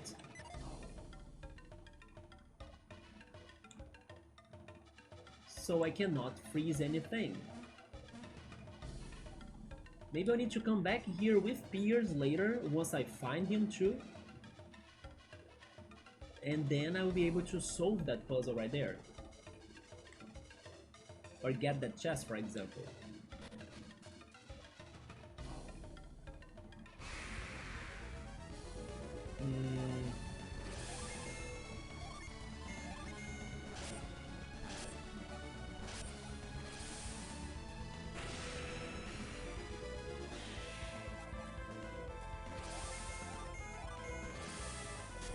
I'm actually kinda curious and excited now to eat my cereal with the new vegetable milk with chocolate that I bought. I'm really hoping it tastes good, you know? As it is from a brand I never tried and the price was good, so if I like it I can buy it more times.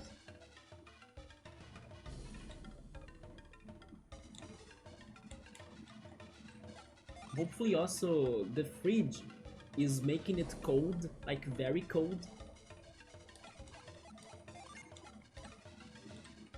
Because I left in the fridge when I got home just before starting the stream, so it hasn't been like many hours, right?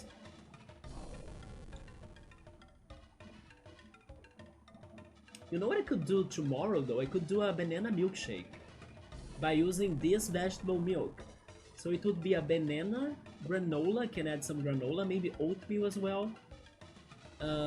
This chocolate vegetable milk in a single cold milkshake. I wish I could be drinking that. I only don't do it right now because it is like...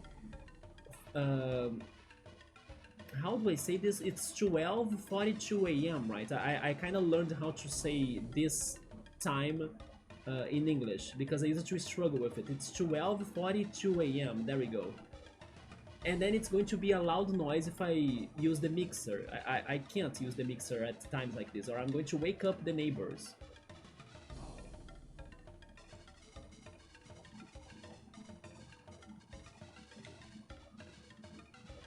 So here we go again. We have this block.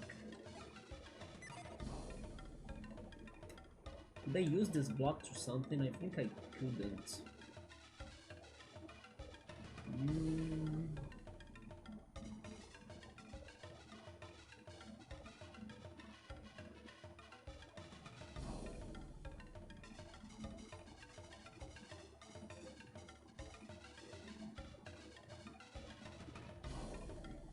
I'm getting flashbacks from the ship that is in Al-Hafra. I believe the ship in Al-Hafra had a puzzle a little bit like this one. I can be wrong though, but I remember there was an item in the ship of Al-Hafra, inside of the ship, just close to where I fought the pirate brigs, right? It's like past that room. That there was something on the top that I could not get it. And maybe the same thing I had to do there is what I need to do here. And I remember trying to get whatever was there a lot, like many times, and nothing worked.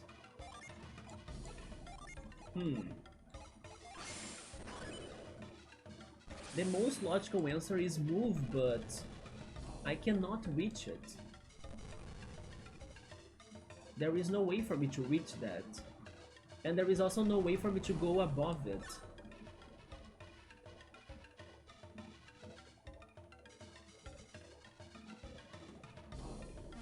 I could be missing a Psy energy for that. But at the same time, as this is a somewhat important puzzle, the Psy energies for me to solve it should be easy to get, right, in a way. And most of the genies I have gotten so far, they were somewhat extra genies, not the genies that the game could point very directly to me for me to get them. Although the one genie that was somewhat obvious for me to get when getting to this place was the fire one. Right? Which was canon, wasn't it? Either canon or Kingdom, actually. Is there anything I could do with him?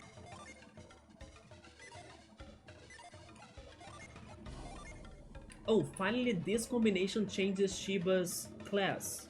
That's like the first time it happened. I could never find a combination that would change her class. What can she do like this? The same things as always. Good job. But can I change it more?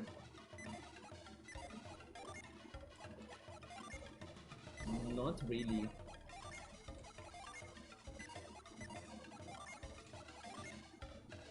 She returns as a Pyro. They are using lots of lines from the movie? Okay, that's BS. Yeah, that's a little bit bad. What's the puzzle? It's getting this box, right? I'm trying to think about that. But sometimes it could be related to a technique that I don't have available right now. So I need to be changing their classes to see what they can learn and see if it is a technique that I could be using. But I did change Shiva a little bit right now, so maybe I'm still missing something, so let's see what else happens. No, no, no, no and no. Give her 2 water ones. Let me see, fog and chill, yes. Wait, kindle for chill. Deactivate. Deactivate, it doesn't change anything. What if I deactivate echo? It doesn't change anything. Yeah. Wait.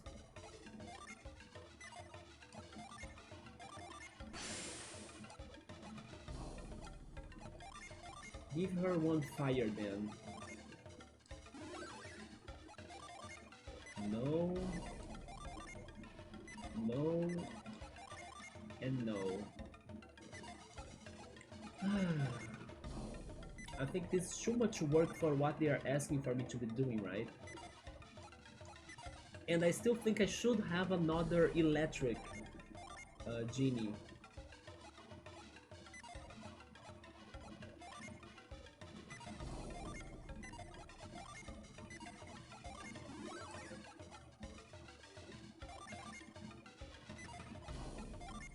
A trainer. There we go! Subaru. That's what I wanted to show you. Look at that.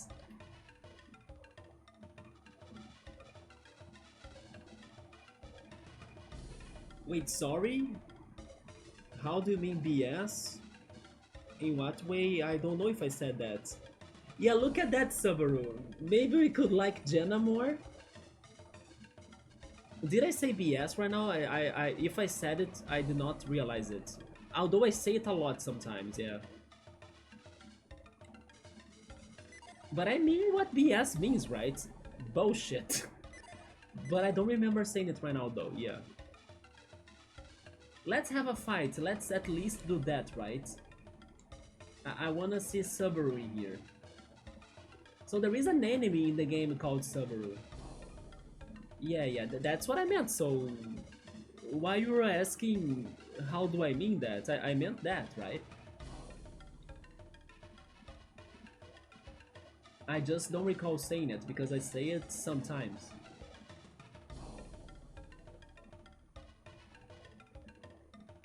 Where are the enemies when I wanna fight them? Enemies, please!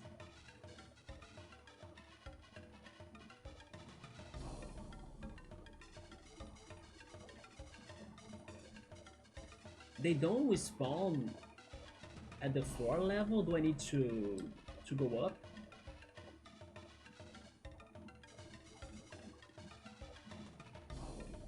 Is that a thing?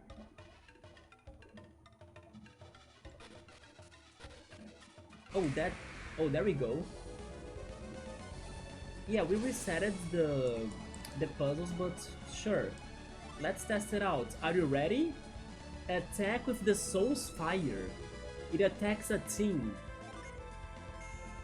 Okay, let's check it out. Oh, look at that! I could see two faces, or two heads. Were there three heads, Subaru? Could you notice that? One of the heads was hidden, right? It was like behind her.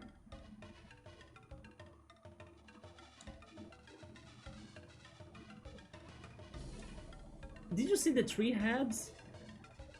That was Arthas. Yes, I only saw two heads too, kind of. Let's try it again, shall we?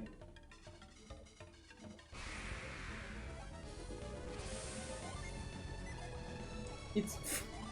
we have Dirge, and then we're going to send Subaru. So it's pretty much the Final Fantasy VII game. Dirge of Subaru, right? Man. There is also a Nork. Attack with our body mass. That's new.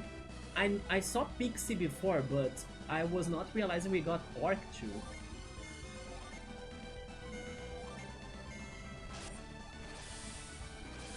Yeah, there are only two heads because you can even see their ringtones, right?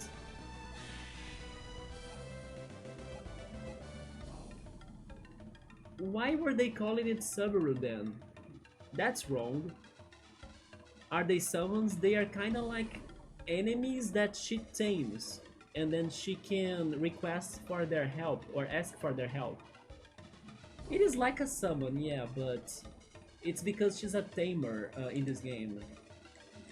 So she kinda gets the help of the monsters, you know?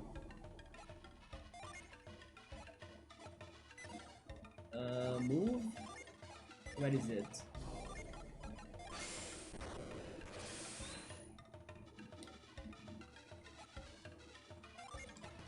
I will try this once again, but if I can't do it, I think I will call it, yes.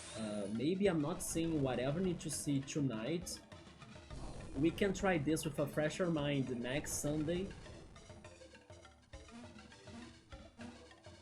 Not sure if there is anywhere else for me to go actually, to like explore. I have the feeling this is where I need to be right now. I'm just not following the puzzle correctly.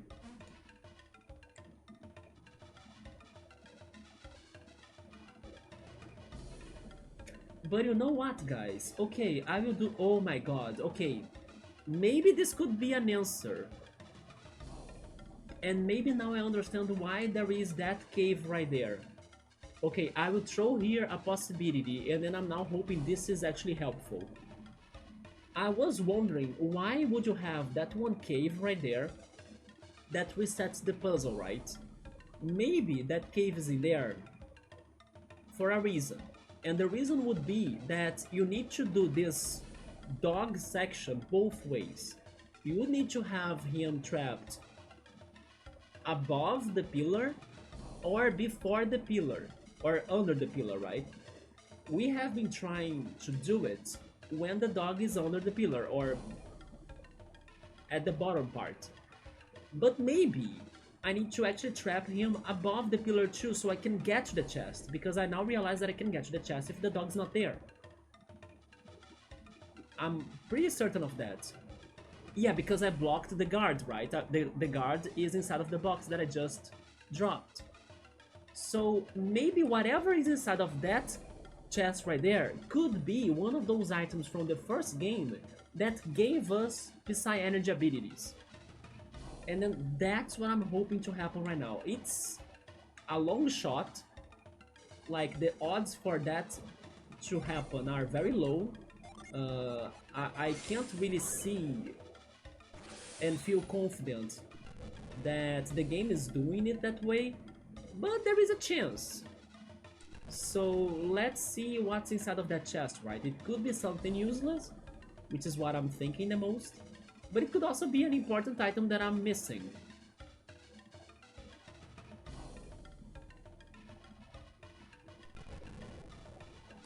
There we go. So now I can check this out. What is in here?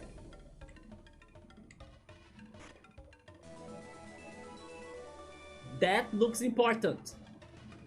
That looks important. What is a tear stone?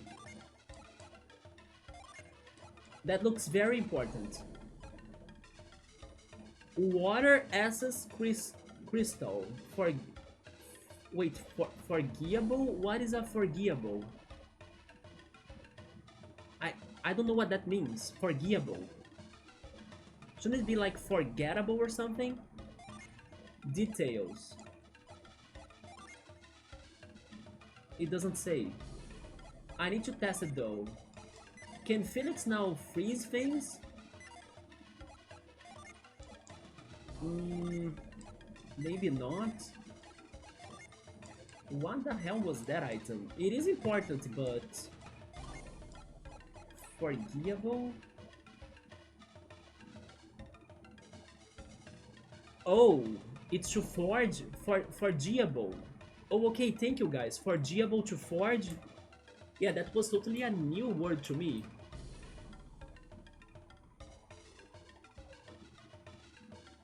It is a more consistent summon than the summon system in this game. Yeah, because it is easier to summon them, right? You use the PPs instead of using the... I don't know, the star powers. It was worth a go. Definitely was. It is a different item than what I was expecting, although it's not necessarily what saves us from this.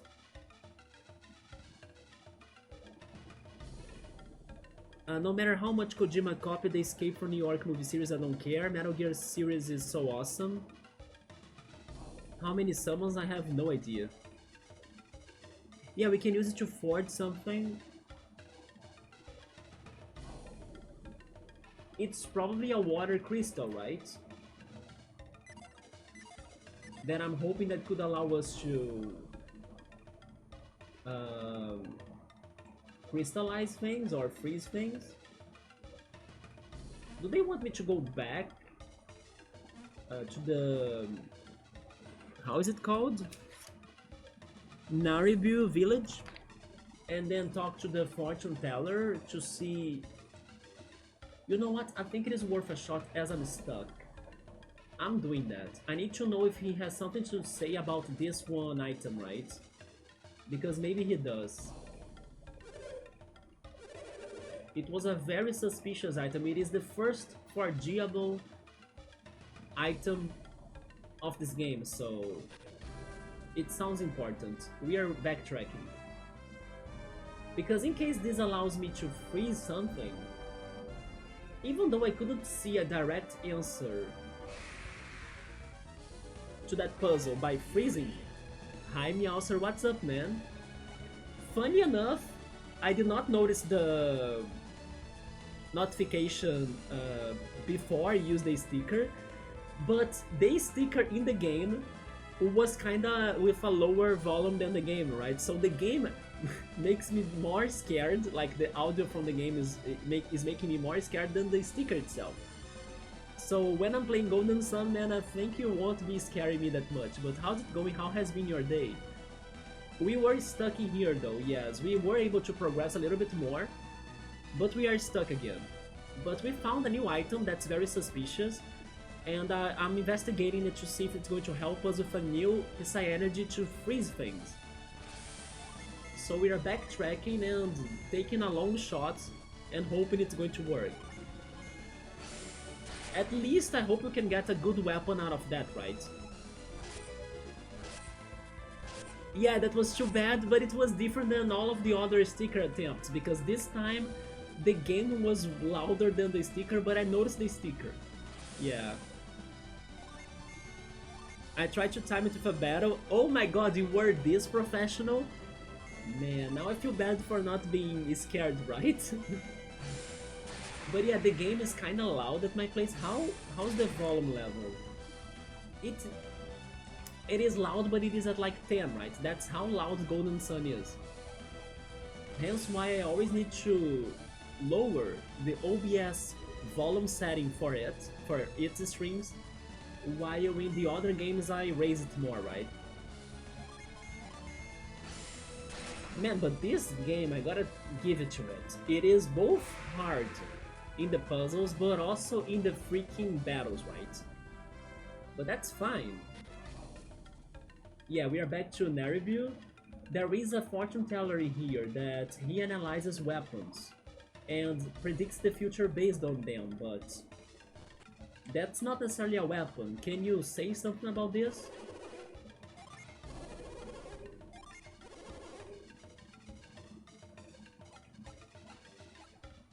What can I do with this item?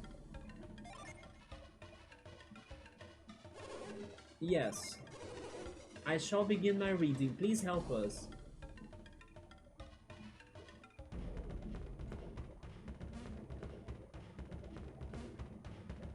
Oh, that's the basic animation, right? I see. Beyond the item before me, I see a path for you to follow. I see you inside a sacred icon. By listening to the voices, you will earn a precious item. What?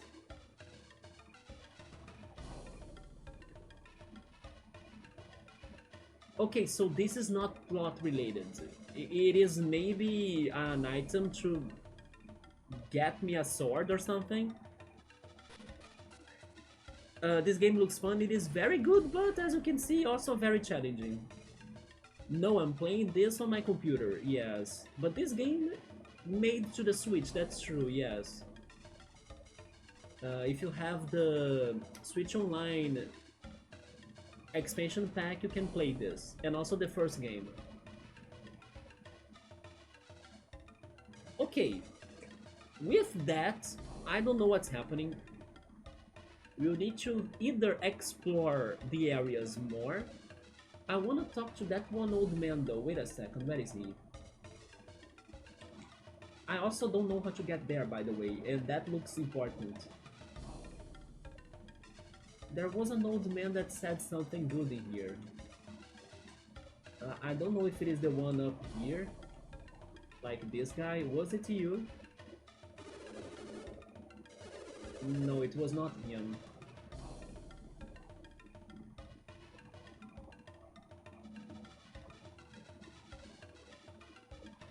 Was it that guy, maybe? I think so.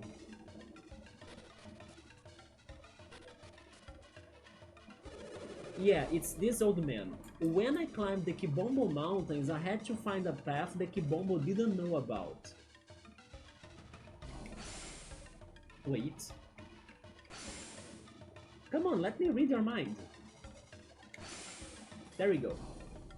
I remember when I found that path above the pass.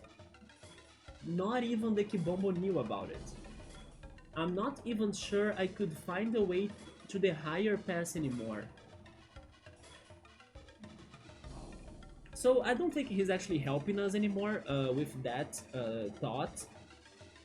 But he was the character that led me to find the alternative higher paths in that area, right? To avoid the guards, pretty much.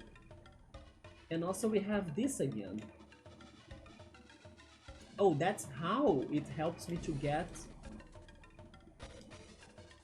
to the one mysterious, suspicious item up there.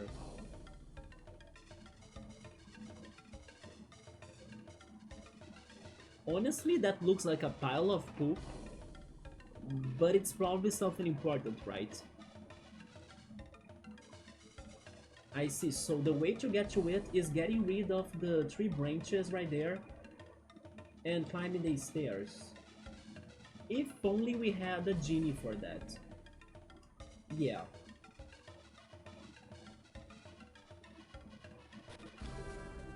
Yes, I don't know what to do right now. How's the map again? Oh my god, wait. I was pressing the map together with the analog stick. Yeah, we have the Kibombo Mountains up there. Everything is surrounded by rocks. They also mentioned a river with monsters, but I could never find this river, right? Maybe it is after the mountains?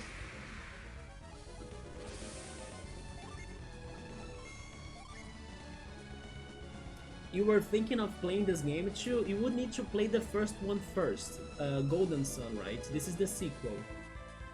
You have the GBA collection on your Switch. The games are very good, but you gotta be patient when you get stuck like I am right now, right?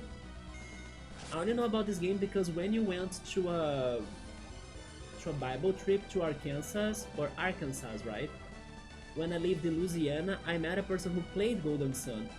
Yeah, this game, even though it's not like, I don't know, the most famous JRPG out there, those that tried it, they only talk great things about it, right? For example, Meowser right there. Meowser played the first one when he was younger too, so he has a great passion for the franchise. And I can see why. It still found a way to become something different than the other RPGs that are out there, especially with this big mix of puzzle solving together with RPG battles, right? Not to mention the mechanics, like the genie mechanic is very wild. It reminds me a little bit of the materia mechanic, but a little bit more complex. You know, I feel like they could have made it easier to operate it or to work with it. But maybe they had limitations thanks to the GBA, I'm not sure. But it is a very unique, crazy mechanic, isn't it? It changes everything. It changes your attack, defense, and other stats. It gives you summons. It gives you the abilities for you to solve the puzzles in the overworld. It changes your classes as well. It has a lot of layers going on.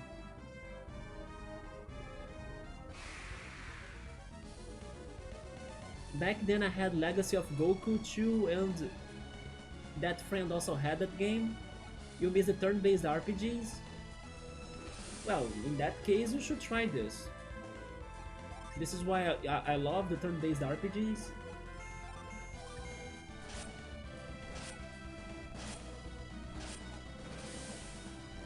The yaw attack does like a lot right now. I will start healing a little bit. I don't have the healing ability because I messed with my genies, you see? As I was changing the genies, they changed my skills. So my character is not a healer anymore. Which is not good. But at least I got my Dream Tide. There we go.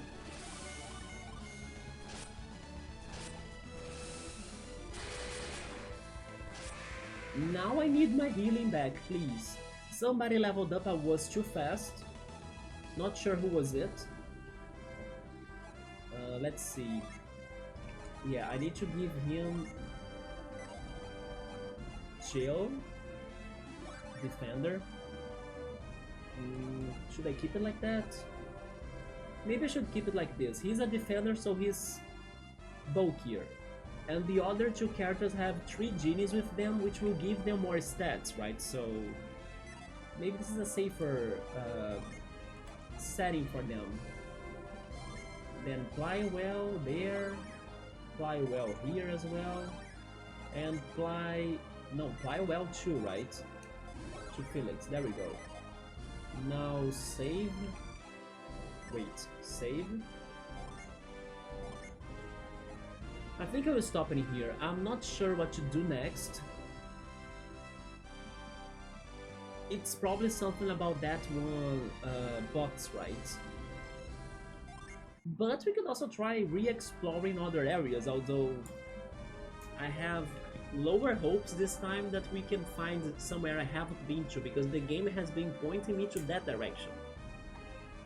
But it's probably something simple, just like how it was in Paper Trail yesterday. That was like one moment that I got very stuck, but the answer was like obvious, and then once I realized that I felt like the dumbest person on earth.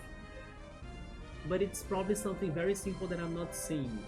So hopefully next Sunday I can pay more attention, or maybe have a fresher mind and start seeing what I'm not understanding today, right? But at least we checked this new city, or this new town actually.